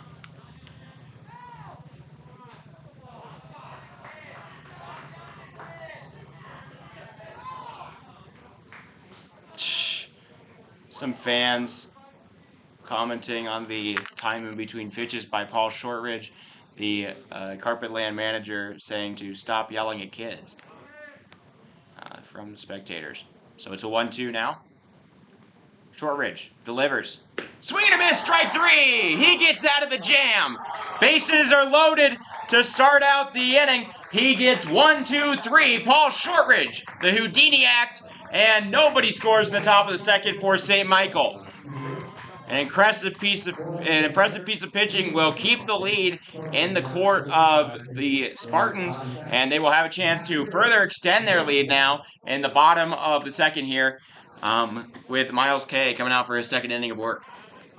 A big turning point in the game there, as what looked like it was going to be a leadoff, or was going to be a tie, or even the lead in the top of the second turns into nothing, as Shortridge able to get out of the jam. So to recap that inning for St. Michael, 2 hits, 0 runs. There were no errors, or there was no earned runs, 1 error on the third baseman Peterson, and there were 3 men left aboard. It is still a shutout game, 1-0. So Lincoln East going to bring up their 6, 7, and 8. Peterson, Berkey, and Beester. Leading off the bottom of the second for the Bugs, the third baseman, number 14, Tanner Peterson.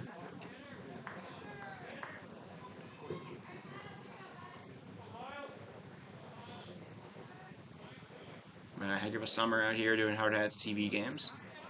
This is game number, I believe, 96 of the season. That's hit hard into right, but directly at the right fielder. It is caught. So out number 1. That was a hard hit ball. Yeah, that's a good point. I don't think the manager is anywhere near wrong. But so caught out there by Holinsky in right, and the first out of the inning. A hard hit ball that would have gotten down in a lot of different places goes directly at the right fielder. Now Kai Berkey up to bat. They switch out balls. The wind picking up a little, maybe 16, 17 miles an hour now. Still heading out to right.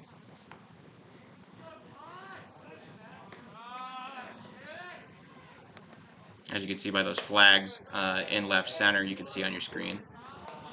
If you want to look at the wind at all, it's all going to be there on those flags.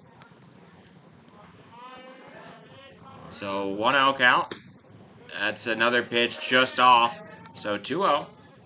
Kai Berkey has 1 walk in the tourney, a hit by pitch, and is otherwise 4 for 13.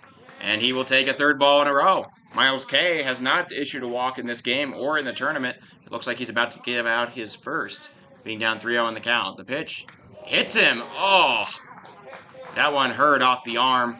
And so reaching first base on, you could hear it, just a meaty slap on the arm of Kai Berkey. He's going to be all right, though. At least he makes his walk over there. He's talking to his first base coach, and he will go back to first. So hit by pitch for Berkey, his second of the tourney. Well, that's just kind of how it goes. You don't get to, I mean, you're not technically a visitor because you are your home team, but you always will. I mean, the Hard Hats were visitors in 2 different games in this tourney. That's a 1 driven up the line, directly at first, and they call it just a little bit foul. I thought it might have been. So did Klinkhammer, clearly. He was looking at the umpires, making eye contact as he stepped on the bag. And that one foul by a matter of inches. And we will go back to the plate. 0-1. So 1 man on here with Kai Berkey. Harrison Beester up to bat. He had a good game last time. 2 hits to start things out. Or a hit and a walk. Did get caught stealing by the catcher Dylan Glass in the second inning of the game, of this last game. He is overall 4 for 12. 2 runs, 3 RBIs. Throwback.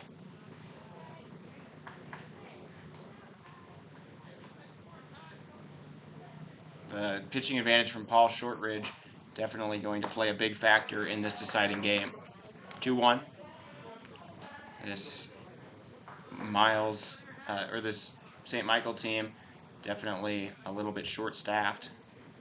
2-1. That is crushed into right. It will get down. Holinsky hatches it on a bounce. They'll throw to the cutoff man, and the runner will stay. But another single for the first single of the game for the Spartans. So another hit. And for the second time in a row, Harrison Beester comes up with a hit on his first at-bat. Landon Sandy going to come up now. Sandy has a home run in this tournament. He is 2 for 10, 5 RBIs, 4 runs. He's been great at the DH spot. Also caught one game yesterday against Fargo Post 2. So Sandy, not your average 9-hole hitter. Hits that one, driven high and deep into right. It is going back, and off the wall. So both of the runners are going to keep on running. They're both being told to come home. No, just the man at third. And now Cheek sneaking in the back door. The throw is got him! So 1 run scores. A good play from the catcher Dylan Glass to the pitcher Miles Kay, who is sitting at the backstop. There was a little bit of hesitation from Harrison Beester halfway down the third baseline. He decided, oh, I'm going to go back. Wait, no, the ball got away from Glass a little. I'm going to run in. The throw to Kay. Kay applies the tag, and that is out number 2. 1 run scores. Spartans make it 2-1 on the double from Landon Sandy. So that's the second time now Harrison Beester out on the bases. So that was a 9-2-1 put out at home. And Kai Berkey did end up scoring. I think if Berkey ran a little bit faster, things might have been different. That's hit into deep right center. That's going to go back to the wall as well. It's off of the wall. So 1 more run will score. Rounding for third is going to be Lasig. Lasig is going to be safe. Stand-up triple. Owen Lasig. Carpetland Spartans are up 3-0 now in the bottom of the second. They're stringing together hits. And A.J. Avasco, the hero of Game 1, going to come up now to bat. He's had a rough day today. Actually, somehow only 1 for 5 on the day. He's batting just a little bit under 500 on the tournament. He's batting .474. Well, that was going into the game. Now he has a K. That's going to be hit into left and caught. Laying down. Good play there. So a fielding job by Reed Bernard will end the inning, but 2 more runs come across by the Spartans. And so they now lead 3-0 going into the top of the third. They're going to give it back happily over to Paul Shortridge. So to recap that inning, for the Carpetland Lincoln East Spartans, they put up 2 hits. They score 2 runs. Both of those are earned. There are no errors. And 1 man is left on base. It is 3-0. Shortridge got out of trouble in the top of the second after getting the bases loaded with nobody out. He does the impossible and is able to strand every single one of them with a pair of Ks and a pop out to the second baseman, Berkey. So he will now face in the top of the third here after pitching 2 scoreless against the best offense in this tournament, an offense that is averaging over 14 runs a game in their last 2 games and is averaging 17 hits. He's allowed just 2 through 2 innings and has kept them off the board. St. Michael overdue for something, but Paul Shortridge not letting it happen. The top of the order is going to come up now for the Mikes. Ryan Luster will lead things off. His first time up, he struck out looking. Winner goes to Shelby for all the marbles. Everything we've been playing for these last 5 days is going to come down to this game. and the final 5 innings of play. Lincoln on track for the win right now, but so much game left to be played in that St. Michael offense. I don't know how much longer it can be denied. So Ryan Luster up to bat. 6 for 22. 1 walk. That's a strike right down central. So a good pitch there for Shortridge. Delivers. Shortridge, a substantially faster pitcher in his delivery when there's nobody on. Actually relatively quick in his delivery and how he comes back in between pitches when it's when nobody's on. A very soft one put off the leg of Ryan Luster. Luster, 7 runs in this tournament. He had a couple of hits last game. Actually only had 1 hit. He reached on an error, came around to score though. On deck is Matthew Malik. So a 1-2 count to lead off this inning. Shortridge, that's going to be reached on, poked over to third. The throw from Peterson high, but handled. Vasco makes the out, and that'll be it. So out number 1 is recorded. Mics go down with their first man. The leadoff man fails to get on a 5-3 put out. And now Matthew Malik is up. Malik was batting 10 for 18 entering the game. He is now 10 for 19. Leads the tournament with 10 runs. And actually has a stolen base for him. He's also done a good job both at the shortstop position and center field position defensively. So here we go. Inside pitch, hits him. Malik will take his base. That's the 5th time that Malik has been hit in this tournament. He's not one to get out the way when it comes. That one probably one of the weaker pitches he has taken a hit from. That one, that pitch from Shortridge, low 60s on a curveball. But it got away nonetheless. Dylan Glass now up. Glass is 8 for 20 and makes him batting 400 on the tourney. An inside pitch, and it is 1-0. Glass, 3 walks as well to his name. 5 runs, 5 RBIs, a double and a triple. 1-0 now for Shortridge to Glass. With 1 out in this inning, double play ball in effect. That's poked over to third. They will not have a double play. Peterson throw off 1 leg over to first, and another out on a ground out to third. The runner will advance, so Malik heads over to second. And coming up now, the man who just can't be stopped, who they might intentionally walk. They are going to intentionally walk. Evan Saunders has been intentionally walked. That is a savvy move with 2 outs here. You'd rather have him on and 2 outs than have him at the plate with 2 outs because he's going to do something with that man on base. So the 5th intentional walk of the day issued to the cleanup man, Evan Saunders. Bring up Grant Riedel, the designated hitter. Riedel got a single in the first. If he can do it again, he might just put a run on the board for the first time in this game for St. Michael. That's a strike. Beautiful curveball finds the zone for Shortridge.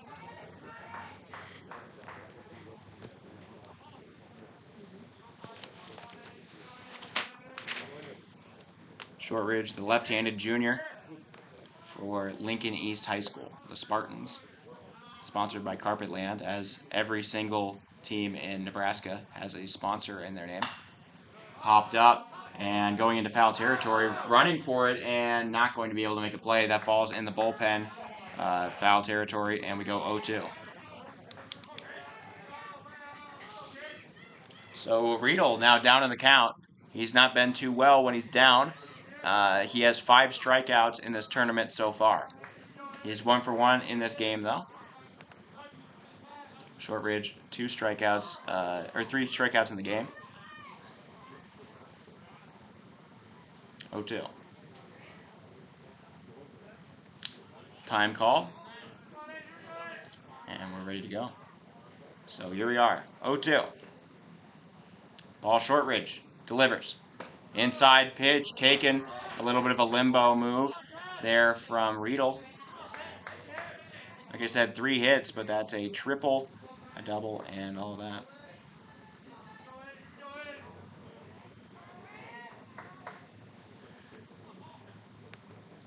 One-two count. Paul Shortridge has been shut out so far, but it's hard to do it against this team. They had 14 hits in the last game against Carpetland. That being said, in game number 1 in the series, with Carter. Or wait, that's not. With Chase Nelson on the mound, or Charlie. Yeah, wait. Chase Nelson. That's put right back up the middle. So coming around is going to be Saunders, or not Saunders. That is Malik, and the first run will come across on a single from Grant Riedel. He comes through on the 2-out count, or the 2-strike count, and brings in a run with 2 outs here in the top of the 3rd. First run of the game. It is 3-1 now. So eventually this team was going to break through, and they do such. Paul Shortridge still pitching a great game here. He's just facing a state champion, great offense in this Mike's team. He will have to face Reed Bernard. Bernard is batting .600 in his plate appearances today. He only started playing today. He made some good plays in the outfield and is batting .600, aka 3.45 in the day. So that's fouled right back at me, but the wind, or not the wind, the netting able to stop the ball. So we go to an 0-1 count. Most of the guys have been behind in the counts to Bernard in this, or not to Bernard, to Shortridge in this inning. Shortridge giving a real long look down at Evan Saunders. Saunders does not have any stolen bases in the tournament. He's a third baseman, so you'd assume kind of fast. 0-1. Shortridge checks yet again, delivers. Swing and a miss on a high pitch. So climbing the ladder is Bernard, and it is now an 0-2 count. A pitch away from getting out of the inning. Paul Shortridge ahead in the count, 0-2. This is traditionally where he throws an inside pitch, against the righties at least. We'll see if he's able to do so, if he's able to locate on this one. Smacked into right! So the 2-pitch count now. Saunders being told to come home. He holds up, never mind. A good throw from right fielder Ryan Clementi will keep the runner at bay, but another hit on 2 outs here. Mike showing why they got this far, why they want to go to Shelby. And now coming up, Caleb Klinkhammer. So now Bernard 2 for 2. Riedel is as well, and the bases are loaded for Caleb Klinkhammer. Klinkhammer not shown a power stroke, but I'm sure he has it. He is 3 for 14 with 6 strikeouts in this tournament. Only has the 1 RBI. I believe he got that last game. Yeah, and a sac fly. So he was 1 for 3 last game in the first game of this day, with a single, a run, and a sac fly. All right, so Klinkhammer. 2 outs, bases loaded. Can Shortridge get out of it again? Grounded right back up to him. Shortridge going to take it to first himself. Underhand, he makes the play, and yet again, he strands the bases loaded. 1 run does score in the top of the 3rd. St. Michael makes it a 2-run game, but yet again, Paul Shortridge getting out of trouble, and that's exactly what you got to do. Every run matters here in this game, and Shortridge has kept 6 of them on the bases in the last 2 innings. So we go into the bottom of the 3rd. Good throw from Ryan Clementi from right, able to hold up the man Saunders at 3rd too. That looking more like a crucial play at the end of things. Klinkhammer got to be a little bit frustrated with himself. Miles K coming out for his 3rd inning of work. To recap that inning for St. Michael, 2 hits, turn into 1 run, sorry. There were no errors, 1 earned run for Shortridge, and 3 men left on base. It is 3-1. So St. Michael breaks the shutout, but they are still trailing, and now Carpetland gets another chance to extend their lead. On deck here, Garrett Springer is going to be due up with Mason Gaines and Ryan Clementi. So the 3, 4, and 5 in the due up here. They were able to put up quite a few runs in the bottom of the second inning. And now in the bottom of the third, they're going to try to add on to it. The bottom of the lineup doing very well today for Lincoln East. Sitting out bottom of the third for Lincoln. The catcher, number 19, Springer. Springer, the Missouri State commit, Bear to be. I think they're just the Bears. I don't think they're like a Grizzly or anything like that. I don't think so. They are that is in the Mo Valley. That's hit high and deep and to the left fielder. Making the grab. Bernard makes it. So, hard hit ball ends up in the glove of Bernard. Second straight out made by him, and Mason Gaines will come up. Gaines, a big RBI double to bring in the first run of the game for Carpetland in the first inning. We'll see if he can follow suit here. He's got nobody to clean up on the bases, but he could still do something for himself. Bunt shown. It'll be a strike anyways as he pulls back the bunt. That one caught the outside of the plate. It's no 1 count. Okay. Low pitch, make it 1-1.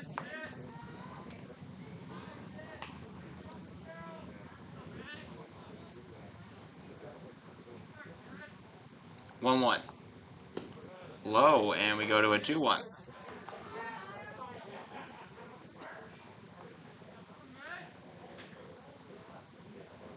That's going to be hit into center, right at the center fielder. Making the grab is Malik.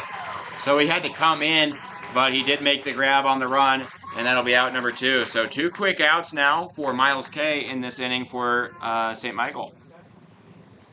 It'll bring up Ryan Clementi. Clementi had a great first game in this in today's games. He went 3 for 4 with everything but a homer. That's hit high into center, and Malik yet again jumps up, does a little bit of a fadeaway like he's playing basketball, and makes the out. So 3 quick outs, all on fly balls for Miles K, and the Carpetland is not going to add anything to their lead in the bottom of the third. We go into the halfway inning here in the top of the fourth. It is currently Carpetland, Lincoln East, Spartans 3, St. Michael 1. Paul Shortridge going to come out for his 4th inning of work. This one's going to be a tight one, probably going to come down to the wire. No hits, no runs, no earned runs, no errors, nobody left on base, and it remains 3-1. Miles K, that's his first shutout inning of ball that's his first shutout inning of ball, period. In any inning of pitching in this tournament. Both teams looking for their first tournament, Legion World Series tournament appearance.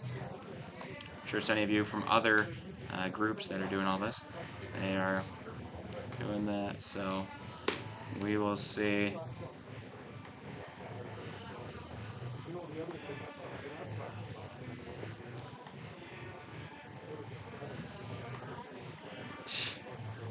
Yeah, we got the serious Lincoln East pride over here. You know, Nebraskans. I am the son of a Nebraskan from West Omaha. I grew up in a very different Omaha, though. I mean, it was the 80s. You know, not quite not quite the same kind of city it is right now. So, Zachary Holinsky now up. He's batting 1 for 2 in the tournament. He popped up to the second baseman with the bases loaded and 1 out last time up, trying to get a leadoff hit.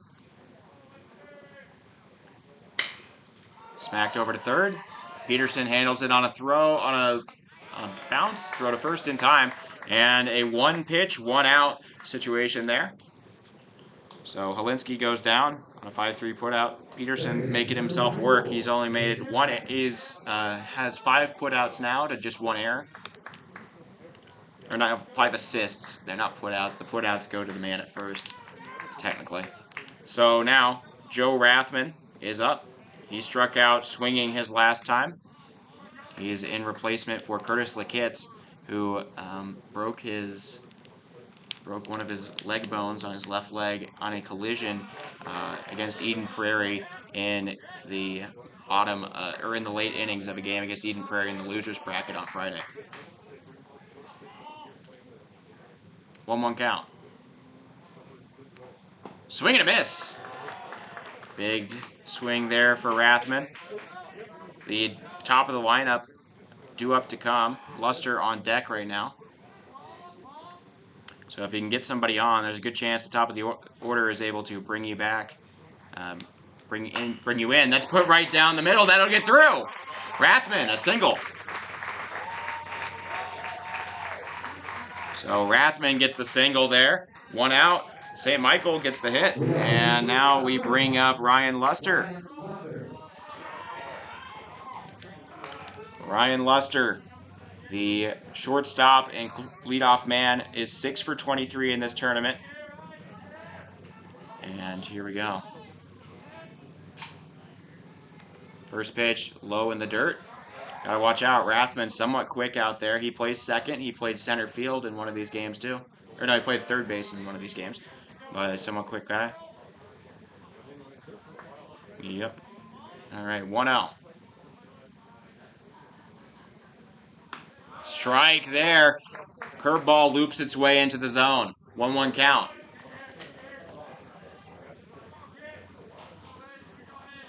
And now we go. Ryan Luster, 0 for 2 on the game. Has a man on. And technically the tying run here. I don't think Luster has the power to take it out the yard, but he can prove me wrong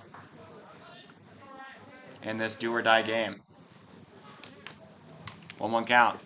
This whole St. Michael's team hitting great. 17 average hits across their last 2 games. They put up an average of 14.5 runs in those 2 games, including 14 hits on 12 runs for 12 runs in the last game. A swing and a miss. That was game number 1 where they won it 12-9 to bring us to this point. So it's a 2-2 count now for Ryan Luster. Shortridge, 3 Ks. One of which was on Luster. It was looking in the first inning. 2-1 count.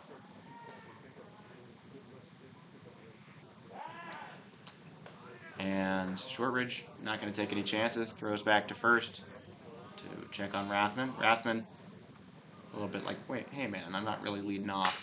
That's reached on, poked over to short, double play ball, over to second, it's misthrown! And it's going to get into left. Harrison Beester, his 4th error of the tournament, a wide throw to second. What should have been a double play turns into 2 men in scoring position here with 1 out in the top of the 4th. That is the 4th error in 2 days for Harrison Beester.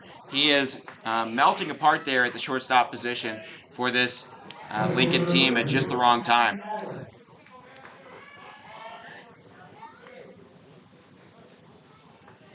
He just threw it completely wide of the second baseman, Kai Berkey.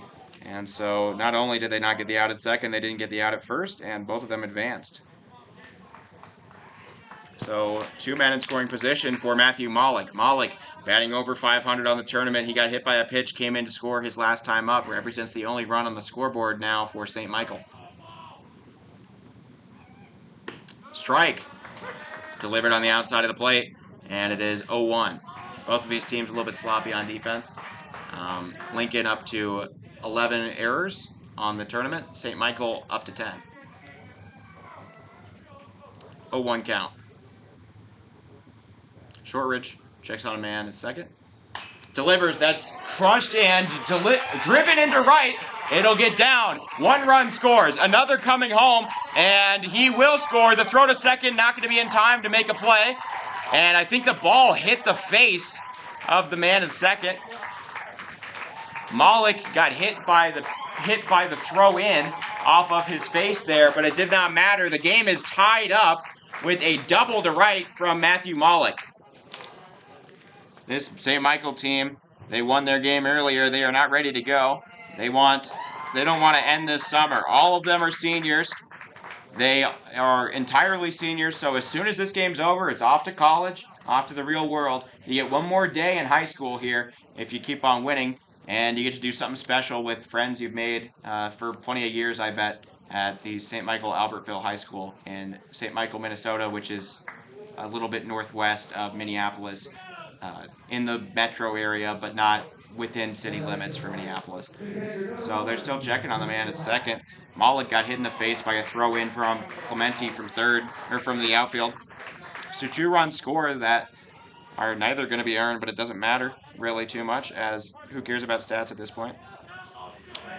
Dylan Glass up to bat. He's 0 for 2 in this game, but has done all in all. Pretty good. That's a strike. Well, it's important to note that the Mikes are a split squad. They have the St. Michael Mikes, and I believe the St. Michael Blues. I don't remember what the other one is, but there's 2 teams. This is the senior varsity, so they have 2 teams that both compete at the high level, and this is the one where all the good people are put on. I have to say that the ones of the other one are good. That is going to be driven. Good play from Beaster to keep that in the infield, keeping the run from scoring, but that is still going to be an infield single. That is the 4th consecutive man to reach base in this game for St. Michael, and Matthew Malik, the go-ahead run, just 90 feet away from home. Dylan Glass, infield single, will bring up Evan Saunders. They have refused to pitch to him all game, and they're going to pitch to him now.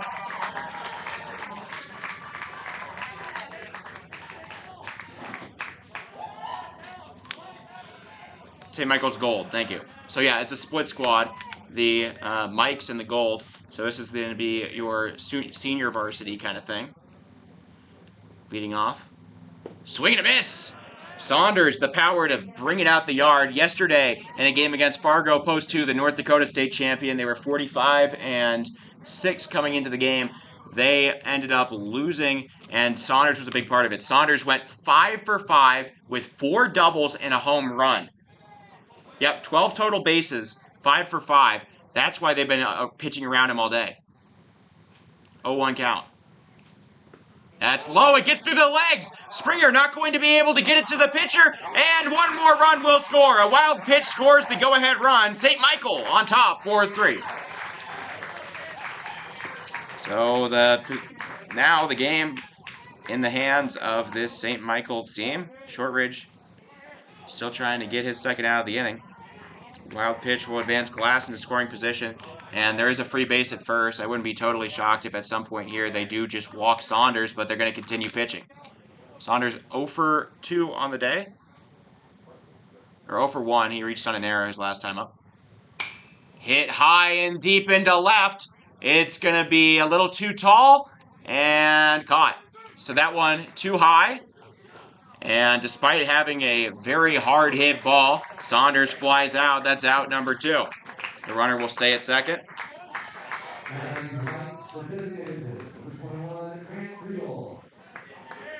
Yeah, nothing to do on short. You're right. That's nothing with... Oh man, committed to the University of Wisconsin. I had no clue about that. I couldn't find any of your guys' stuff. It wasn't on Prep Baseball Report for commits. I was going to St. Michael Albertville High School. Trying to find stuff, couldn't find much.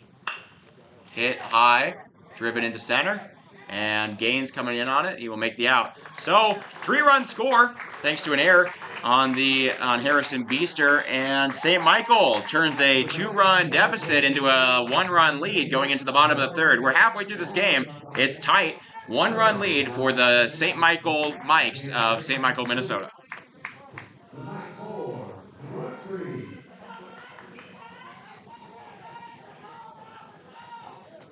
So a recap now for St. Michael in that inning. They put up 3 hits. They score 3 runs. None of those are earned. There is 1 error on the shortstop, Harrison Beaster, and there is 1 man left on base. It is 4-3.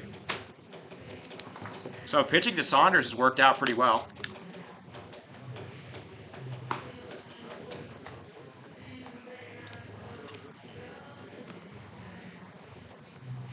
I didn't okay. Thank you for telling me. If you know any of the other guys who are committed, I know that I saw an article that said that there were 6 commits on this St. Michael team. 6 baseball commits. I just couldn't find who was what. But Michael K. apparently committed to be a Badger. Going to pitch now here in the bottom of the 4th.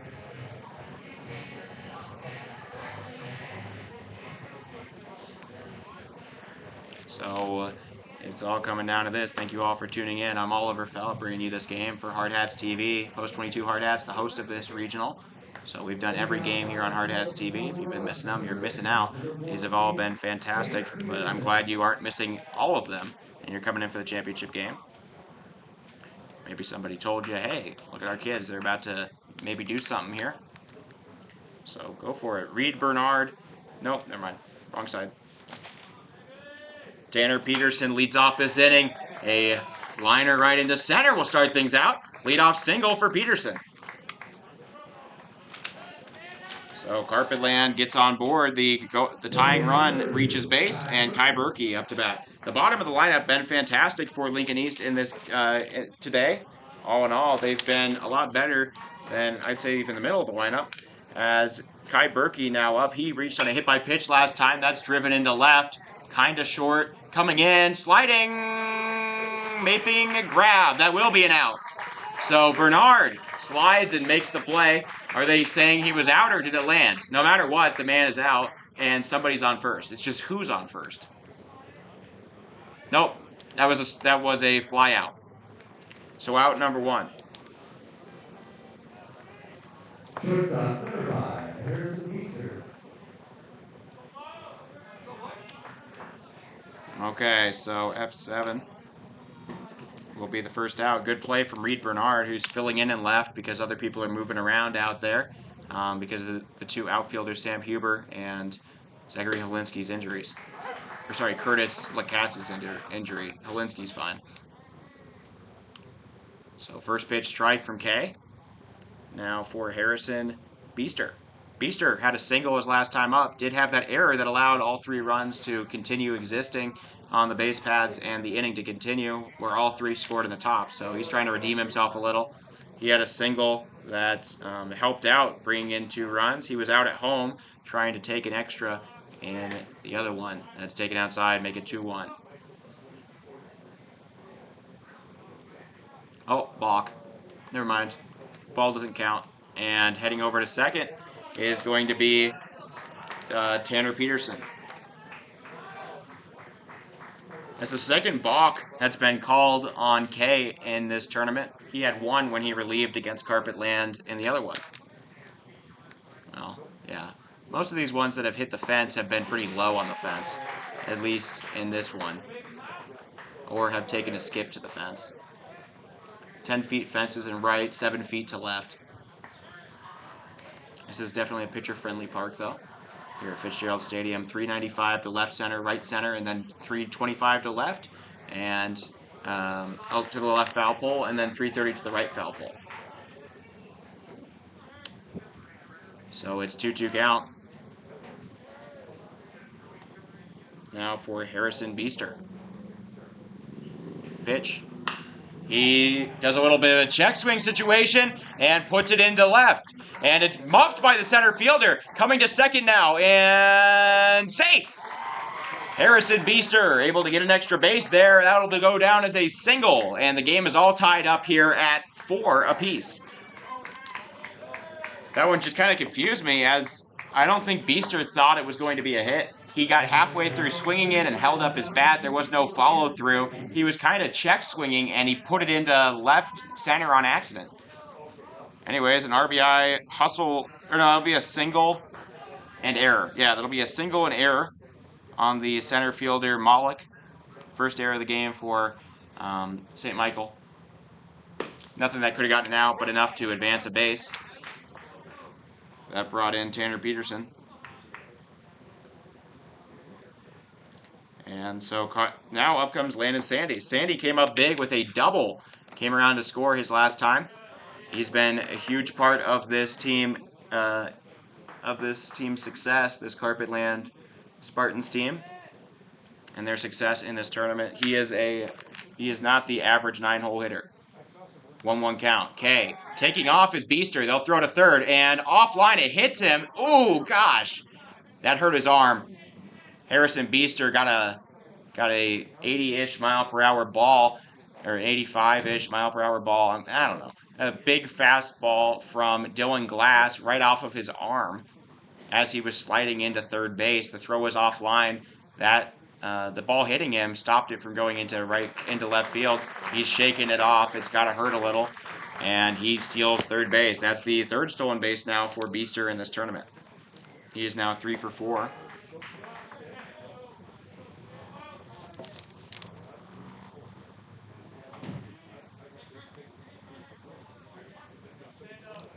He is now 2 for 3 against.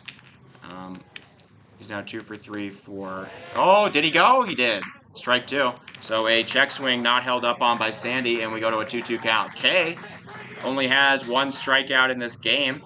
It was back in the first inning on AJ Avasco. Not much of a strikeout guy. 2-2. Popped up into right field. Coming in on it, the pitcher Helinski. He has an arm. He's going to throw home. The throw is strong. It is there, but it's late. And the go-ahead run scores on a sacrifice fly. The Spartans retake the lead 5-4 here in the bottom of the 4th.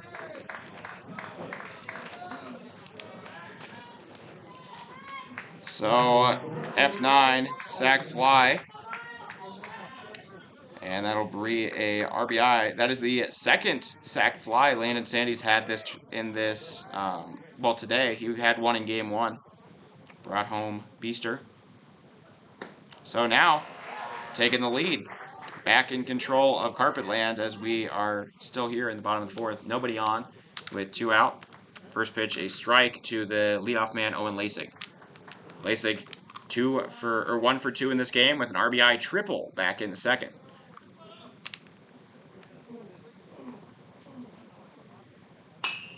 Popped up into center and caught.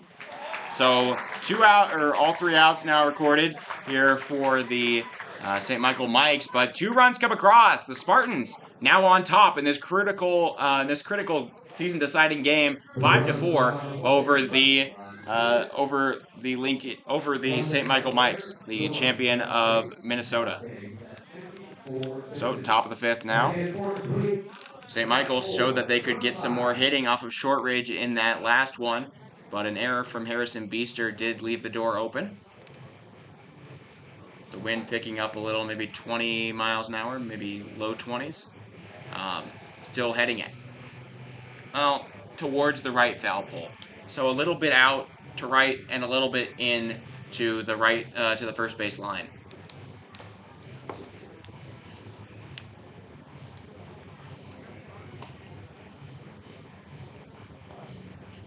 Recap that inning for Carpetland. 2 hits, score 2 runs. Both of them are... one of them is earned to the pitcher, K. There's 1 error on the center fielder, Malik, that allowed the man to reach second. That was Beaster.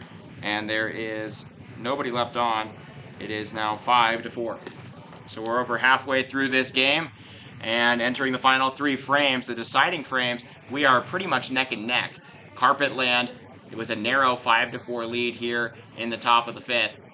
St. Michael going to get a chance to respond, and they have been over and over again in this tournament. With their season on the line, St. Michael has been producing pretty well just throughout the whole tourney. They have averaged 17 hits per game in the last 2 games. They're up to 7 in this game. High pitch. So 1-0. Shortridge coming out to pitch his 5th inning of work. Done an all-in-all pretty good job here in this deciding game. Stranded 6 runners in the in the 2nd and 3rd. Foul pitch, or foul ball there. Now for Bernard. Bernard is 4 for 6. He's 2 for 2 in this game with a pair of singles. The kind of guy you want to lead off your inning. 1-1 count. Swing and a miss on a low pitch. We go to 1-2. So, Reed Bernard takes a swipe at some air, and we go to a 1-2 count.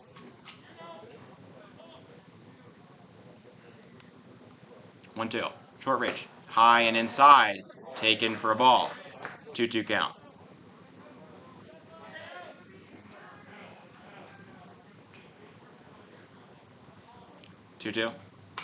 Breaking ball right back at me.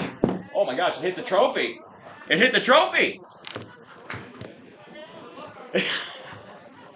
I don't even know how that happened. Oh, it put a scuff on the trophy. A little bit of white paint from the ball onto the trophy. The trophies are sitting next to me here. That's grounded over to second. And so the trophies for winner and runner-up, that one is fouled. It goes over the netting towards my booth over here along the first base line onto a table where the trophies are being held, and it hits it. So you've got a little bit of memorabilia tacked onto the trophy. So that's a little bit, I mean, the odds of that are so astronomically low. Luckily, the trophy did not knock off the table, but it did get a little bit scuffed. So the champion for the Central Regional will get a slightly scuffed trophy, courtesy of Reed Bernard. And Caleb Klinkhammer, he smacks one into center. That'll get down, and that'll be a single. Klinkhammer's first hit of the day, with one out here in the top of the fifth. I'm a Chargers fan. I don't know if you can soul read me for that. I don't root for teams that win. I'm a Mariners. Luckily, the Nuggets did. They're the first team that ever did for me. So I'm a Mariners, Chargers, and Nuggets fan. Kind of barely a Sharks fan. Don't really care too much about NHL. So Klinkhammer gets that single. Zachary Helinski is 0 for 2 in this game, but was 1 for 1 before. Springer going to go fetch some balls for the umpire. Helinski having a quick talk with the ump. I don't know what about. I don't know. Maybe the jerseys, weather, the pressure. I don't know what's happening there.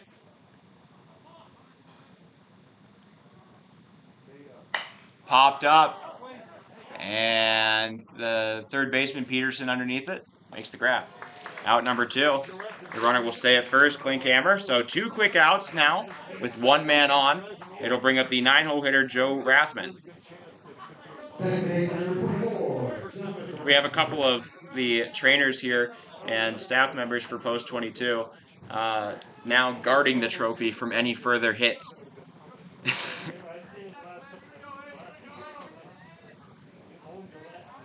They've also turned the trophy around so that they can't hit the same side with the plating indented. That's grounded over to third. Peterson digs it out, throw to first in time. And that'll be it. So we will go here. That'll be the end of the inning. Paul Shortridge pitches a shutout in the top of the 5th, and the Spartans maintain a lead. They're going to try to extend this lead now in the bottom of the 5th here in this crucial game. Carpetland, you can use any run they can, but Paul Shortridge's performance keeping them in the driver's seat.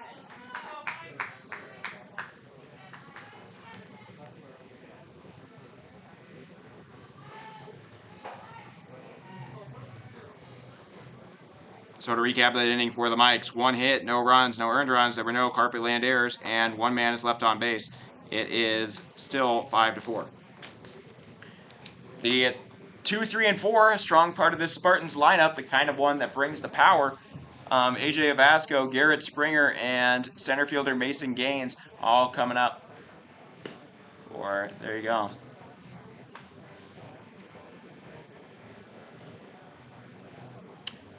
So we are ready. Miles K coming out for his 5th inning of work.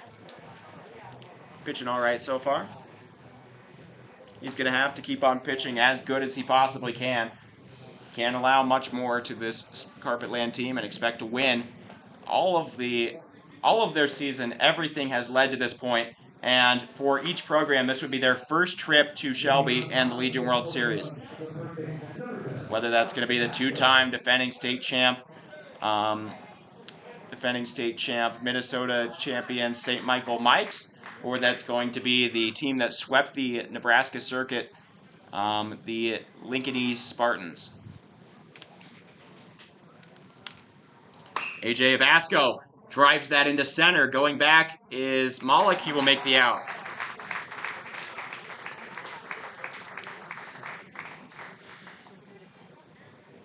Out number 1.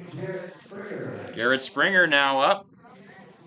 He's 1 for 2 in this game. He had a double and came around to score in the first inning. Springer had a home run in game 1 of the tournament against the Williston Keybirds. That was a 3-run homer.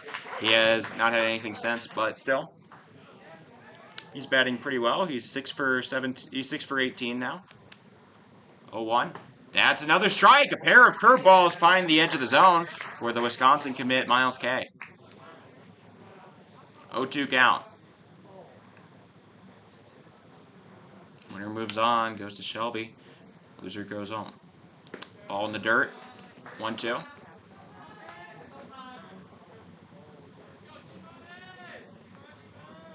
Dylan Glass relays the signal. He goes into the splits. Popped up out of play. Bonk. There it is. All right. 1-2. So 1 out recorded this inning. Garrett Springer. Still, these Spartans need to get a little bit more cushion. You can't trust Shortridge to finish every single one of these spotless in a game like this. That's a liner, a hard hit ball on the ground to left field. So a single. Garrett Springer gets a second hit, and it'll bring up Mason Gaines, the cleanup man. Last time Mason Gaines had Springer on base, Springer was on second after a double. Gaines got another double for himself, brought in Springer. So there's 1 out here. Miles K dealing with this. He's going to pitch to a lefty who should have a slight advantage against him according to the platoon, or the theory of platoon. Low ball makes it 1 out.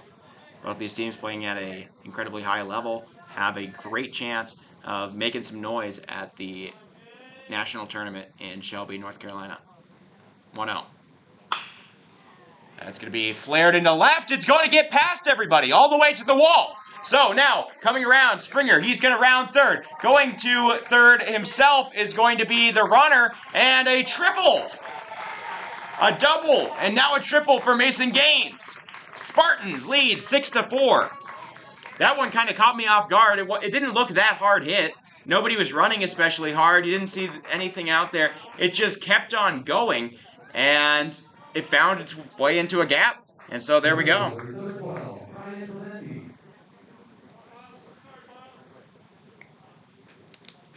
Okay, so a triple for Gaines brings in Springer. And Gaines just 90 feet away now. That one floated into center, but it should be deep enough. Malik makes the grab, and no point trying to make a play.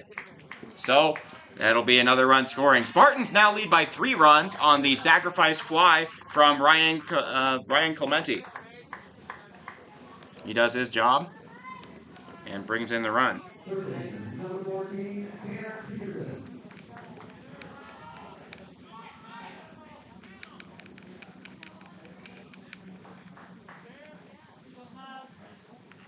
So 2 outs now. Tanner Peterson going to try to restart from scratch in the bottom, of the 5th here with 2 outs. Curveball finds the inside of the zone. That curveball, devastating when you stare at it, but it's been keyed off on a few times by these carpet land hitters.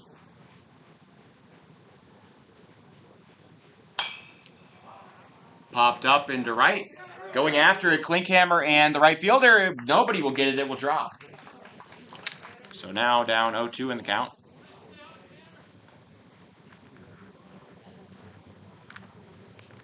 Well, this is the chosen team for Lincoln East, the team that won their first state title in program history in the high school ranks. The first one for Lincoln just in period, apparently, since about the 70s. And then won their first Nebraska state title in Legion baseball this year as well. So this is the chosen team, the once-in-a-generation type team for Lincoln East. And it's all coming together. And they are missing 2 of their best players. 2 of them, a Michigan commit and a Nebraska commit, playing in San Diego for the area code games for perfect game right now. A big swing and a miss, and that'll be the inning. So Key gets out of it. Miles Key does get out of it. So sorry, I was a little bit late on changing the side of the inning. Whoops. Sorry. It's at the top of the inning the whole time. My bad. But K number 3 only K number 2 for Miles K. And so to recap that inning for Carpetland, they get just the 2 hits. They score both runs, and both of them are earned to Miles K. There are no errors on the mics, and nobody left on base. A very efficient 2 runs. And now it is 7-4. Two more innings here, and Lincoln East will punch themselves a spot to Shelby, but they've got to keep this St. Michael team off the board for 2 more innings. Paul Shortridge coming out again for his for what is his 6th inning of work. I don't know what his pitch count is. Probably mid-80s if I were to guess, just by the feel of how this game has been flowing. So Carpet Land themselves getting a ton of, I'm sure they're going to be very excited to sponsor this team again because of how much publicity they're getting. This team winning all sorts of things, the Nebraska state title, getting all the way to the championship game here, and maybe making the first appearance for Lincoln, for Lincoln East in the Legion World Series. Only one team goes out, one team goes home, one goes to Shelby at the end of the day here.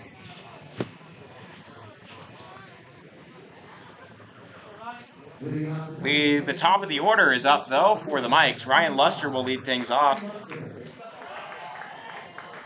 Luster, 0 for 2. He did reach on an error, came around to score in the top of the 4th.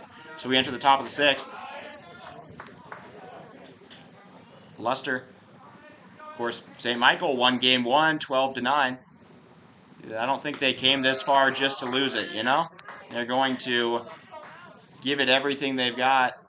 They won't let this slip through their fingers. They've worked their whole season for this moment. But so has Carpetland. Oh, no. Oh, there we go. We're back. Yeah, worried about the camera again. 1-1.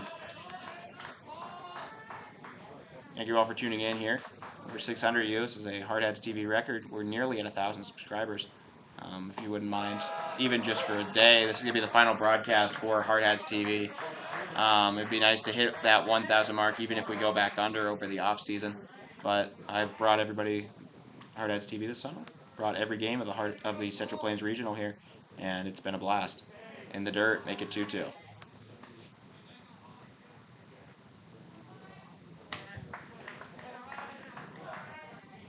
Two-two count now to the batter Luster.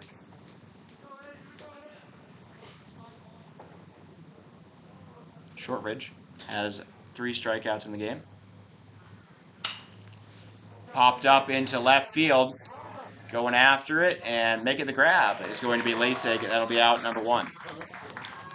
So 5 more outs on this season for St. Michael. They've got to come through.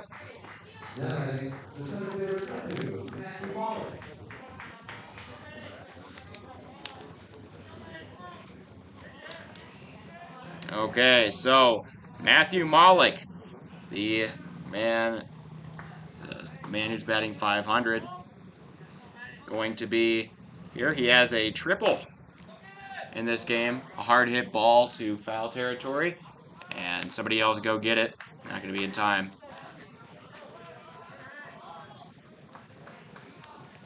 So 0-1 count to Malik. Malik, that double and a run back in the 4th inning.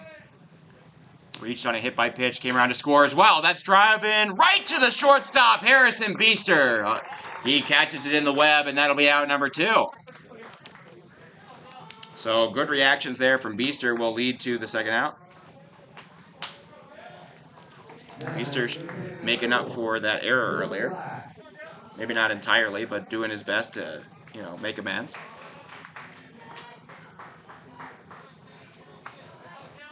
All right, so a single and 2 other, so a 1 for 3 day now for Dylan Glass. He's got to try to keep this inning alive. St. Michael down to their final 4 outs. They are down by 3 runs to Carpetland. Paul Shortridge pitching a very good game here in the deciding game of the in the championship final for the Central Plains Regional. Every other game before this does not matter. These 2 teams playing for the rest of their season. Winners ends. The other one takes their first trip to Shelby. A good season regardless for both teams, but it's a brand new season when you get here.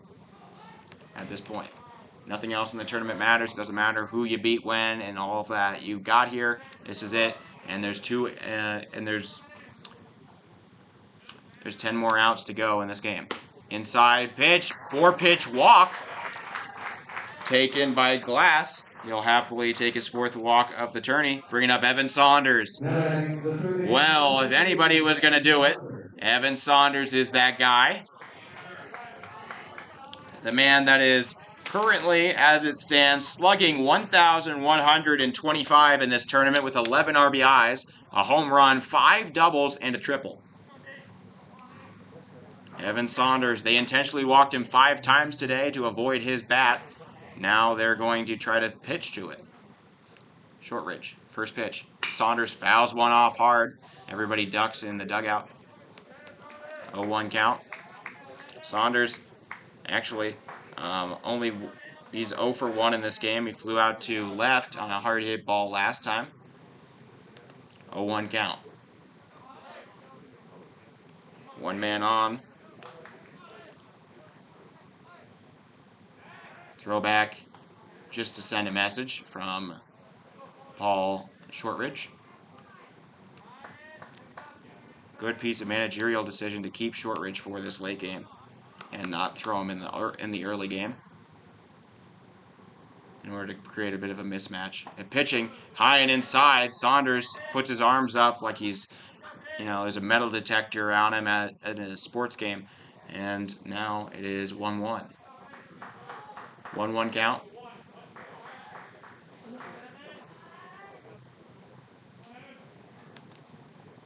Evan Saunders. That's just a little outside. Make it 2-1. Sitting off on it. Saunders, a very interesting thing. It might be how he produces all his power. Saunders opens his hips to the pitcher when he gets ready to take a hit. And then he leans into it. So he faces the pitcher with his hips, and then he closes them as the pitch comes in.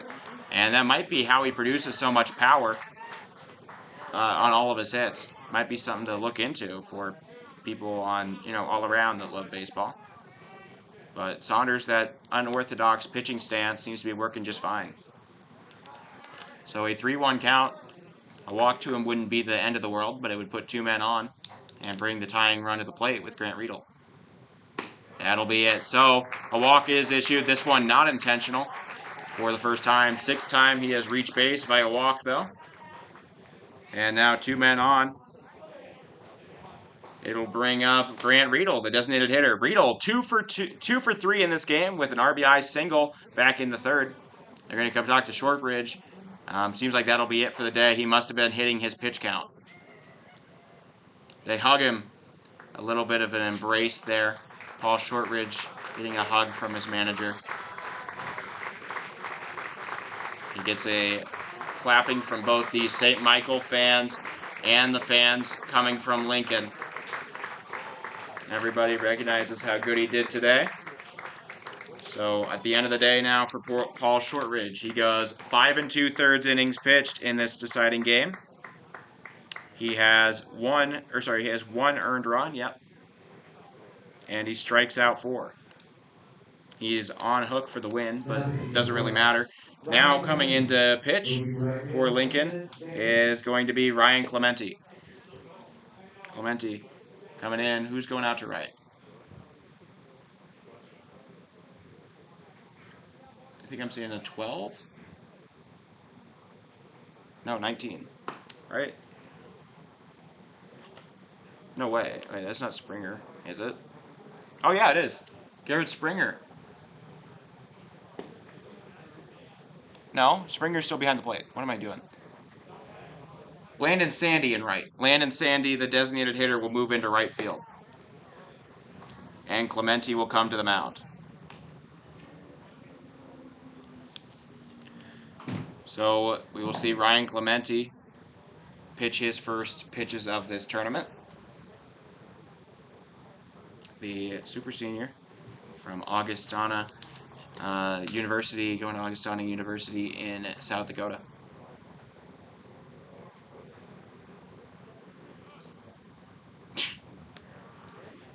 See, the students have found it. All right. So, Clemente going to get a few more warm-up pitches, and he's going to have to face the designated hitter, Grant Riedel.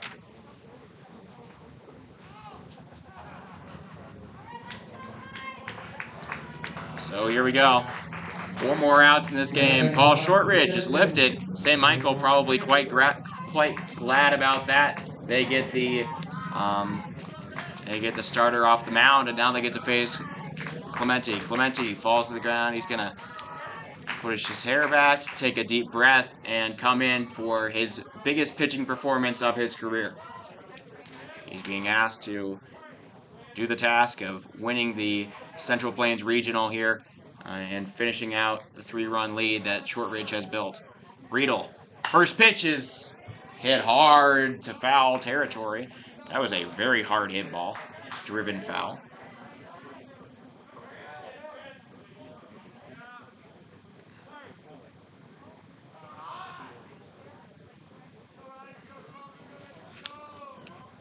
Clemente, the 0-1. High and inside. Matrix move going on there from Riedel to get out the way. We go to a 1-1 count. Hope you all are enjoying here. I'm Oliver Fell. This is the final broadcast of Hard Hats TV this season. I've done just about 100. And this will be it. I'm going back to Arizona State University, Walter Cronkite School of Journalism and Mass Communication in about a week. So, thank you all for watching. All of you that have watched all season, the Hard Hats people who are just tuning in now. I want to say thanks here at the top of the 6th. And now it's a 1-1 count. That is driven deep to left. It is going to go and gone. The game is tied.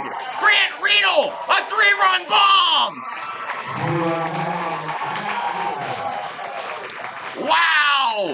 In the biggest moment, the biggest at-bat of his career, Grant Riedel comes up. He answers the call. And this game is tied up 7-7. The mics are not going to go away. This game not going to end peacefully for either team. This is going to be a bloodbath to the very finish. Wow, 2 outs in the inning. And a pair of runners get on. And a 3-run homer off the new pitcher, Clemente, will tie this game up. The mics come through. That offense that had been suppressed so well by Shortridge was finally able to come out on the first pitch, or the second pitch of the at-bat against the new pitcher, Clemente. And now all this is going on. That was a no-doubter. He knew it off of the bat into left center. That one easily 360, maybe 370. And now up to bat Reed Bernard. Bernard batting 4 for 7. Springer going to come talk to Clemente. First pitch of ball. That was huge. St. Michael has been clutch in big moments this entire tournament. Barring that 3-2 game where they lost after putting up nothing in the last 2 innings against Carpetland in the first time. Other than that, they've been pretty clutch. They came through in the game 1, and the Minnesota State champions not ready to go away. They want their first thing. They want their first trip to Shelby in the Legion World Series. Both of these teams going to fight it out to the very end. This has been an instant classic. So 2-0 count now. Clemente delivering to Reed Bernard. Swing and a miss, strike 1.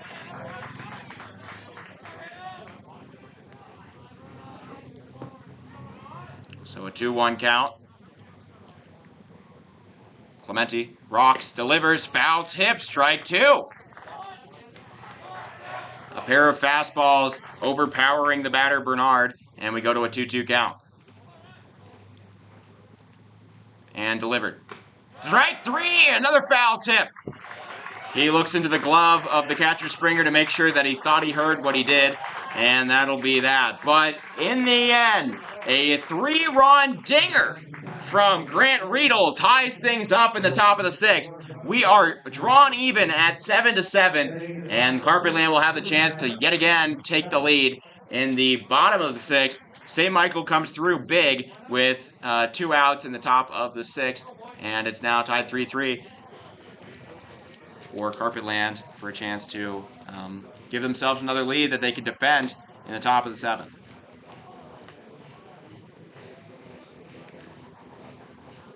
First strikeout of the game there for the pitcher. Ryan Clemente. So recap that inning for the Mikes. They get 1 hit. They score 3 runs. All 3 of them earned to the, or no, 2 of them actually, earned to the previous pitcher, Shortridge. 1 goes to the new pitcher, Clemente.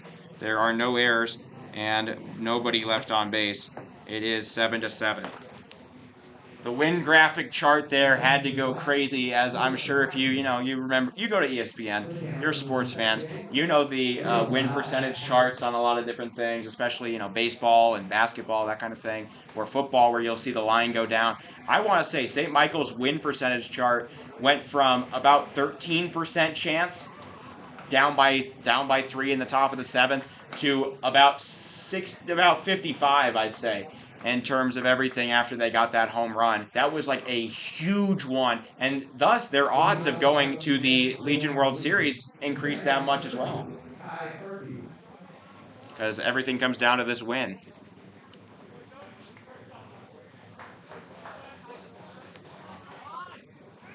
So now we enter the bottom of the 6th. Due up for this Lincoln East Spartans team is the bottom of the order. They've come through all day long. Kai Berkey will lead things off.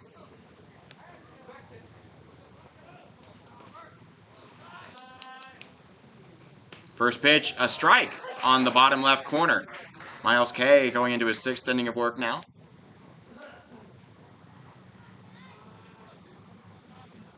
Bouncer to home will be ball 1. So it's a 1-1 count. Thank you, Jared. All right, 1-1 count here.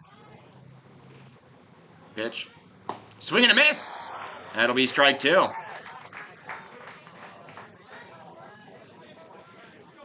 Kai Berkey. Now down 1-2 in the count. K only struck out 2 batters in this game. One of them was on the last batter, though. High pitch. Easy to lay off. And we go 2-2.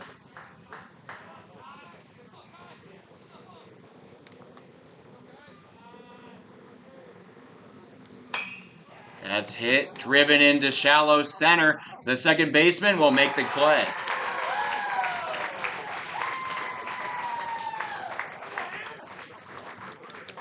And so that'll be out number 1. I do not have a pitch count. It exists. Maybe it's in here. Let me see if I can find it for you real quick. It would be in this game right here on the stats broadcast. But it is out number 1 there. Fly out to the second baseman. Driven foul, but towards left field, and it will drop. Bernard not able to get out there. So we now run to an 0-1 count. Okay, official pitch count for... Oh, wait, that's game 1. Where's game 2?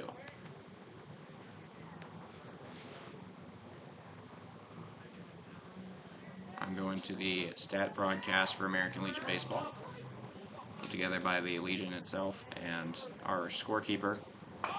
Bunt put down, a good one. Glass gets it. He's going to throw a rifle to first. That's a great throw. Dylan Glass gets out the batter, Harrison Beester. Beester was on a beeline over there. Didn't end up getting there in time. Glass threw a great throw just to the outside of the plate. Klinkhammer able to hold on to it. Oh, wait, that's not Klinkhammer. We have somebody new in at first base. There's number 21. 21? I don't even have a 21 on my roster sheet. Oh, I do. Grant Riedel's in at first. I wonder why. So Klinkhammer no longer playing there. Is he playing second? Yeah, he is.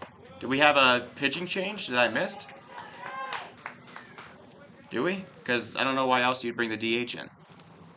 I think that's still K. Is that number 13? No, it's 24. Sorry, new pitcher on the mound this inning. I had it wrong. So on the mound this inning for St. Michael is going to be Joe Rathman. Rathman relieving Miles Key. He has been pitching this whole inning. I just missed it. Driven to, or popped up to the second baseman. Klinkhammer calling for it, makes the play, and that'll be the inning. So 1-2-3 for Rathman. Good work there. And it is a tie game. We go into the final frame of the final game of this Central Plains Regional, and we are knotted at 7. This is going to come down to the wire, an instant classic in the making. St. Michael Mikes and Carpetland Spartans dueling it out. They're even, 7-7.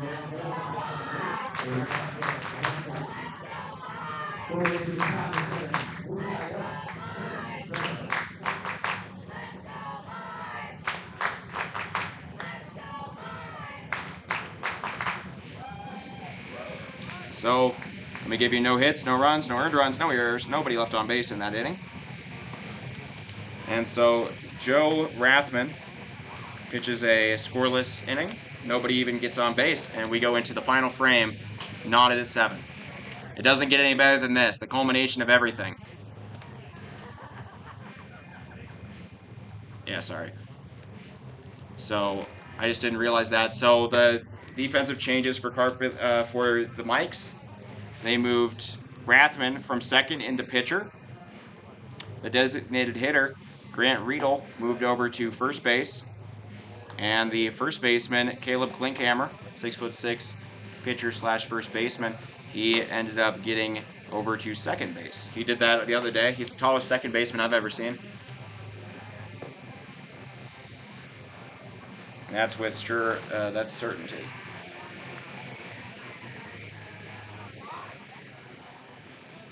The second baseman, number 8, Caleb Klinkhammer.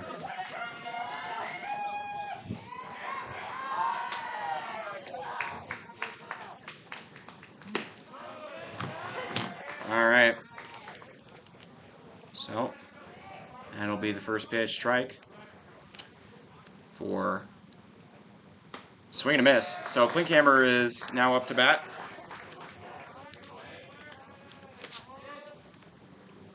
It's 0-2. Klinkhammer, swing and a miss. That'll be strike 3. Or sorry, was that what? Anyway, strikeout there on Klinkhammer. So that's his second strikeout of the game. First K of the 7th. This team desperately trying to take the lead. St. Michael, if they give their lead over to the pitcher Rathman, they can close it in 7. Otherwise, they open up the very real possibility Lincoln would just have to score 1 to walk things off. So Zachary Helinski has been pretty cold this game. He's 1 for 4 on the tournament, 0 for 3 in this one. 1-1 count now. Clementi been pretty solid after allowing that 3-run bomb. 1-1. Inside, taken at the knees. So we go to a 2-1 now for Clementi. They got to leave it all on the field. You get rest after this no matter what. 4 days off or 3 days off, or the rest of the off season off before you set up for your college ball. You got to put it all out there for your team. 1 more day of summer. 3-1 count to Zachary Helinski. Pitch. Smacked up the middle. It will get through. Helinski bounces one over the pitcher's mound into center, and that'll be a single. So now 1 man on here. It'll bring up the 9-hole hitter, Joe Rathman, the pitcher. So that's the first hit of the game now for Helinski. It'll bring up Rathman. Rathman is 1 for 3 in this game. So 1 for 3 in this game. Joe Rathman, he pitched a shutout inning just now in the bottom of the 6th. Check swing, safe. I thought he also held back. 1-0 count. It was definitely a close one, though. Got an eagle holding something, or a hawk holding something in his talons flying by. I don't know. All right, 1-0 count. Foul ball, and that'll be strike 1. A foul tip into the glove of Springer. Augustana Viking, Brian Clementi on the mound. 1-1 count. Soft over to short. Beaster flips to second. That's 1 out. Throw to first. Nope, he's safe. So 1 out on the double play attempt. The throw just a little bit late from the second baseman, Kai Berkey. But Beaster flips 1. They get Helinski out at second on a fielder's choice. So Rathman reaches, and now we've got the leadoff man, Ryan Luster. Luster is 0 for 3 on the game, but he has come through in big moments throughout this tournament. On deck is going to be Matthew Mollick. You don't want to face him. So a ball outside, a walk would be fine because it would bring up Mollick. Trying to get out of this. Pitcher. Strike. Goes to a 1-1. Clemente, if he can hand over the game tied to the bottom of the 7th for Lincoln East, that would be a great opportunity to walk things off, and this team more than capable of doing so. It's a tie game, 1-1 count, 2 outs here. 2 outs doesn't mean anything, though. All 3 runs were scored on 2 outs and loaded up on 2 outs in the last inning. 1-1 count. Clemente, called strike. The top right corner, he paints it, and we go to a 1-2. 1 strike away from getting out of this thing and handing over a tie game to his offense. Clemente. That's a soft grounder. It's going to be kind of slow. The throw to first. Got him! Just about got him. And that'll be that. So Harrison Beester throws a dart over to first just in time to get the runner Luster. And nobody scores in the top of the 7th. A shutout inning from the reliever, Ryan Clemente. And now, handing over to the bottom of the 7th. The final, or one of the final frames if this goes into extras. But going into the bottom of the 7th, it is a tie game. St. Michael holding on for dear life as Carpet Land gets a chance to walk it off here. They walked off the game against Harrisburg last night, 7-6, after loading the bases with nobody out, and then getting a ground ball that was muffed by the shortstop for Harrisburg, Palmer Boyd. So, it's time. The due up here for the Mikes.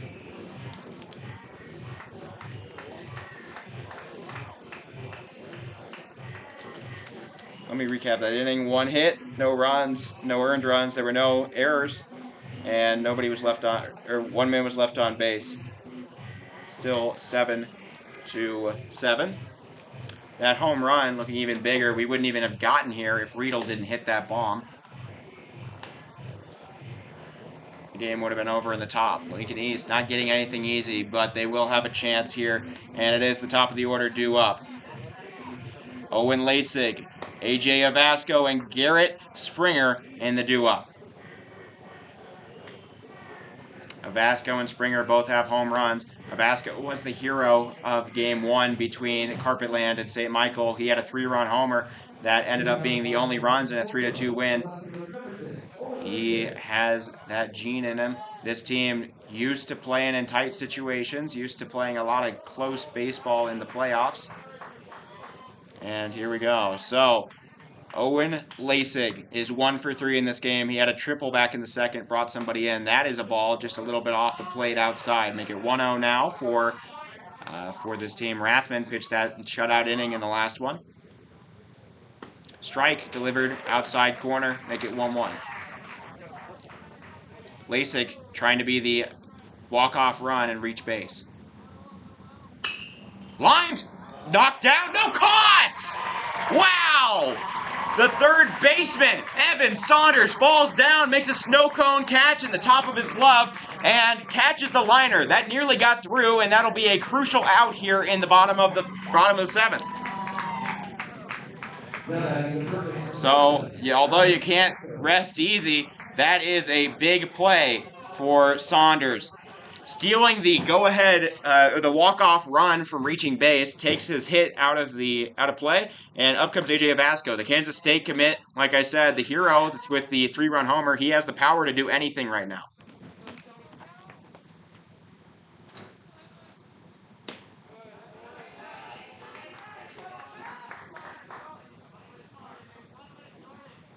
Okay.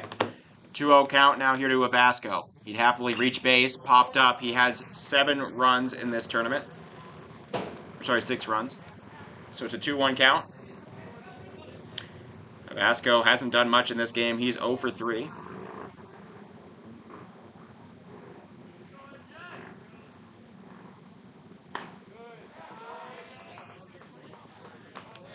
(3-1).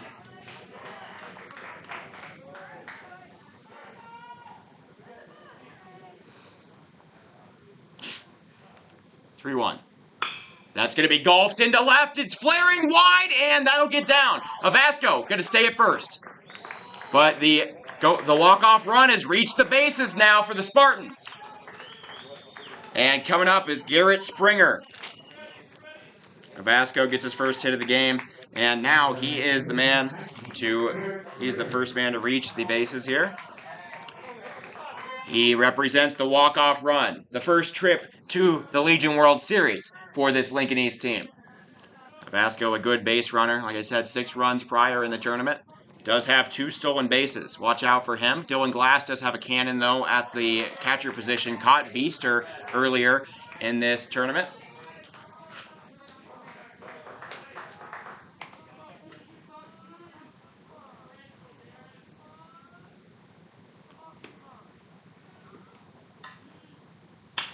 That's hit high and deep into left. It's going to the track. It'll be caught. Garrett Springer crushed one high, but it was just a little bit short. Track material in left field, and the heart stopped for all of the St. Michael fans as that one came off the bat, but it will be out number 2. Whew. Some serious power on that for Garrett Springer. And so 2 outs now. It'll bring up Mason Gaines. Gaines has been great all day. A double and a triple in this game, bringing in 2 runs. He has a fly out. That's smacked, driven into center, and right at Malik. That'll be it. We're going to extras. So nobody scores in the bottom of the 7th or the top of the 7th, and we are going into extra innings for the first time in this tournament. We are tied 7-7. The winner moves on to Shelby. The loser season's over. For all the marbles, we go into the 8th inning now. St. Michael going to get a chance to take the lead.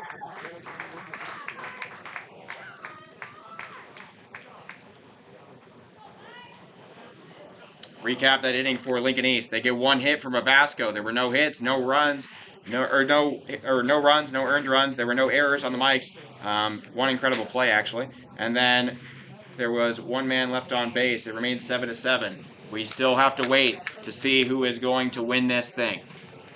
Both of these teams extremely qualified. They would make some serious noise out there in Shelby. Both of them from one from Minnesota, one from Nebraska, state champions with impressive records and tons of college talent. Coming out to pitch his 3rd inning of work will be Brian Clemente. He was able to pitch a shutout inning, though he did allow a few on base in the last one. He will face a tough part of the lineup here. It is the 2, 3, and 4. That is Malik, the MVP of the Minnesota State Tournament. Matthew Malik, who had a 2-run homer in the Minnesota Championship game, is 1 for 3 out here today with a double and everything else. I don't know. That's what I was wondering. If the Spartans do go on to play in Shelby, they may or may not have those extra players from the games, from the other games, from this area code games come back to make this team even better than it already is. So Malik, the man you want to lead this off, Mr. Clutch, he's batting over 500 in this tournament. He's batting 12 for 21. Most of those singles, it doesn't really matter. He also leads the tournament with 10 runs. He's the exact kind of guy you want on base. First pitch a ball, that one's low, so we go to a 2-0 now. A walk would be just as effective as a leadoff single. I know people are tuning in from other regions, seeing what's going on here. Thank you for tuning in to Hard Hats TV. We are in the midst of a instant classic, 7-7, St. Michael versus St. Michael, the Minnesota State champion, against the Lincoln East Spartans of Lincoln, Nebraska. 3 balls, and now Clemente going to have a quick talk with Garrett Springer. Oh no, it's 2-1. 2-1. One of those was a strike, so it's a 2-1 count. I just saw what the umpire was signaling to the booth. And it is 2-1.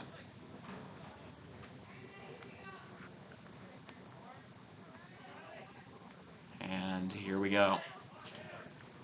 Matthew Malik, and the biggest game of St. Michael Mike's Legion baseball history. just theoretically about an inning away from reaching their first Legion World Series in program history in their second attempt. That's smacked right up the middle. It'll go over to Beaster. Beaster handles it, spins around, throw to first, not in time. That'll be a single. Leadoff man gets aboard. Matthew Malik on the bases now, and that'll bring up Dylan Glass. A leadoff man able to reach base. Malik does have 1 stolen base on the tournament, 10 runs overall. So St. Michael has the go-ahead run on the bases. They might need more than just 1, though, in the bottom of the 7th. Carpet Land, an incredible offense. That being said, Rathman pitched 2 shutout innings in a row. Low pitch, make it 1-0. Clemente can't let himself get behind the count here. Glass is 1 for 3 in this game. He did get a walk and come around to score on that 3-run bomb in the 6th. And due up is Evan Saunders, the man who has reached on, there have been 5 intentional walks on him today, 1 non-intentional, and who went 5 for 5 with 5 extra base hits and 7 RBIs yesterday. So 1-1 count. Smacked right back at the pitcher. It's knocked down, and he will throw to first. He will get an out. So Clemente knocks down the pitch, gets an out there. The runner advances. The go-ahead run now in scoring position on a fielder's choice. 1-3, the put out. And it'll bring up Evan Saunders, the man you do not want to face here. They're not going to intentionally walk him. They're going to let the hero and the best hitter in this tournament, slugging over 1,100. 5 doubles, 1 triple, and a no-doubt home run to his name in just the last 3 days. That's crushed foul. Nobody going to be able to make a play there. And we're looking at 0-1 now.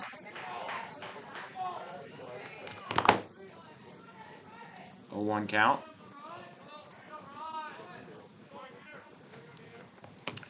So an 0-1 to Saunders. Saunders got some serious jump to his bat. High and inside, he will take it, 1-1. Clemente has not faced him yet. They've actually only faced him 3 times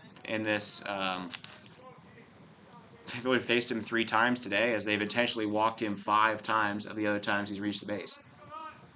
Just to avoid him. They're not going to get to run any longer. They have to face him now in the top of the 8th. Evan Saunders, 2-1.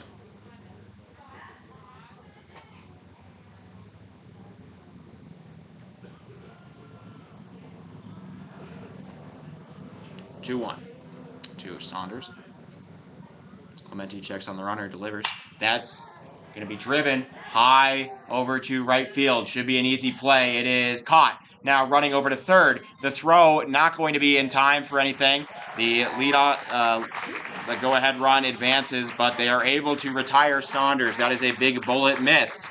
But up comes another bullet you got to dodge, as you got to face the man who just got that 3-run jack off of you. That is going to be Grant Riedel.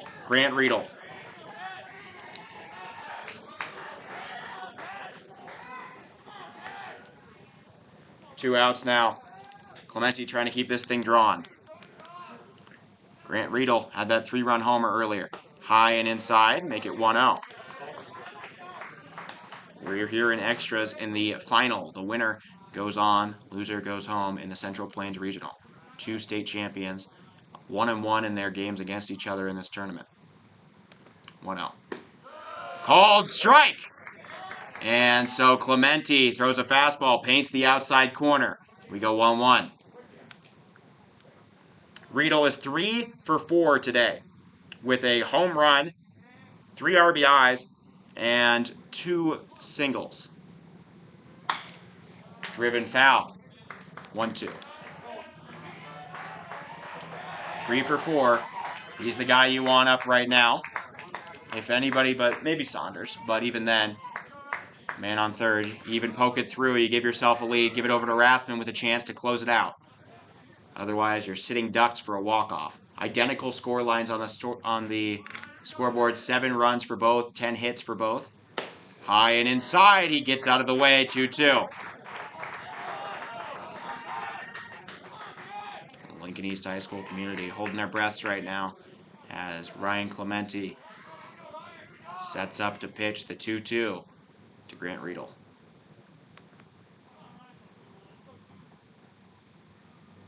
Two-two count. Delivered. A little outside. He'll sit off on it. And it's still now here. We get a full count. Full count now here to Riedel. One more strike could send this thing tied to the bottom of the 8th.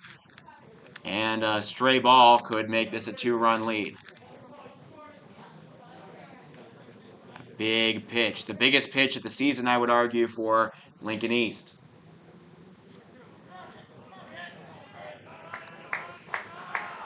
And the extras here at the Central Plains Regional. Grant Riedel, 3 for 4 on the day. Clementi delivers. Fouled off. We will continue. Claps on every pitch right now. I see a lot of people covering their face, covering their eyes for the St. Michael crowd. Anticipating, hoping that they can get something here. Riedel takes a ball, and so there will be a walk. It'll bring up Reed Bernard. Bernard 2 for 4 in the day, or 2 for 4 in this game, 4 for 8 overall. He's faced Clementi once and got a. He's faced Clementi once and walked. Or no, not walked. Struck out swinging to end the 6th inning.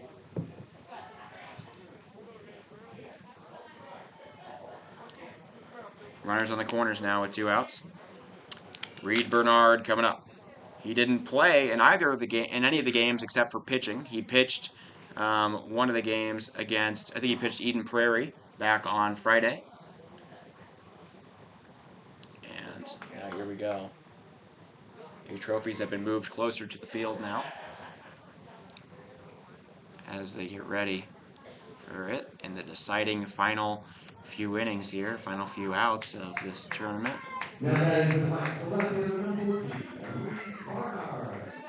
Reed Bernard is 2 for 4 in this game, 2 for 4 in the game earlier today, and has a win on the pitching mound.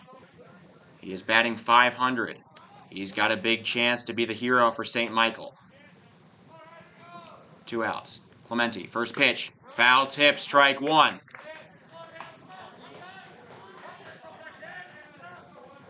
Stadium more or less silent. Awaiting the next pitch. 0-1. Outside, 1-1. Frame job from Springer not successful in tricking the ump. These are the best umps around. Pulled from several different states. From as far as Nevada to Nebraska to South Dakota to Montana. Whole deal. 1-1. Fouled off. 1-2. Now just one pitch away from getting out of the jam. Caleb Klinkhammer is on deck for the Mikes, but it's all up here to Reed Bernard. Pretty much everybody quiet. They all start saying things, and they all can hear a pin drop here at Fitzgerald Stadium. 1-2 count, 2 outs here, top of the 8th. That's outside. 2-2. Nerves of steel to wait on that one, Reed Bernard.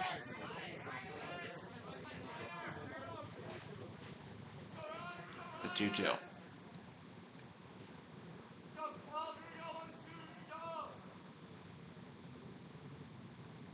That's smacked. Ooh, a hard hit ball goes foul towards the dugout and into right field. They're gonna, don't worry about it. It bounced around. We are still at 2-2.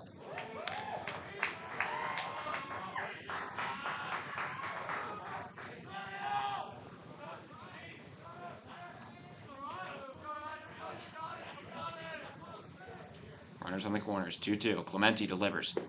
A little outside, check swing. Did he go? He did! Riedel didn't think he did. There was no appeal, and that'll be that. So Clementi strikes out the man. He strands the runners. And St. Michael does not score in the top of the 8th. They go into the bottom of the 8th. And Carpet Land, yet again, going to get a chance to walk it off. Joe Rathman, the man in the way. Clemente comes through in the big moment and strands the runners.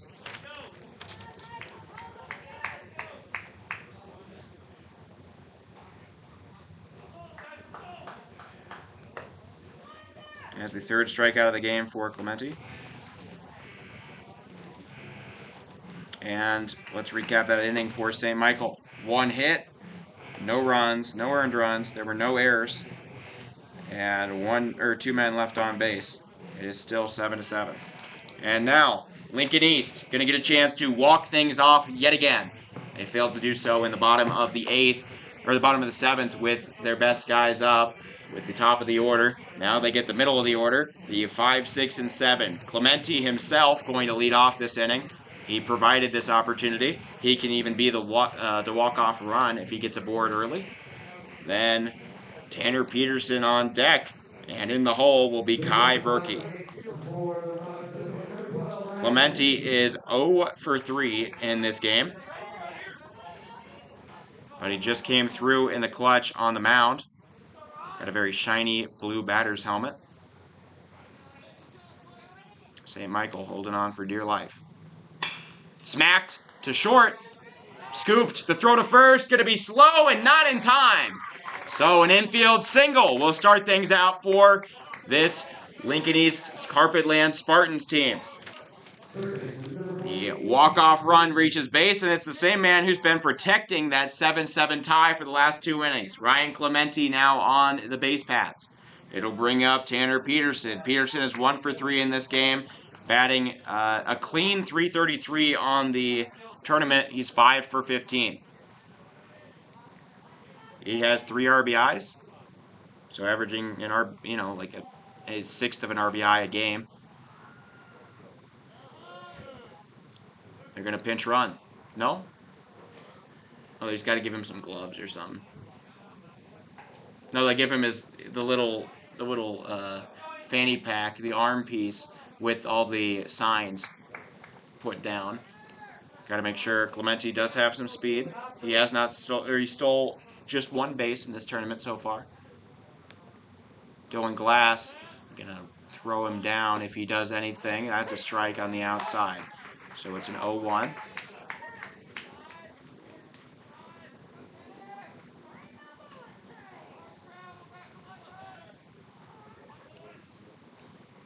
.0-1 count.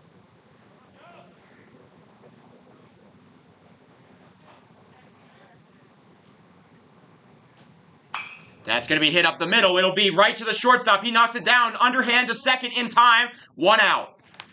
The runner will advance to, the runner is out. Good work from Luster to knock that one down. They get the lead runner, Clemente, at second. So a 6-4 fielder's choice will be the first out of the inning. And that'll mean Tanner Peterson reaches base now. He does have 1 stolen base as well. He's back on first. Kai Berkey, 0 for 2 in this game with the hit by pitch. He came through big in game 1, though. He had 2 hits in that one. He's trying to be the hero here. An extra base hit would maybe finish this thing. Depends. They've got some good arms in the outfield right now for St. Michael. 0-2. Klinkhammer playing deep in second base area. And guarding the line is Evan Saunders. Not especially close, but pretty close. 0-1 count. A little bit high, 1-1. The curveball misses. Suspense. You'd cut the tension with a knife. And a 1-1 count here. Rathman coming in, pitching a great performance for a guy who doesn't normally pitch, or at least hasn't in this tournament. He's only pitched 1 time. Foul ball, it might be playable. Saunders makes the grab and running back to first. Will they get him? No. So the runner took off. Peterson was trying to take second, but a pop out into foul territory that just kind of hung up there just long enough for Saunders to get to it is going to be out number 2. They nearly had a double play. So 2 outs, man on first, and it's going to be Beaster's job. Beaster, 2 for 3 in this game with a pair of singles. On deck, Landon Sandy. Beaster takes one at the feet. 1-0.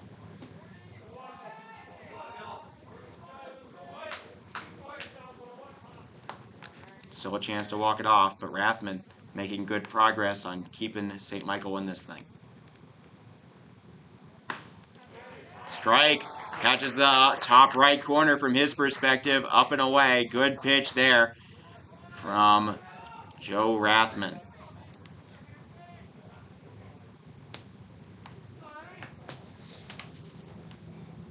Fouled off.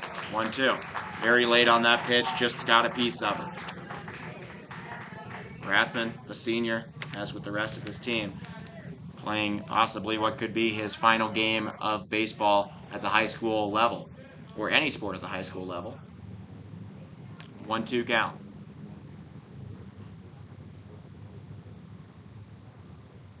Pitch. Low. 2-2. That one not convincing in the slightest for Beaster. So it's a 2-2. St. Michael trying to force an extra inning here. And Lincoln trying to walk it off. Glass throws to second. He didn't even realize the man didn't go. He makes a bullseye throw nonetheless. So Dylan Glass, a little bit jumpy on the idea of Peterson taking off. But nonetheless, I mean, no harm in the throw. Full count. It's a full count now to Harrison Beaster. Payoff pitch. Inside. Walk. And it'll bring up Landon Sandy. So after a lot of trying, it ends up being a walk. Joe Rathman should be he's a little bit frustrated, but he'll be all right. And that hands the reins of this game over to Landon Sandy.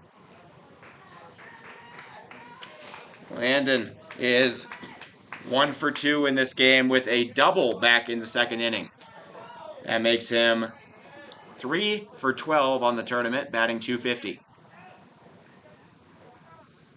Rathman, first pitch, called strike inside of the plate. Good pitch there at the knees. 0-2. Sorry, 0-1. Sandy, trying to be the hero, got a man in scoring position. The first runner on first does not matter at all. You only have to worry about Peterson on second. If he comes in, the rest of the game doesn't matter. That's a walk-off. A single could do it for Sandy. Time called in the middle of a check swing. Oh, somehow a ball ended up on the outfield grass. Huh, how did that happen? There wasn't even a foul. Was there some... Kids. Yeah, I guess some kids just ended up messing up there and ending it out there. So Rathman still looking for the 0-1. He's going to have to get a mulligan on it. Pitches. Delivered low. Now we go to a 1-1.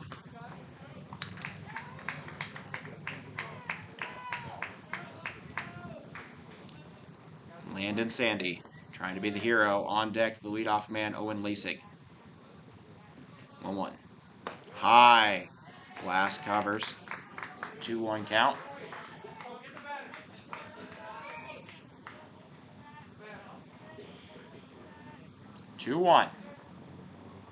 Chance to walk it off for Landon Sandy. Rathman delivers. Grounded hard up the line and foul. Should be noted, had that been fair, it would have been the end of the inning, as Riedel was covering that base was covering the first base line pretty close. 2-2 count to the lefty, Landon Sandy. There is some wind going out to right field, coming to right and a little bit foul. And it's 2-2. 2 men on, 2 outs. Rathman delivers. That's grounded right past the first baseman. It'll get into right field. Holinsky gonna grab it. Running home is Peterson. He's safe. And Lincoln East, the corporate land Spartans walk it off. Landon Sandy, the hero. He's able to get the single into right, brings home Tanner Peterson, and it gets through the glove of the first baseman Grant Riedel into right field, and that'll do it. So, the Central Plains Regional ends with a walk-off hit in the bottom of the 8th inning for the Lincoln East Spartans. They win it 8-7. They'll head to their first ever Legion World Series out in Shelby on Thursday. They end up winning it. What a game this was. The St. Michael Mikes end up getting that 3-run homer in the top of the 6th to make this thing close. They keep it close. We go all the way to extras, and Brian Clementi, he gets 2 shutout innings in the top of the 7th and the top of the 8th, and ends up doing it. Tanner Peterson gets it in a hard hit from Sandy, gets into right field for a walk-off single. So that'll be the end of the road for the St. Michael Mikes team. They have to be happy in their second ever appearance in the regionals. They make it to the championship game, end up just 1 run away. And that is that. Joe Rathman will be tagged with the loss. He made a great play, though. Everybody getting claps from both sides of the aisle. And everybody, they're hugging one another. Great set of kids. St. Michael going to come up just a little bit short, but Lincoln East, they swept the high school ranks of Nebraska, won the state title there. They won the Legion state title in Nebraska, and this is just a special once-in-a-generation type team. They're going to head off to Shelby, North Carolina in the upcoming days here to represent Lincoln well. And that'll be that. So I'm Oliver Fell. Thank you all for watching. This is going to be the final presentation of Hard Hats TV. We will get you all of that. Can I bring the camera over there to try to get that trophy presentation? Camera? Yeah. Just zoom on the top. Yeah. All right. Yeah, I hope they do. That would be pretty cool if they get that ball in the hands of Sandy. Sandy currently laying down, getting mobbed by the bat boy.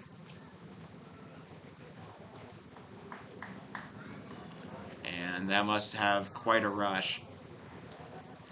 What a game this was. Back and forth the whole way. St. Michael won this morning 12-9 to get us here. They got it so close that we went to extra innings for the first time in this tournament, and the ticket was punched. We will have a ceremony right now for these two teams. St. Michael will get a runner-up trophy, their first hardware in the regional level, as this is their second straight appearance in the Central Plains Regional, the first time they made it to a championship game. So we're going to get you that presentation here for the Central Plains Regional trophy presentation. There are the trophies. One of them was hit by Reed Bernard earlier this game on a foul ball.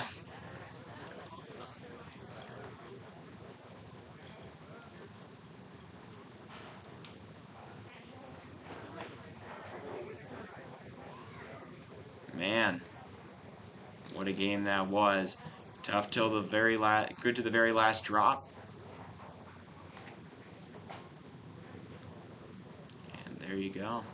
So, St. Michael, they have a great season. The good thing is about this, they get to celebrate. They won their second straight Minnesota State Championship. They got all the way here. They went 4-2 in the regional. They went all the way to extras and had probably the best year in program history at the varsity or at the Legion level for the St. Michael Mikes.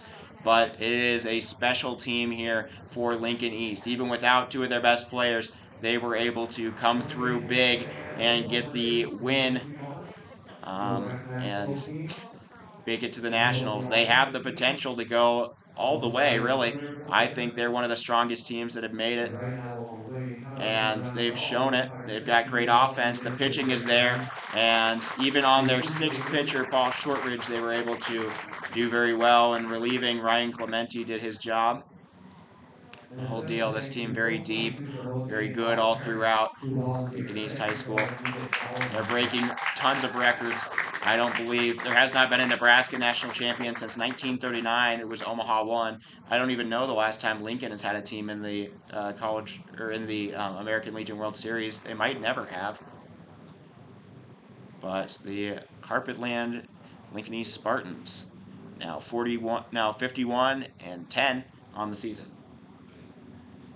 and bound to Shelby. We're gonna have a presentation. I don't think there's an all-tournament team officially. There was last year though, so I don't know. We will see. I know some of the people I would put on that team. Many of them standing here before us today. I'm honored to have been able to call this and to bring you that special moment.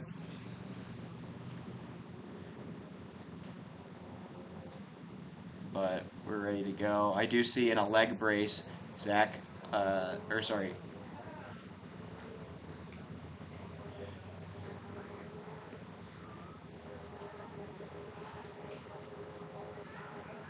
Curtis Lekitz in that leg brace after his collision and everything. They're explaining something to some of the parents here and the family for St. Michael on the field. Ladies and gentlemen, once again, another round of applause for both these teams. What a great day of championship baseball.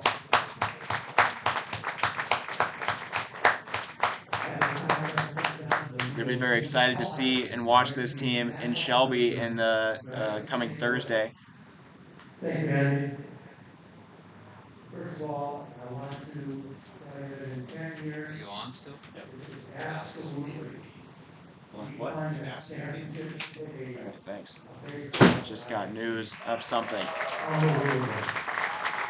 The MVP of the tournament has been crowned. It is AJ Avasco. AJ Avasco, the first baseman for Carpetland, is going to be the MVP of this Central Plains Regional. So congratulations to Mr. Avasco. He was great out there, both on defense and offense for Carpetland.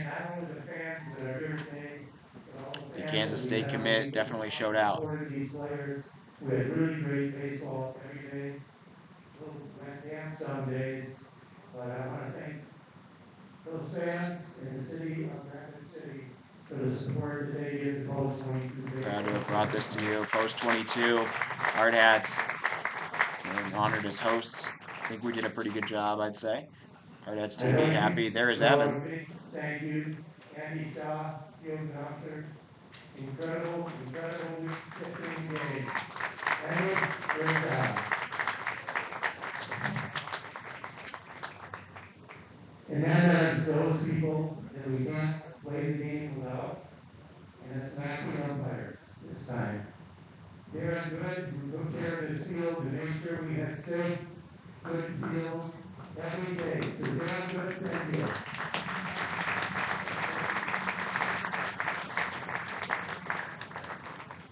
I'd like to thank the Post 22 color guard for being here for opening ceremonies earlier in the week. I would like to take the opportunity now to thank our umpiring crew over there. Thank you guys for another great job. Andrew, Corey, Craig, John, Eric, and Craig. Thank you very much.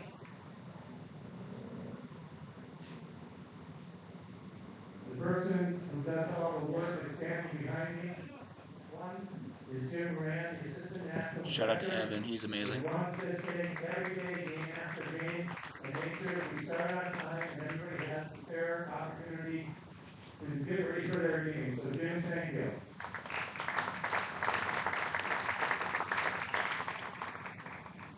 And I kid you not when I say this. We are blessed in the Central Plains to have the top scorer in 8 of the regions, because he just doesn't score the game. He's a media person, and he does everything he can to showcase his players. Evan O'Kelly.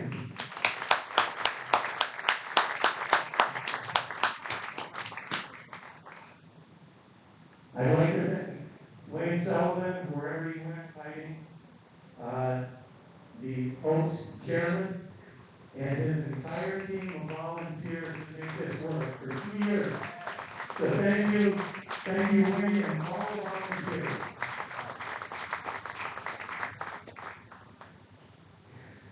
At this time, I would like to recognize today's runner-up.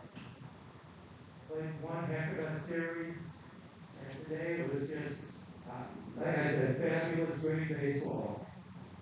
So our runners-up for the 2023 Central Plains from Minnesota, the St. Michael Knights.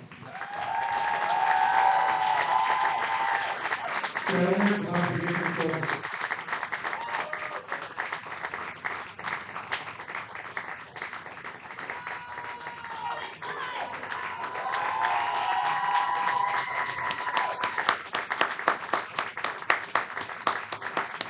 Excellent job, gentlemen. Thank you very much, and thank you for putting on a great show.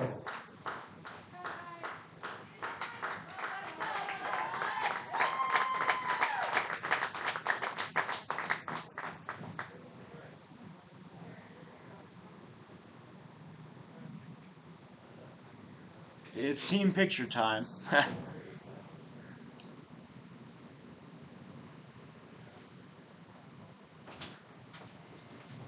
you all done with the trash? Sure. Anything else for that? No, sure. I don't know. Good. Yeah, I think. Thanks, buddy.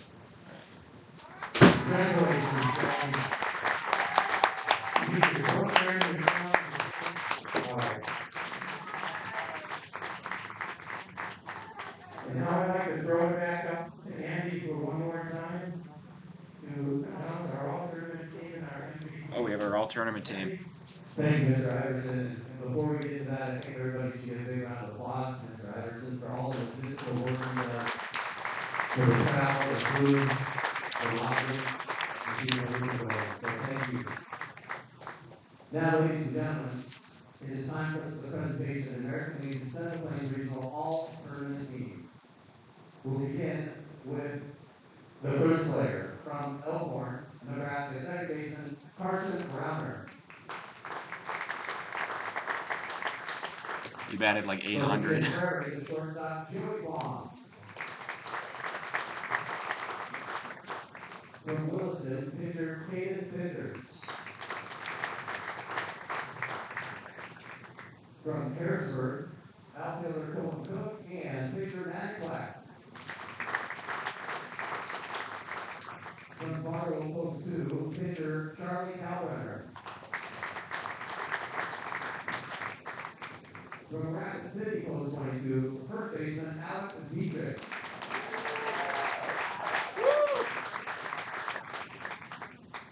From St. Michael the Mikes, beginning with catcher Dylan Glass.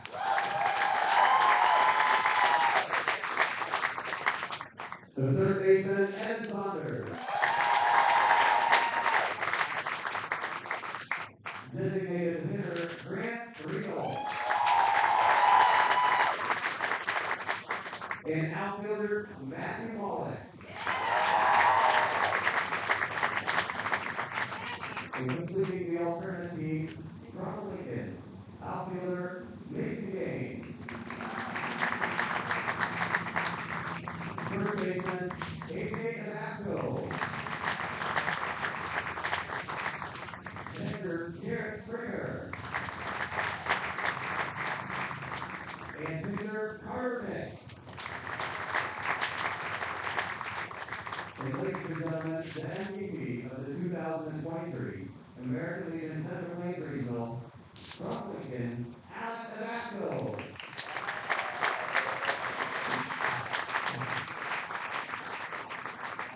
Congratulations to all players. Parents, you are all on the MVP list too. And now back onto the field to Mr. Iverson. Thank you, Andy. Congratulations to the all-tournament team MVP. Excellent, gentlemen, excellent. And now, for the trophy for the 2023 So I'll go back over that all-tournament team in a minute if you couldn't get it. We will leave tomorrow morning for Shelby from Lincoln, Nebraska. Harbor Plan Post 3. Gentlemen, get your trophy. Yeah.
All right. Well, that'll be it from Hard Hats TV this season. After 95, 98, something in that range, broadcast this year for me, over 100 overall, and every broadcast of the Central Plains Regional. I, Oliver Fell, I'm going to be signing off for the end of this of Hard Hats TV this season. We're excited to see you next year. Hard Hats finished their season pretty well. They got to the second round. And so we are that is that. I'd like to say thank you to all the parents, all the administrators who have made this possible, who have been so good. I've had a great time here. Really excited to see how things go. And, hey man, expect me back for next year. So thank you all for watching. And congratulations to Lincoln East for their